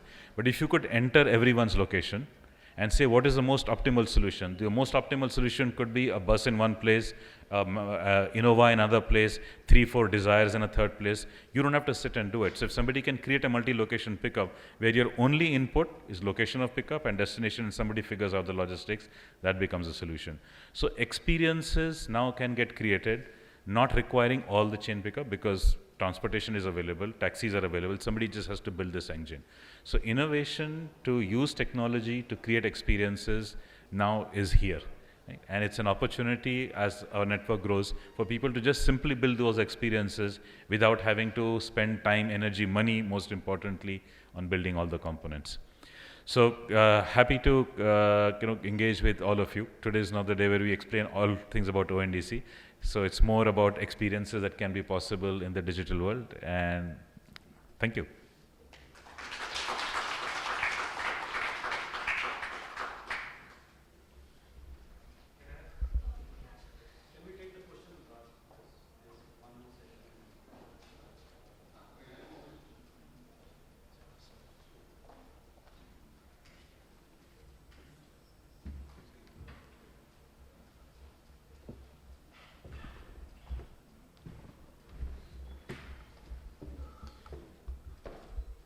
So now we begin with this actual session on deliberations on future of personalized shopping experiences, transforming retail customer engagements with AI and AR/VR.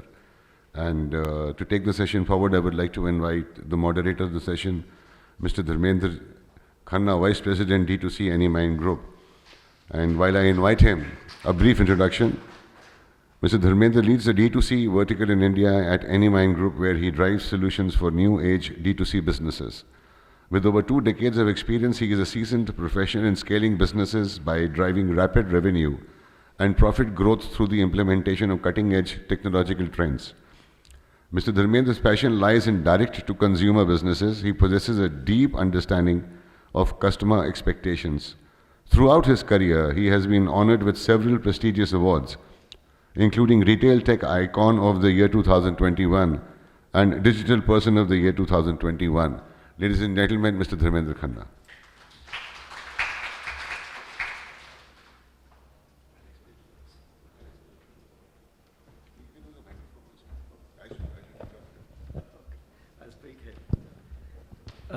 Thank you, sir. I'll invite Riddhi Adlakha, Global Head Digital Marketing TCS. Riddhi is innovative programs and strategic initiatives within TCS have brought about transformative changes in the operations of retailer, FMCG, and travel and hospitality industries. By adopting a digital-first approach, she played a pivotal role in elevating brand awareness among executives, achieving a remarkable 2x increase and 84% during the same period. Through a customer-focused strategy, superior execution, investments in developing new capabilities, and a sustained focus on research and innovation, Ms. Riddhi has positioned her team to seize the numerous technology transformation opportunities that lie ahead. Thank you for joining, Riddhi. I next invite Rashmi Chopra, founder Ecloset. Rashmi is the founder of Ecloset, brings over a decade, I'm sorry if I have misspelled it, over a decade of corporate experience working with renowned global fashion companies throughout her career. She has undertaken various entrepreneurial projects. Her educational background includes completing a DMS program at IIT Delhi and MFT from NIFT Delhi. She also holds BCom degree from SRCC Delhi University. She has received prestigious awards including Exceptional Women of Excellence Award at Women Economic Forum in 2018 and the Women Icon of the Year Award at Femina World Women Leadership Congress 2017. Next, I invite Abhishek, a dear friend, COO of Lacoste. Abhishek holds the position of CEO at Sports and Leisure brand Lacoste in India. He has been an integral part of Lacoste's growth journey in India for past 13 years, contributing to brand success. He completed PG in Garment Manufacturing Technology at NIFT. With a corporate career spanning 17 years, Mr. Abhishek has gained extensive experience in various domains of modern retail. He has worked in areas such as apparel production, merchandising, buying, retail, and planning and supply chain management. Let's start the session.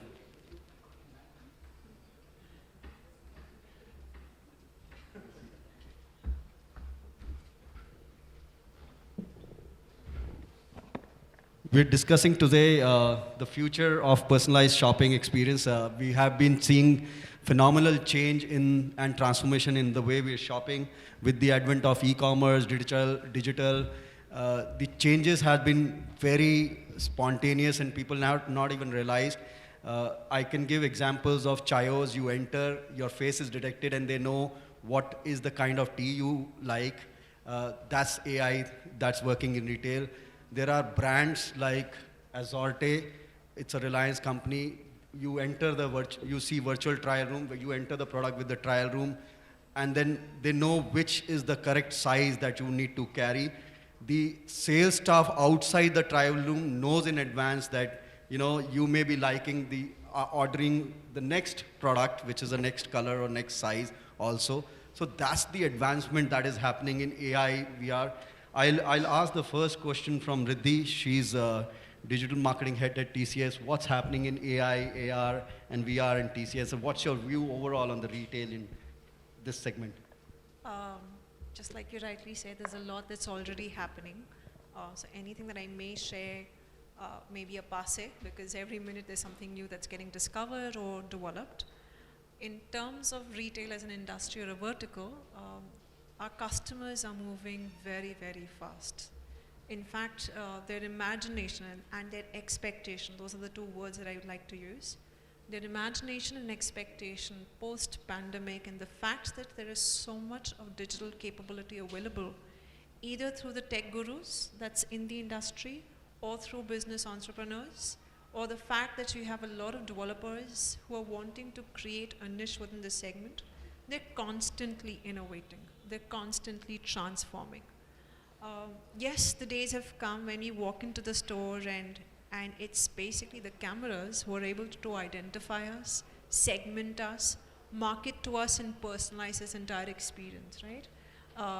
Somewhere if I have to relate back to historically, our kirana walas would know us, right? We would walk into the store and they would know us because we would have a conversation with them. We would go back and have that relationship with them. Today, our relationship is there, but it's not with the individual. Unfortunately, it's with the data, right? And that data is what is getting leveraged, whether it's artificial intelligence, whether it's machine learning, the fact that we're wanting to go back and create innovative solutions, it's all resting on the data. And the moment you're able to capture that data and be able to process that intelligence is going to create a different experience for a customer, right? Yes, I am now able to select better in terms of, or make better choices in terms of what should I wear. What is it that we were just discussing it in a coffee table discussion with Rashmi, is that many of us don't know how to dress. Many of us don't know what to buy. Many of us don't know what's the best tech available, right? And here is where you have a lot of these intelligence that's been given to us at a platter to going back and leveraging it, right?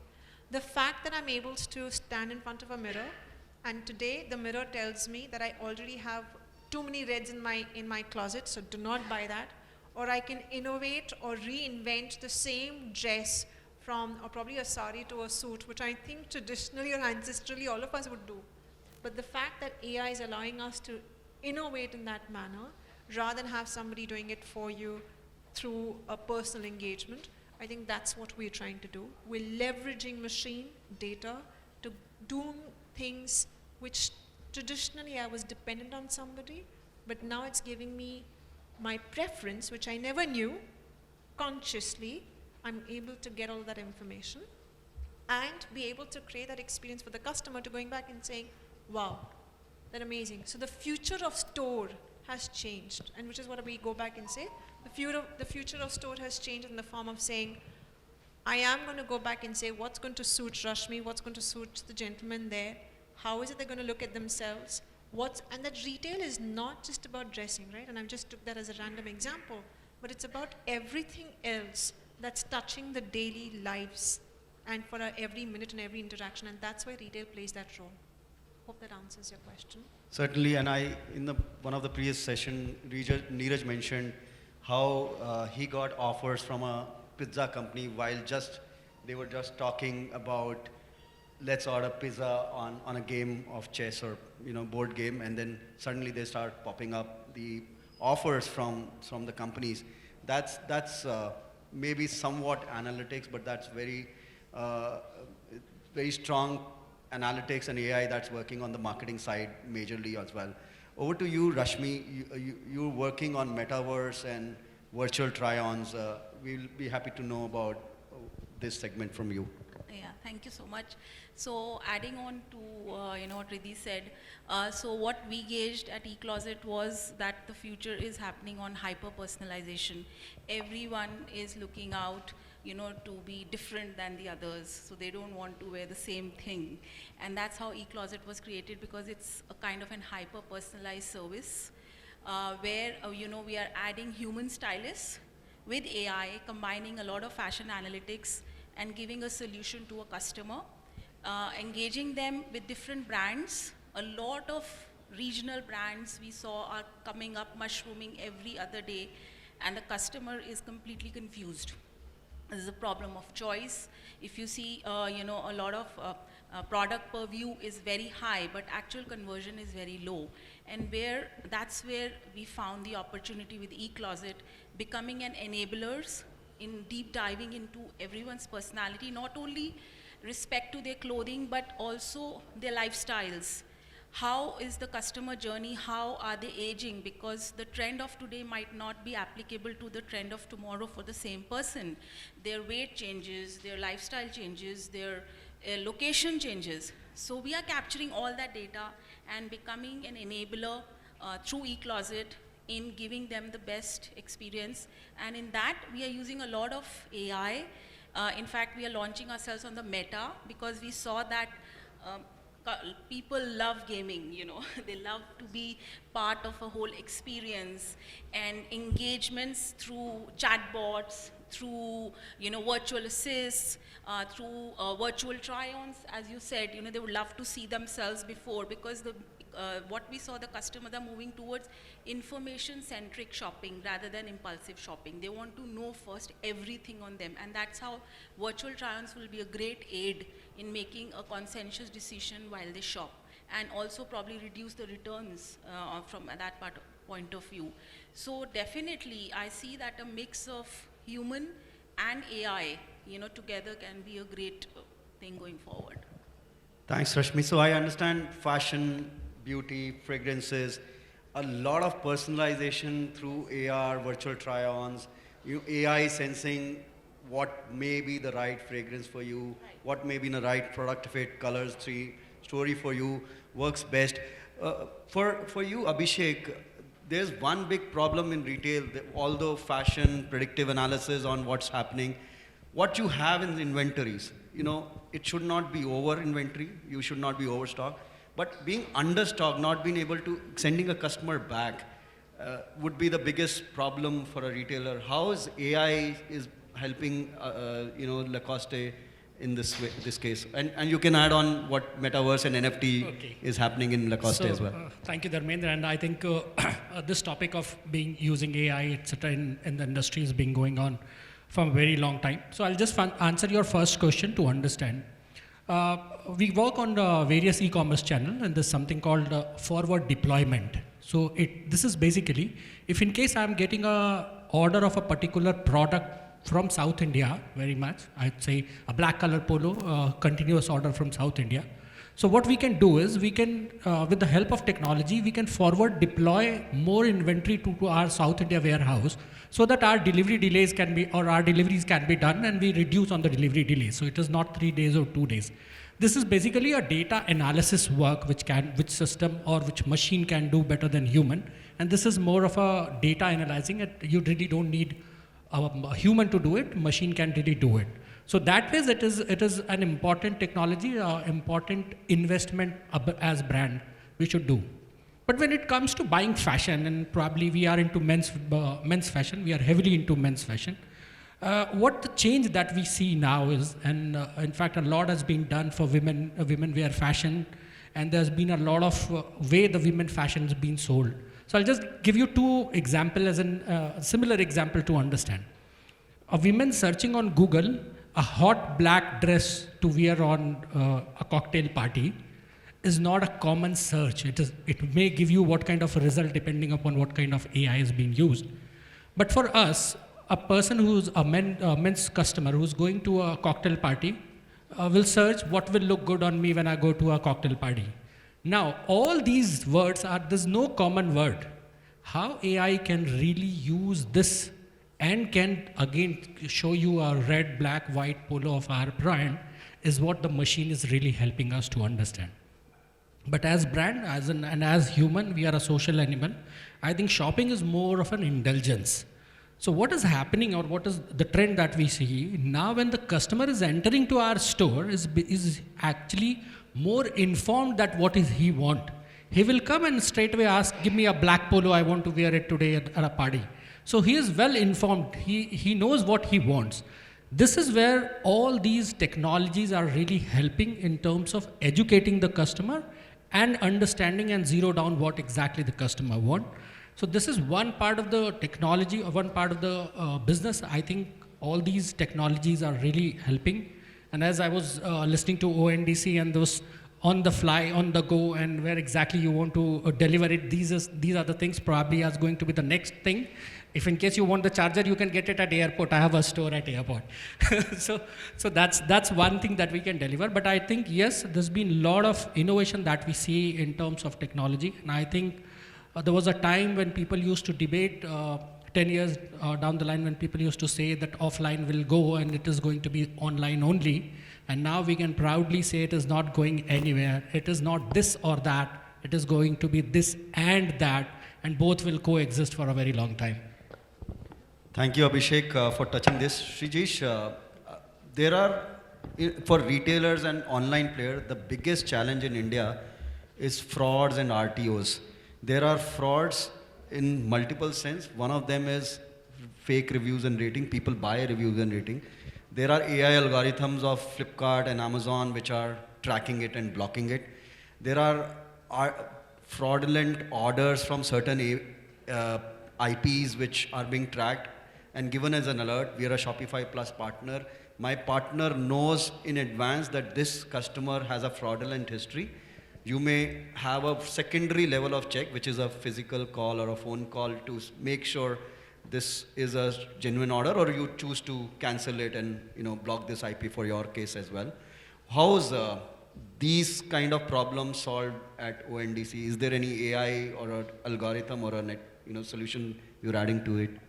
So, 2 parts to the answer. First is that ONDC itself is not the business entity.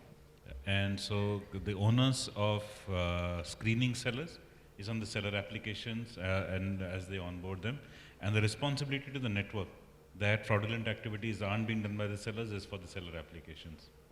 Likewise, buyer applications, when they broadcast to the network and receive them, have a reputation to maintain.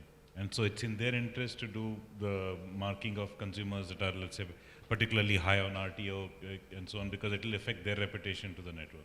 So the onus of managing naughtiness or fraudulent activities at an extreme is with the business entities, which are the buyer and seller applications. Now, each one is free to deploy the nature of technologies or algorithms or mechanisms that they would want to, as per their preferences. So that's great, but then I'm on the same network, or not in the same network, but same platform, where I'm still, as a small brand, one of the challenge we suffer is to get visibility, we had to boost, we had to pump marketing dollars, we have to buy reviews or get reviews, we had to, buy the, inventories of banners or advertising, participate in their events.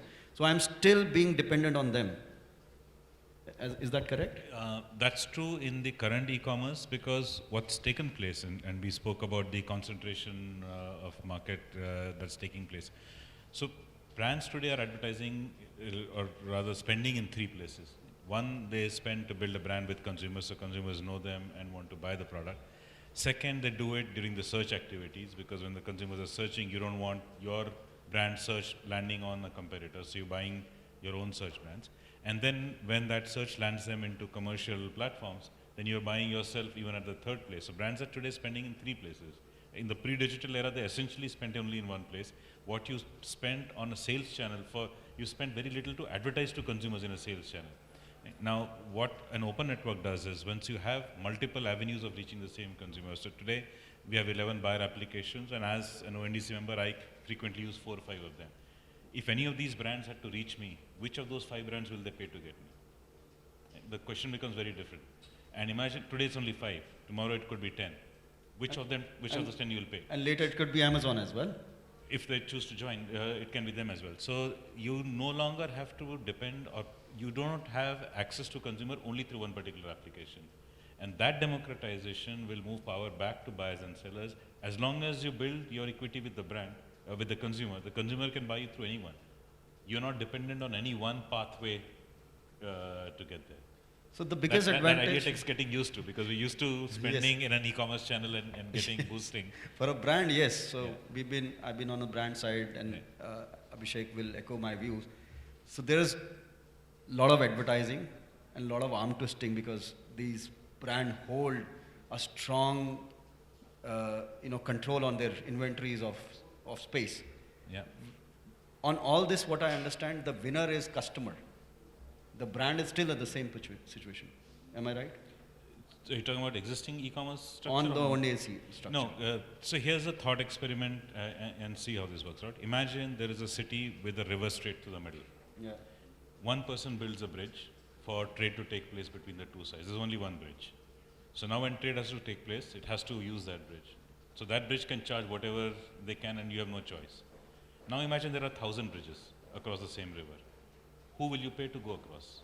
Or which bridge is going to charge? Sir, जहाँ से business आ रहा है, I will pay, because मेरा business अभी भी कोई control कर रहा है market. नहीं करेगा ना. So that's the point, that in an open network, there will be no one way for any seller to reach a particular buyer. Therefore, there is nobody in a position to uniquely control that access. That's very interesting insight. Coming back to you, Riddhi, we spoke about personalized shopping, the experience a customer can get, a user can select a product. What about engaging with the customer through AI? There are algorithm or cohorts. Every brand now, Abhishek's brand is 17 years old. You've been working in 19 years. 90. No, in India it's 32. 32 years. And in 32 years, I'm sure they have 1 million plus or more than 1 million consumers. There are cohorts of every consumer. Some are laggards, some are deal seekers, some are every time there is new, they will be calling the store staff to reach out the customer. What do you think how AI can solve this kind of a customer engagement and customer experience? So I think, Dharmendra, I'm going to change the question, because I don't think AI is trying to solve engagement as a challenge. What AI is trying to do, and this is my personal opinion, right? So I'm going to let each one of them comment instead. What AI is trying to do, or rather through AI, what are the brands trying to achieve? We're trying to achieve numerous objectives. We're wanting to reach to an audience whom we've not reached out to. We're wanting to create our awareness, or the fact that we can even be considered, because that's the first part that we're trying to do. We're then wanting to, of course, then have the stickiness and the engagement, and eventually be able to not just sell, but be a repeat in the sell, right? Am I going to be leveraging AI only in one part, which is the engagement? And my answer would be no. I would want to actually leverage AI through this entire customer journey. And again, I would go back to the same statement saying, where all and how all do I have my data? Do I even have that data? So a 360-degree view. So when we're saying 360-degree retail, it's actually 360-degree view of a customer, which many of us fail to ever have it. We do not know of what's happening of a customer who's seeing it online, then on an app, then goes to a website or probably some other, another our competition's website, and then walks into the store. So the omni-channel presence, and then coming back and saying, hey, no, I got a better deal with somewhere else.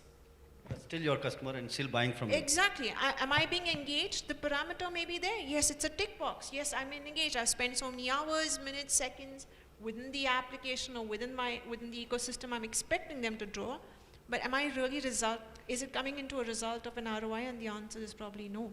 And here is where we would want to tie in back artificial intelligence, and as a matter of fact, every form of development from the data to going back and enhance that customer experience for us to have a loyalty, repeatability, frequency. And if any part of this in this journey cannot be done or undone while just keeping one in silo. So which is why I said I would probably take that question a little differently, and I would say all of this is required from a customer journey perspective. We need to capture them, we need to be aware of it, and constantly feed this data back for creating that kind of intelligence. It's not that one time, and like Rashmi said, right, our customers are changing, they're evolving, and all of your, I'm sure in 32 years, the cost has changed completely the way you're looking at men's apparel. Today, men are more trendier compared to women, a lot of women, right? And if I'm not constantly feeding it back into my ecosystem to be able to garner that intelligence, then it's a showstopper for me. Thanks, Riddhi. Rashmi, what's your inputs on or views on, you spoke about virtual try-ons, how customers can be engaged more? Same customer probably is very well versed and will sit on front of a virtual screen and try products and then buy. And then there's always certain set of customers who will say, okay, let me wear it, see it, feel it, and as Riddhi said, make up my mind probably on a next channel or a next day or a next medium. How's your views on metaverse or virtual try-ons helping on customer engagement for retailers? Okay, so when it comes to e-closet and when you're talking about the meta, so we are always on the phygital space. So we create a space, as you know about phygital, is that they can try it on, but they also go onto the physical space and they experience that through trying it on physically. And where e-closet comes here is then we are creating a kind of a, when someone says, okay, we create a whole look. So we are not only a clothing outfit recommendation, we are a whole look recommendation. We'll tell you your hairdos, on your face, what kind of glasses will look good, on your accessories. So when they virtually try it on the whole look, it gives them confidence to go physically and go there and pick that up also. Do that sale either, some people are saying, okay, I now have seen it on a 3D try-on, a virtual try-on, but I really want to see physically how it looks on me. But here when they see it, it gives them a confidence to buy. So it's that they feel more confident to shop that product. So I feel that it's more of a confidence building also through the virtual try-on, and it gives them a more information-centric shopping decision. And I feel that metaverse again, it's a whole immersive experience. You see Van Gogh, when Van Gogh was here, it was a complete immersion. Pop-ups that are coming up, are all immersive experiences which brands are coming up with. So it's a whole immersion, and people love immersive experiences. And I think that also builds up and helps them make some interesting shopping decisions. That's very interesting. When I was in Lotus Sports, we worked on an AI to identify the store location as well. I remember one of the previous time, one of my business development guys used to sit in front of the shop we've identified for a few hours on a weekday and few hours on a weekend to count walk-in kitna hoga और उस count का percentage में मेरा conversion कितना होगा. Then I realized Chayos is working on an AI solution. They put just a camera. They work on 15 days data, identify if the store location is perfect. What would be the timing of the store? So they have different timing for all the stores, 7 a.m., 5 p.m., or probably some stores open at 11 a.m. and goes till 11 p.m. and have different menus, different price structure for different, because that data that they calculated and observed gives us so much insight that what is the kind of customer they are catering to. For us in digital, I know if the customer is coming from Instagram, I know what geography, what gender, somewhat on the persona of the customer. But for a retailer or my retail staff, till the time the phone number is not added on the cash counter, we don't know the customers or their history of shopping with us. Besides that, the store manager is the AI, or what is called actual intelligence on identifying the customer's persona. Ki boss, ye to mera wo wala customer hai, and this is his persona. Where a lot of companies has come up with face detection and giving an advanced alert, this is the history of the customer, gave a lot of insight for a physical retail staff also to identify and get better conversion, get better personal engagement and experience with the customer. Abhishek, what has been in your case, some innovative strategies, maybe AI, may not be AI, that you evaluated and turned around the retail experience and engagement? I'll tell you, since the time we really started using these technologies, and I'll just give you a real example. Before 2015 is when we launched our own website. The overall understanding of the customer to us was that our customers are more than 30 years of age, who has certain kind of income, who can really afford to buy such expensive clothes and so forth. But the Google Analytics in the year one only has given us a very surprising result that 24% of our shopping is actually happening to a clientele which is less than 25 years of age. So those footwears, caps with big Crocs, etc., are actually bought by the younger customers whom we have not even targeted then. And we were not even thinking of targeting them because most of them were really dependent on their family income to buy our products, because our products were expensive. And that's something which really changed the view, the way we started doing our merchandise mix, etc. And if you talk to me today, footwear is one of the category which we are selling, which is growing more than 100+% year-on-year basis. And my maximum customer of that category is below 25 years. In fact, we are targeting them as young as 16, 17 years. And they are the one who are buying footwear worth rupees 11,000, 12,000. So this kind of a data was not available to us till the time we had Google Analytics with us. So a lot of this is actually helping us to take informed decision as what to buy, how much to buy. We also buy from our principals. So what to buy, how much to buy, what is the size that we should keep in our, what is the kind of return. So for example, every product that you return on our website, you write a reason why you are returning.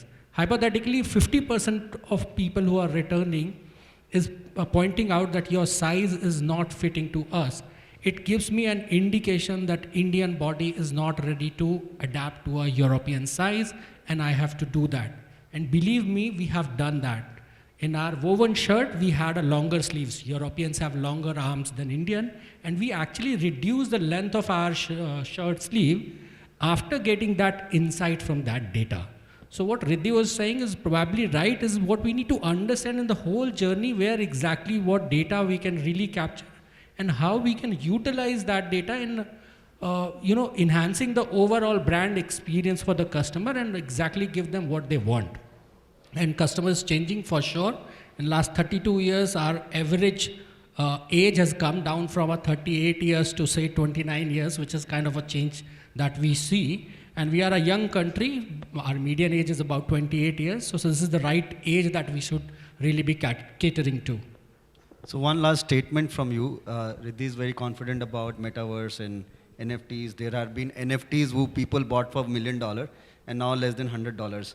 So what's your Lacoste also dropped 3 NFTs and had been very gongo about it. What do you see as a future? So I'll tell you, as in with this hype of metaverse 2-3 years ago, when people really started building metaverse, Lacoste as a brand, we also built our own metaverse. We dropped 3 NFT. The first one was like, we sold all our, then less than 1 minute is, I would say. The second one took 1.5 minutes. We to sell everything. The third drop is coming now. We are on the third verge of. But what we see now is probably during COVID time, it really shoots up. There's no doubt that people really adopted e-commerce as a channel during COVID times. But I think now slowly and gradually people are going back to the same route wherein offline sales is actually growing at a much faster rate than online sales. And metaverse, we see some traffic coming down there also, and not the kind of inquiry that we used to have a year ago. I think, in my own opinion, I think we are slightly ahead. The time hasn't really come for the metaverse to really start delivering commercial value. Marketing, good tool, no doubt about it. You can create buzz when you drop NFT. But when it comes to making money, I think we still have some time to reach there. Okay, thank you everyone. We will take 2 quick questions from the audience because Rashmi had to leave for the or Riddhi has to leave for the airport. Good evening, sir. Sir, as we know that open network is the new hype these days, but at the same time, it can be very time consuming as well as confusing. So for example, if we, if someone is working and has to order a food, so he probably would like to go to a closed network rather than an open network because it'll be less confusing for him as well as less time consuming, because once you have to go in that network, you have to see various options, then you have to open one of the option, and suppose the app is not downloaded, then you have to download the app and then open the app. So if you could throw some light on that perspective of the user interface in consumer point of view. Have you placed an order yet on ONDC? I'll encourage you to. Right? See, the user journey is actually no different. Even if you're ordering food, on a closed food platform today, first of all, you'll be pushed a few things that are on offer right up front. But let's say those are not what you're interested in. You want to look for a particular restaurant or a particular type of dish. You will do that journey. You will enter either the name of the restaurant, you will be served their locations, select them and go forward. Or if you're looking for a dish, you will be offered restaurants that offer that dish up with distance, time, etc. given. That's exactly the experience you will have. Right? And so there is no complication, there is no difficulty. In fact, you'll have simplicity. Today, we take it as acceptable that we go to multiple applications to do multiple things. Right? So if I'm going on a holiday, I feel comfortably okay that I'll book my flight on one application, my taxi to the airport on a different application. If I'm buying some snacks for my journey from a third application, how is that a great experience? What if you could do it in all in a single application, in a single cart? So this opportunity for journey is actually far simpler. And even if you're ordering one item, the experience is not any more complicated than what it is today. On the other hand, you will discover much more in the neighborhood. Why do I want a 5-rated Pani Puri that is 15 streets away?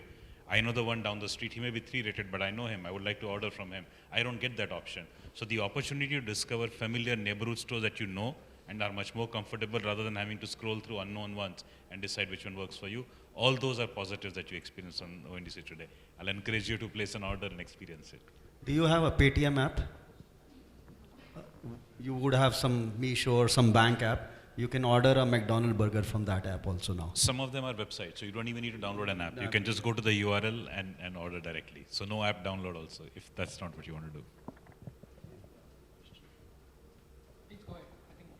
We can hear you.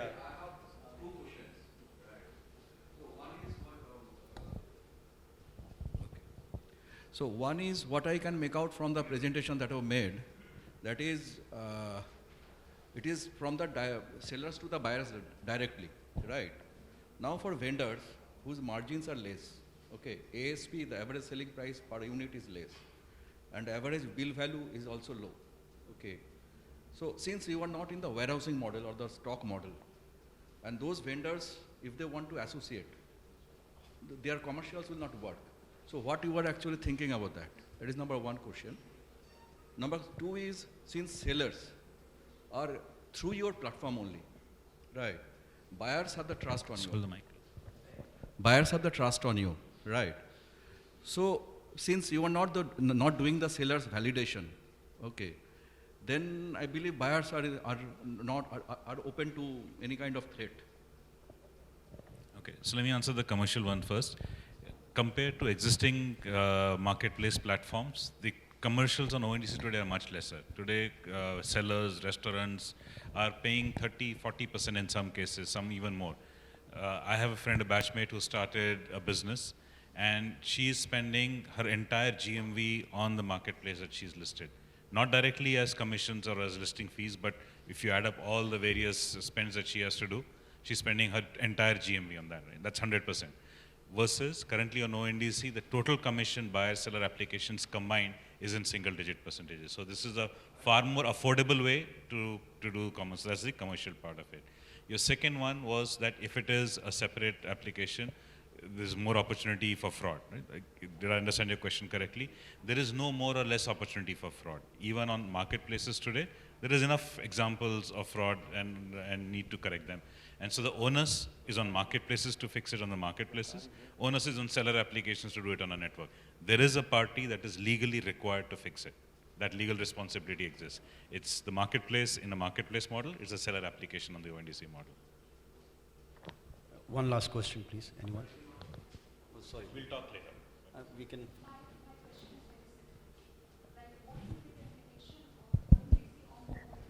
E-commerce players. Okay, so you're worried about their well-being. Okay. It doesn't matter. So the premise is actually very, very simple. Right? All existing marketplaces are actually looking for opportunities to grow their revenue. And you've seen them attempting to do that. You have taxi services wanting to deliver food. You have home product marketplaces getting into fresh produce. You have all those examples. Now, their model is doing everything themselves. That's a very, very expensive model. Right? Whereas if you were to find ways to combine existing assets and then operate, so today we have more than 30,000 restaurants on a network.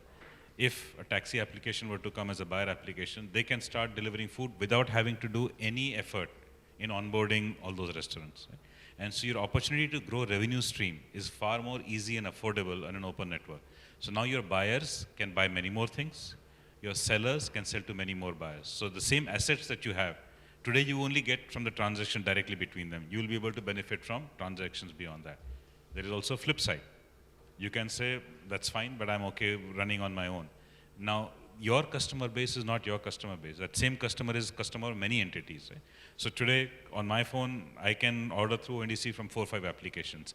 None of the large marketplaces, of which also I'm a logged in buyer and I have a profile, they are not on the network, but I'm already shopping. I'm ordering food from here, even though restaurants or those platforms, the food aggregator platforms are not yet on the network. So if you don't join, you actually might find all your assets are already present on the network and you've lost even that opportunity. So I think it benefits them to grow revenue far more easily and affordably than their current model does. And there is a risk if they wait too long that they might not even have that opportunity. Adding to that, we are a very large country, 1.4 billion. I think few decades back, we had only 2 milk brands in India, DMS and Amul. India, not Delhi NCR, Mother Dairy and DMS and probably Amul. In the previous section, there was a milk seller, Bharosi. There is Milk Basket, Country Delight, Bilona, Ghee, Desi, Vesi. There are 200 brands of milk only that you probably have an option, or milk product, dairy products that you have option. So we have a large enough market to cater, and that goes for the marketplace as well. What do you say? It has a possibility of dog eat dog. It has a possibility because the kind of competition that you are creating in the market, there could be a possibility of dog eat dog. I don't know. Today it could be very early to say, but let's wait how NDC really starts delivering results and how many sellers, buyer really join and what kind of transaction happens. Then probably we'll be able to really judge it. But it's too premature to say that in the same market so many can coexist, or you can coexist on so many platforms. That's probably one of the aspects, and very good aspect. Thank you, Abhishek, for having. Thank you all. Thank you, everyone. Thank you.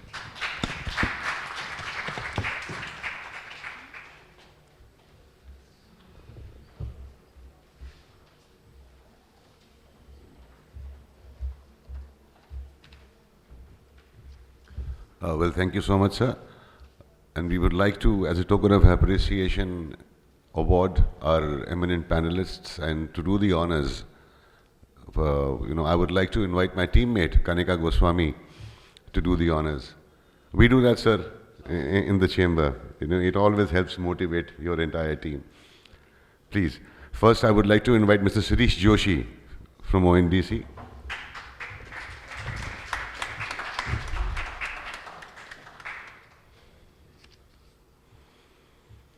Mr. Dharmendra Khanna, who's moderated the session.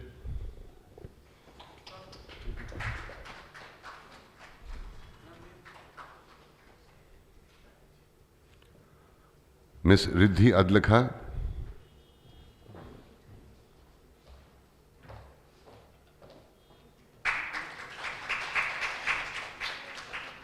Ms. Rashmi Chopra.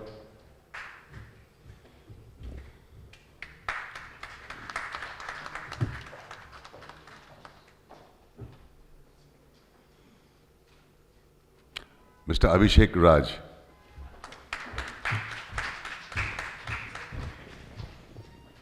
Well, Lacoste is a brand we have always known since our childhood. So, can we step down for a group photograph?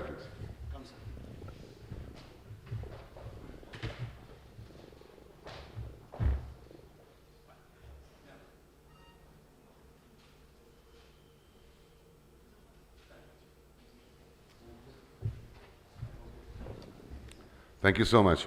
And before I proceed to the last session of this Retail 360 Degree, June 2023, I would like to introduce my team who has worked very hard to bring up and put up this event together for all of us.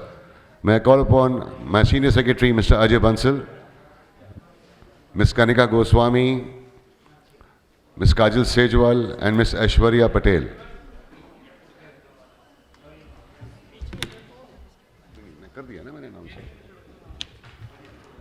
Ladies and gentlemen, this is the team who has worked very hard to put up this event together. Come that side. Udhar aao na. Is taraf aao. Samne.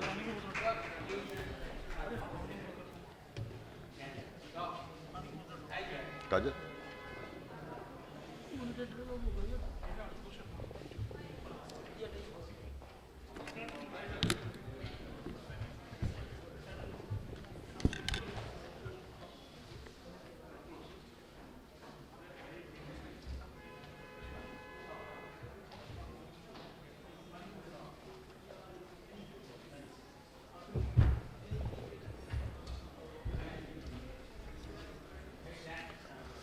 And now moving on to the last session of the day, omni-channel retailing, creating a seamless customer experience across all channels.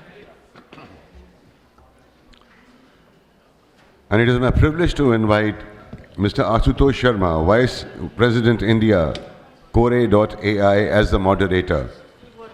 Mr. Ashutosh Sharma brings a wealth of experience and expertise to his role as VP and Head of India Business as Core.ai.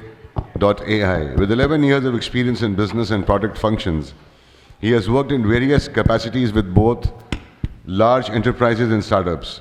One notable aspect for Mr. Ashutosh's career is his leadership of multi-geography sales teams. His experience in this area has likely given him insights into understanding local market dynamics, customer preferences, and cultural nuances.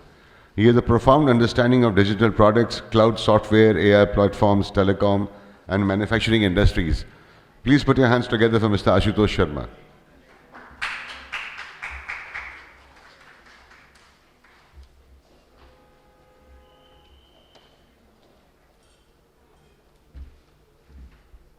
Hello everyone, good evening. I think it's been a long day for everyone. And I think I would like to invite my panelists over here, and it will be great if they can give their introduction.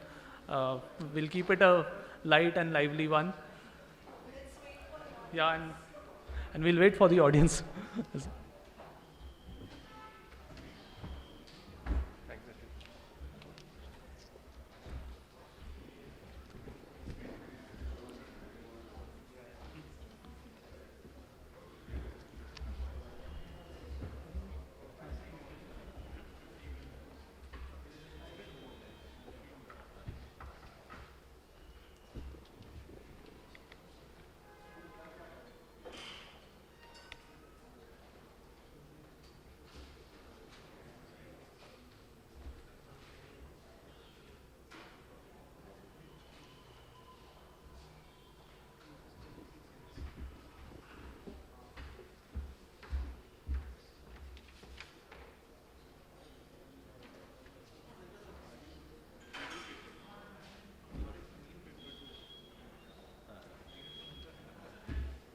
We'll probably wait for 5 minutes and let the people come back, and then we'll start.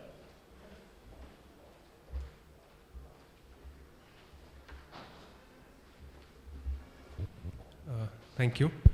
I am Varun. I head IT at Studs Accessory Limited, the helmet manufacturer. I think everyone would have heard of. Today, I'll talk with my fellow members on this particular topic. Yeah. Hi. First off, as much as it's the last session, thanks to PHDCCI for this opportunity and honor. It's great to be here. I'm Yogita Wadhwa. I'm a digital transformation specialist. By that, you could translate into a customer experience transformation person as well. And that's where the topic is, seamless omni-channel experience. So I work mostly on the UX, content, data. So it's data-driven transformations that I am, my expertise lies in. Thank you. Yeah, Amit. So hi, I'm Amit Arora. I'm CIO at Shree. So we are ethnic wear. Every day we are ethnic wear brand, and we have 110 stores pan India. So I'm looking into digital transformation and automations.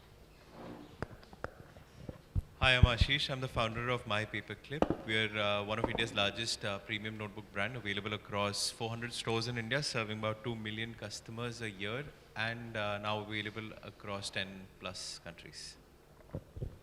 Alright, so today we are going to talk about the topic of omni-channel retailing and how we can basically connect the customer experience across all channels. When I say all channels, it could be offline, online, some virtual stuff that we are seeing these days, the metaverse side, and how this seamlessly converts into a better, I would say, buying as well as service experience for users in the retail industry. So we'll straight away start with some aspects around the kind of initial adoption that came in the omni-channel side of things, especially with the pandemic coming in and a lot of roller coasters happening in the retail world. There were some initial experiments that happened, and after those initial experiments, there have been some results that some brands have seen. So we'll start with a brand's perspective on this, and Varun, maybe you can add light to it, that how were the initial experiments that you did in terms of omni-channel retailing? How have they fared out for you? So we have been selling helmets in a like a normal mechanism, like we were selling it to distributor to retailer, maybe to the secondary retailer, and then you would see when you are driving your car or a two-wheeler, there are roadside, and you will see the studs and other steelbird helmets and all. So we have been doing this for years, I would say. Still, it is the #1 revenue generator for us. But what we realized, like some of the competition caught up, maybe through the online sales and all. And the way we were getting feedback, either our distributor used to tell us, like, that guy is complaining, we are getting so much complaints on this and that helmets, or some of our retailers calling, or maybe somebody writing to our the corporate email IDs and all. So that's where we realized, I think first and foremost important is to hear the voice of customers. So what we did as the first thing, we implemented a CRM. Only target was to hear all the channels. Be it email, be it social, be it various other like e-commerce stores and all marketplaces where we are operating. So we did that, and to our surprise, we actually found like maybe like we were getting approximately around 600, 700 reviews per month, 600, 700 like complaints, and then we were able to basically categorize. For example, we launched a product and there was a size fitment issue. It was not fitting in most of the Indian heads. So we launched it, we were still not getting, but suddenly we realized this particular product has a problem. So then we thought like this is pretty essential, and that is where we started listening. Then secondly, we thought that I think the omni-channel, I think the way we understand is like wherever customer wants to find your product, buy your product, and complain or inquire about your product, you have to be there. So then we started this journey to be present on all the channels. We will soon be launching our e-commerce platform. I think we also did a good experiment I would like to share. So we have something called exclusive brand outlets, where we have some experience center. So there is one in Karol Bagh, sometimes you would wish to. So what we did, we have a huge SKUs. And right now what has happened, previously riders was just looking at safety, but now the youth, they need style. Style, I think, because a lot of things they see maybe in the movies and all. So we also try to build similar styles in our helmet. So we built an app in the experience center you select the motorcycle that you have. Based on that motorcycle, you select the color that you have. Maybe then the app was showing what are the possible helmets which will suit your style with this particular motorcycle. So these are the sort of things we are trying. Yeah, that's my take on this. Right. So Amit, you would have also done a lot of experiments, especially when there was shutdown of the offline stores that you had at that particular time, and there would have been some learnings that you got during those phases with some initial tools that you used to go omni-channel. Maybe some light on that would be great. Yeah, sure. So I believe omni-channel journey started way before pandemic, right? So, but this pandemic helped brands to accelerate on the digital side of it. So many brands adopted the digitization just to be present for the customer at every channel, right? So I believe so things like while this pandemic, a lot of our customers want to shop obviously, and stores were closed. So our store managers started WhatsApp calls. So we have done a lot of WhatsApp calls, video calls, and showcased our products, which is a small channel of it without using any, so-called jargon technologies, right? So a simple WhatsApp call to the customer, wherein our store managers were telling the customers about the latest products which we had, the kind of offers which we were running, and they were able to place orders online. So we have our digital channel already there. We have our e-commerce. Right, so it was on the dedicated server. We had to add on resources because a lot of customers were wanting to buy on the online e-commerce part of it. So even in the month of, I believe, March was the pandemic time, and May was the highest sale we have done on our online portal. We had to triplet our resources for the digital part, wherein the hosting part of it. So I think this helped us understand that how important this digital presence for our customers. So as Varun rightly said that brand should be available at where the customer is. So it is a very important factor. But understanding Omni is another part of it, wherein you can be available at multi-channels. You can be available on Pinterest. You can be available on Instagram, Facebook, online e-commerce, your own portal or marketplaces or stores, definitely. But I think the integration of those channels and the omnipresence is called when the customer is seamlessly be able to, swap from one channel to other channel. So for example, someone has, seen a kurti or our product on Instagram and he wants to buy it. He clicked on the product, visited our website, added some of the products in the cart, but he has not purchased or she has not purchased. So AI-based notification goes that you have some items left in the cart, you can purchase it. But she has again not purchased, but visited the offline store. But on the offline store, if the person who is attending the customer have the data available that the customer has already put 5 products in the cart, and he can facilitate those 5 products and add more just to complete the sales. That's omni-channel, right? Otherwise, you are multi-channel. So multi-channel is something where you are available at many channels, but there's no integration. Customer cannot swap it, by thinking of buying a product at one channel and ended up purchase at third or fourth channel, right? So the omni-channel, the understanding of omni-channel is very important. Multi-channel is something, so many brands are multi-channel. We were multi-channel. We were not integrated. But we have understood the need of the customer because customers' demands have changed after pandemic. Customers are asking for a lot of things. So the experience part of it is again, we need to give a seamless experience to our customer to increase sale. So as the sale was one of the thing which can help organization to grow. So definitely customer is the most important key factor for any brand, and you have to give seamless experience, and you have to be present at where the customer is. That is very important. Got it.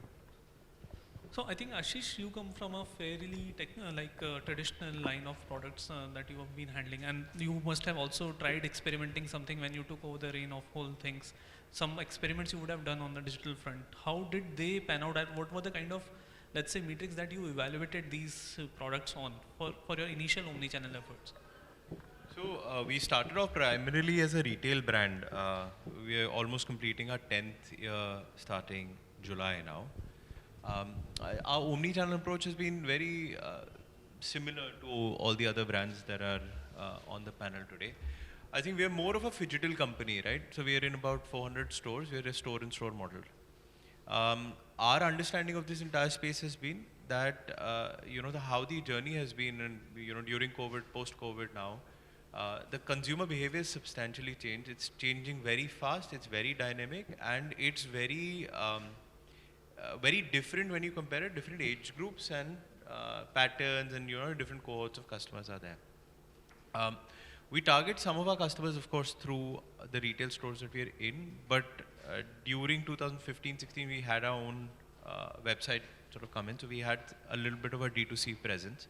Post that, we started in the marketplace model. So Amazons of the world and Flipkarts of the world and all of that. Currently, our focus has also been on where we're seeing substantial amount of growth, which is something that we didn't believe will happen, is in the quick commerce space. So now we are also on Blinkit and just closing in Zepto, Instamart, all of that. Our firm belief has been be where the customer is and different cohorts of customers are. And for us, what's worked out is, of course, there's a cohort of customers that we target in our online, in our retail side, cohort of customers in the quick commerce, some on marketplace, and so on and so forth. Our realization here has been that we're a niche kind of premium market product, right? So, and a use case of this, something like this is when you're marketing to the customer, say on Instagram, you're going from place A to a mall, right? On the way you're looking at, and we're trying to target you through online ads, etc., etc. You get down at the mall, you shut your Instagram, and you go around shopping, and you land up in a crossword store. Invariably, since you've seen an ad of paperclip products on a social media platform, you're likely to shop for that particular brand in the store as well. So I think it's more phygital. The lines between digital, phygital have been completely kind of submerged for us completely, and that's how we look at the entire space. Got it. So Ashish, you touched on a very important aspect, like how do we target the cohorts that are there from offline to online. All those things are very important, and technology backbone of the company that enables somebody to do these kind of efforts, these kind of campaigns is very important.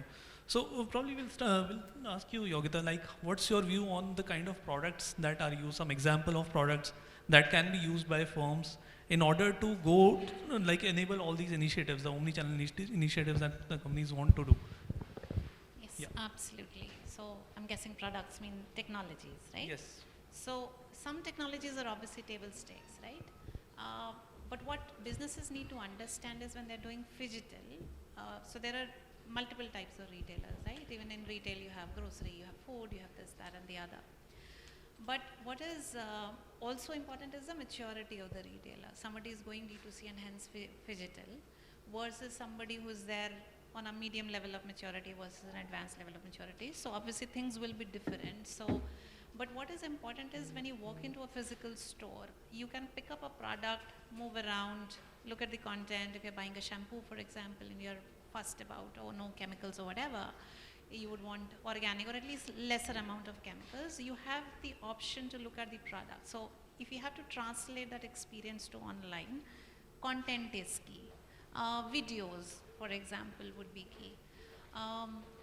And if it is vernacular, then it helps you get to tier 2 and tier 3 cities, right? So content management systems and whatever are table stakes, as I said, it depends on the maturity. But then as you move up the maturity curve, data is important. Throughout the day, we were talking about, data is the foundation. Data is the foundation of the omni-channel experience, right? Even physical or just online also. What the technology that are in place is a customer data platform. Now, people who are in the industry would know, students perhaps not. So customer data platform allows you to integrate your online and offline data. It has various features. It has identity resolution. So if somebody, say for example, Varun, visits a website, doesn't do anything, doesn't log in, does nothing, but His movements are still being tracked. His click, his behavioral, his behavior is still being tracked by behavioral analytics tool. Like in Lacoste, you heard Google Analytics, there's plenty of tools out there who do web analytics and mobile as well. And then he goes to the app and logs in. So what CDP would have is, CDP is customer data platform, right? CDP would have somebody did, so anonymous user, and would have Varun as an app. And then, but CDP technology allows you to stitch it together when Varun again goes to the website, logs in. Now the anonymous to a known user on a website and an app. So look at it from a two perspective, right? You have identified, you now know the behavior of Varun before he gave away his information via login. You also know the cross-device part of it. So CDP technology does progressive profiling, and it doesn't stop at online alone. The beauty of CDPs is integration of the online and offline data. Now, a lot of organizations think we have MDM, master data management, we have data warehouse, we have data lake, and all those terms about essentially the entire data of customers. There is this master database, and you have CRM, you have plenty other tools that your organization uses, a retailer uses, but CDP is built for marketing use cases. And when I say marketing use cases, it's effectively these customer-facing sales channels, which is your website, which is your app, perhaps, kiosk as well. So CDP is one. The other CDPs have been there for a few years. There is mParticle, there is Segment. If you look up Google, there would be plenty. There is data clean rooms as well. So DCR, as it's called, is a relatively new technology. People are still trying to get on the bandwagon. And the idea, one of the primary use cases of DCR is the cookieless future. Now, I don't know how many of you know, in 2024, Chrome is going to, deprecate third-party cookies. As it is, Safari, Firefox, they have stopped. So advertisers have a challenge. So the use case that DCR solve for is the fact that it is like, and I read I love that example, so I'll quote it, what I read in one of the blogs, is that you enter into a restaurant with your eyes closed, you are allowed to taste somebody else's food, but you are not allowed to see it, nor can you take it away. So what's happening is, when it's third party, for the uninitiated, zero party data is when I'm willingly giving you my data, I'm telling you I'm Yogita. First party is when I'm browsing to your website, you're capturing my data, that's first party. Second party, third party is second party, like, we give to mobiles and then we get all kind of spam, so second party. And then there is third party, extrapolate that. But with first party and zero party, that's the data strategy. Even retailers and non-retailers are also now have to go. DCR solve for that, wherein non-personally identifiable information. So assuming that I'm an advertiser and Varun's, for example, is a publisher, I want to market, I want to do digital advertising. Now that industry has historically has been dependent on third-party cookies. If you deprecate them, you're doomed, right? So you have to find solutions so that you can utilize the first-party data. So we'll get into an agreement, a legal binding thing. We'll have a DCR. Varun will expose non-PII data. I will expose my organization's non-PI data, and we can then look at what is the concept of a lookalike audience. So I can upload, say, loyalty data. I think Walmart does it. I'm sorry, my examples would primarily be US, because that's the geography that I've most looked at. International, not as much Indian, but the use cases are the same, right? So I can upload loyalty data of my customers, non-PII though, and say find me similar customers, lookalike audiences in Varun's, and then I can broaden my reach and acquire more customers. So these are the two, but the other technologies, these are relatively new. DCR definitely very new. CDPs, as I said, few years. But geofencing, for example, I haven't particularly used, I'm not sure how many of you have seen. In geofencing, the ideal scenario of retailers, and I haven't seen, as I said, is when I'm looking at, say, I'm looking at an app and I add something to my cart, and I'm driving, and if I drive past a store, geofencing should detect that I'm passing, and it should give me an alert saying, by the way, whatever you've added in the cart is available in the store close by. So that's one technology that is also used well by some of the retailers. Thanks, Yogita. That's quite a detailed and I would say in-depth view of it. Amit, do you have anything to add to this, like in your stack and being a very, I would say, new age brand in this whole segment? What are the additional technologies that you've been using?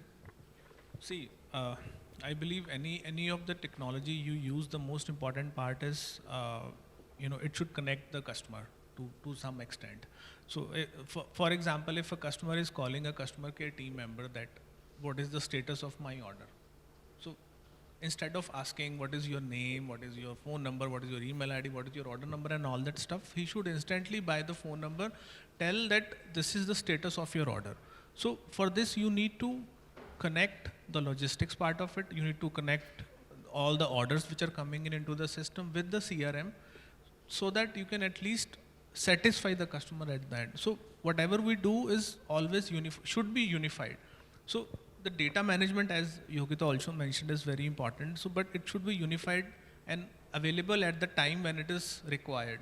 So obviously AI and all will definitely come into the picture and solve many issues, but you should be humanly present to the customer. That is very important, and you should take the help of technology to facilitate the customer. So whatever you're doing is obviously to facilitate the customer, and you should not frustrate him or her by asking multiple questions and by not giving the experience which the customer is looking for in the brand.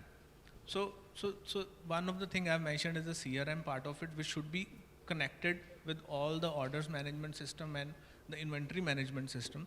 So one of the things we have done is to facilitate this is ARS. So auto replenishments is something which we have implemented in the organization for our stores, wherein whatever the demands are coming from various stores our inventory should be there, and whatever the demands are coming in marketplaces so the OMS should be connected with the ARS, so that again to facilitate our customers wherever he or she is planning to order, the inventory should be available and the technology should be there to facilitate that. Understood. So I think all of the folks over here are really experienced in the phygital aspects of it. They have deployed it in their various roles and been very successful at it and at certain times. And probably we'll go through a quick rapid fire with each of you in terms of your experiences, in terms of how easy or difficult it is to go phygital in 2023 if some brand is looking to go phygital today. And we'll probably start with Yogita, you. So yes, so phygital, see technology is there, everything is there. What is important is, it's not as difficult as one would like to think, but there are certain things that are hygiene factors that you need to be, they're actually not hygiene factors, they're foundational things that you need to be mindful of when you go phygital. One of it is a business use case. Now, I always say, and if somebody happens to go on LinkedIn, I think I've mentioned there as well, that 4 pillars of a digital transformation, and hence, from physical to online, is your data, technology, process, and people. Now, what a lot of organizations, again that applies to retailers and non-retailers almost equally, is that they buy the new shiny thing of technology without understanding what's the business use case, what's the business objective that you're trying to solve for. That's the first thing that I think one should get sorted, and hence once you look at your business strategy, translate into what are the business use cases, and don't try to do everything in one full, trying to do it in one sweep is a recipe for failure for sure. So I always say, when I've worked with clients in the past, I've said, look at your online assets, your digital assets, your website, your app as a product. You create a roadmap for that. You have business KPIs and you have customer facing KPIs that you need to move the needle on. And then you look at your prioritization should take into account the effort, the cost of technology, the dependencies between the teams, and so on and so forth. So those are the kind of pointers that I'd highlight. Ashish, you talked about the phygital aspect also initially, and what will be the key factors that these companies need to evaluate when they are going phygital? I think everyone's journey is different. Every, we are in a product business category. So our journey has been very simple, where the customers be present there. And if your customer is not on the online or shopping online in your category, your space, your product, then don't. I mean, it's as simple as that. Of course, there has to be critical mass, there has to be financial analysis. I mean, as a founder, I would say if there's financial benefit for you to kind of go ahead and solve for a problem and solve for a supply chain problem towards serving your customers in a different channel, absolutely, don't even think twice. Go there, do it, pilot it out. If it makes sense, scale on success. I mean, it's as easy as that. As my co-panelist said, there are enough and more technologies to help you smoothen the process. There is an overkill of technologies. See what's right, see what the basics are right, the contours of business are correct. Yeah, go ahead, do a pilot and take a call. That's how we did it. I mean, it's not overly complicated. But yeah, I mean, I would like to add, going from a retail brand to an online presence brand was far easier, profitable, faster. To do it in 2015-16, it's become much harder to do it at profitable scale at this stage. And if you're able to do it, like we're a completely bootstrapped, debt-free, profitable company. If you're able to do that, hands down, do it. So, very rightly said. So, I'll give you two, three examples, very simple examples. So for us, we are a retail brand. We have 100 stores, right? A customer is walking into the store and there is some particular product he's liking, but the size of that particular product is not available, right? So we should facilitate the customer by giving that size. So a simple use case with a simple challenge. I mean, we have implemented a simple omni-channel endless aisle strategy, wherein a store manager can order that particular piece from any of the store nearby, and it will be delivered to the customer, right? So this is a simple thing which we have opted for. Now, there are many jargons going around that we should do a pickup from the store, order online and you pick up from the store, or you order from the store and pick up, and got the delivery from online. See, it is very important to understand the business. So, agar dhanda samajh aa raha hai, so you need to implement the thing which is actually required for the business instead of running for the things which other brands are doing. Okay. So India में बहुत problem है. I mean, logistics problems हैं, inventory issues हैं. There are a lot of things, So a click on the product and buy online and picking from the store could be a challenging thing for brands in India, I must say. So we have not implemented that, but we have implemented the same thing, that click shop online and pick from the store, or buy online and return at the store in our Dubai stores. So we have 5 stores in UAE and it is doing well. But you need to understand the market and understand the business, which is very important before implementing anything. Otherwise, it will definitely go other way.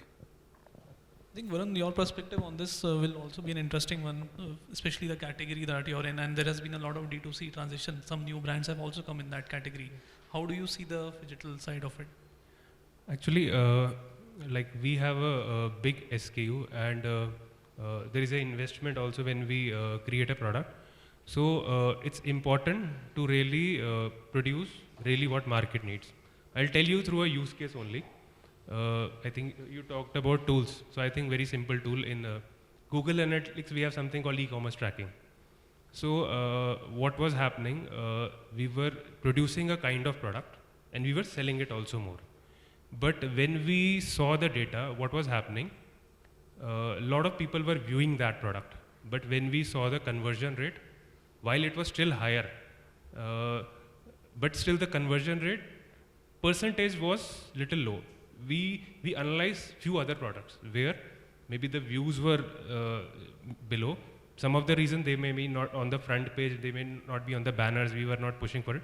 But we still found views to cart to purchase journey was higher.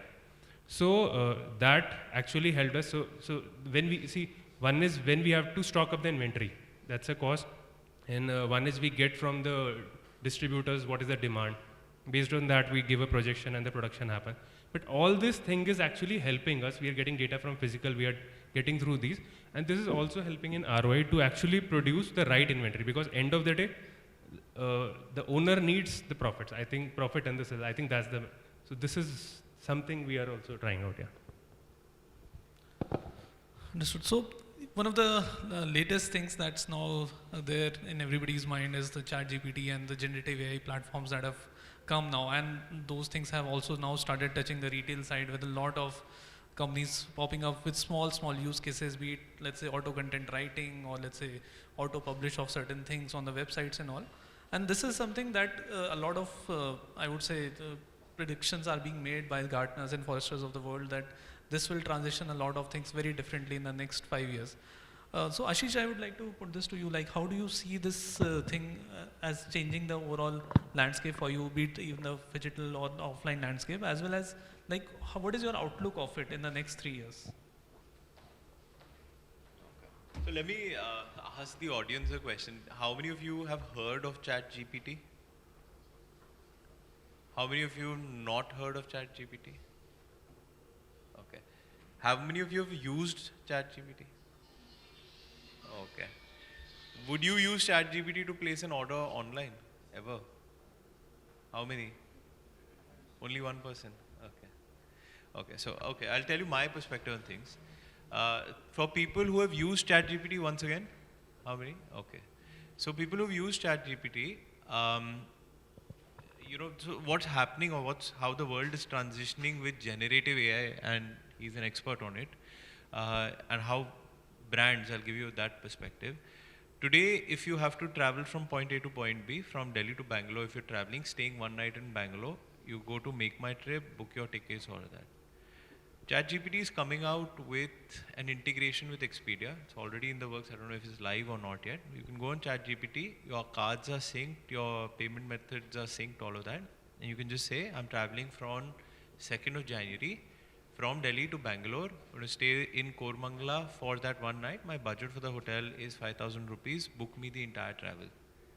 And I want the cheapest travel, direct flight tickets, whatever the prompt comes to be. I'll book that entire journey. It has an integration with Shopify, in which, and we were having this chat outside, right? So it will eventually lead into an app on Shopify. So my website works on Shopify, and if you've shopped on my website for a blue color notebook in the past, you can just go there, in the future, not today, you can just go there and say, repeat my purchase. Entire journey is automated post that. You just have to type one command and say, or you can go there and say, give me an A5 size notebook which is priced at 395 rupees. Entire thing is automated. You'll just get an OTP. You put that OTP in this thing, whatever your payment gateway system is, and the entire backend is automated. The shipment is automated. The emails to you are automated. The WhatsApp to you is automated. So that's the near future is what I think is going to be. The far future is going to be where you're using a packet of, say, Surf Excel, and it's got an IoT chip in it, which says, okay, when, and you've given a command through your link systems to say, if it reaches 10%, automatically order it from Amazon. You don't even have to place an order. And that's the power of generative AI in the far future. But all of this is going to be circumcised into an app, which will be a plugin, which will be used by all of us completely seamlessly. Like you use Amazon, it will be far simpler, easier to use. I think that's my view, short term, long term on this. Quite an optimistic one. That's great to hear. Any questions in the audience? Yeah,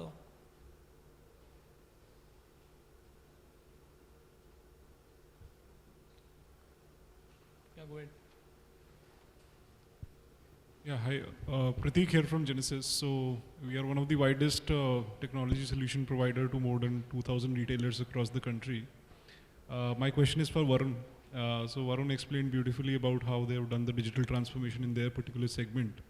So what I wanted to understand that how's been this journey for a brand which is coming from a legacy retail channel perspective and a distribution perspective, digitizing that part, adding the new omni-channel experiences, and then also researching on the futuristic competition, working on the NPD, and as a company which is closely associated with manufacturing as well, taking it back to the factory line.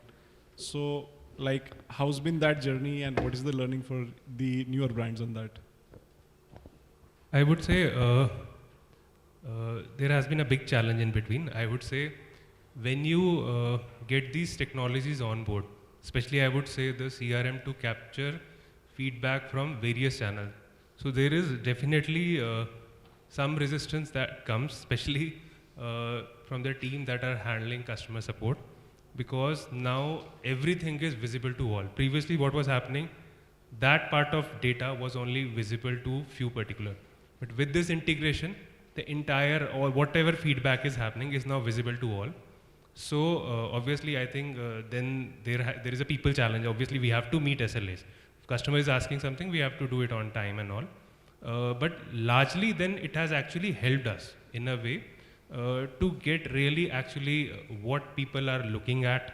So wherever, like on the various channels, whenever we are even placing our any ads or in the reels in the Instagram, I think after COVID we have now, I think the influencer is a key essential part now. So there also we are actually investing on the products where we really see demand coming. Other thing I have seen is pretty basic thing. Our website, which is a brand website, we list a lot of products. We put lot of features and all. Maybe it is placed few years back. And to be honest, as a humanly behavior, maybe it's not updated regularly. So what we have seen, for example, in a helmet, there is obviously there is the damage impact. So there are technologies around it. So we were writing something on the, but now I think I would say there are 2-3 kind of buyers now for the helmet. I say one who just goes to that roadside and just buy. Second, who looks for the style. Third is a very educated one. They know all the feature, everything, and all the, especially the biker gang and all. So they generally now they also catch these. You are writing such things, but it's actually not there. Can you show me a video on that? So this has actually really pushed us to make sure our digital catalogs, all these things are updated, and we are showing real accurate, because otherwise it's coming from market through various channels. So I think these 2 things I can say, yeah. Any other questions, or else we can wrap it up?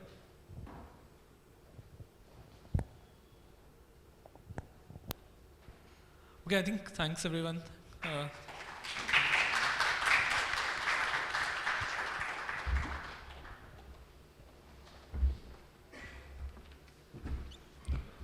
Well, thank you so much to all the panelists. And it's our turn to say thank you. As a token of appreciation, we would like to hand over a memento to you. And to do the honors, I would like to invite Mr. Ajay Bansal, my senior secretary. He has not only led the entire team, he has put in a lot of hard work, hours, days in putting up the event together. So first we would like to honor Mr. Asutosh Sharma, who moderated the session. One thing I would like to add, it's a truly privilege to talk on PhD house, which is like, I think it's like Lords of Cricket, it's like industry ka Lords yahi hai, I believe. So PHDCCI is something, all of us are truly privileged. Yeah. Thank you so much. Yes, it is now a 118-year-old chamber. And the history is on the walls. It started off in 1905. So what you see on the walls is entire history. And the photographs that you see is right from the first president going up till the last retiring president. It's great, it's great. So you're sitting in a room which carries the entire history of... Exactly.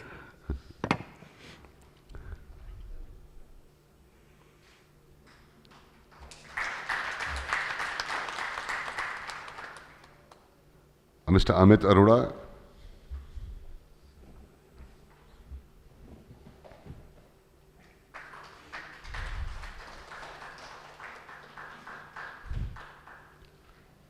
Mr. Ashish Batra.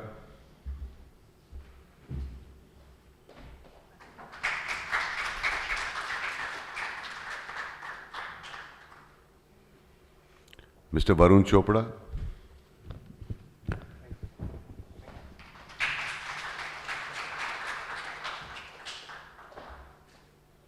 Well, we bought a lot of studs helmets when we used to drive bikes. And last but not the least, Miss Yogita Vadva.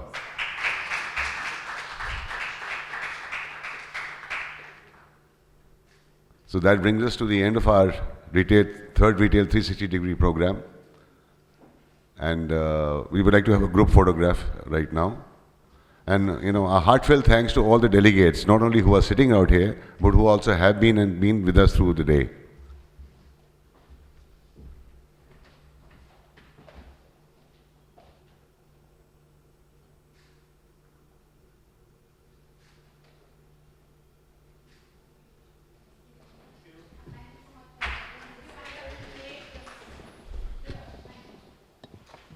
Thank you so much. And Amitji, it's something like, we also like to have the industry with us, because that way we also are able to do our bit in, bringing about new things, new changes, pain points, recommendations. We won't be able to do. It's hand in glove story for all of us. Thank you so much.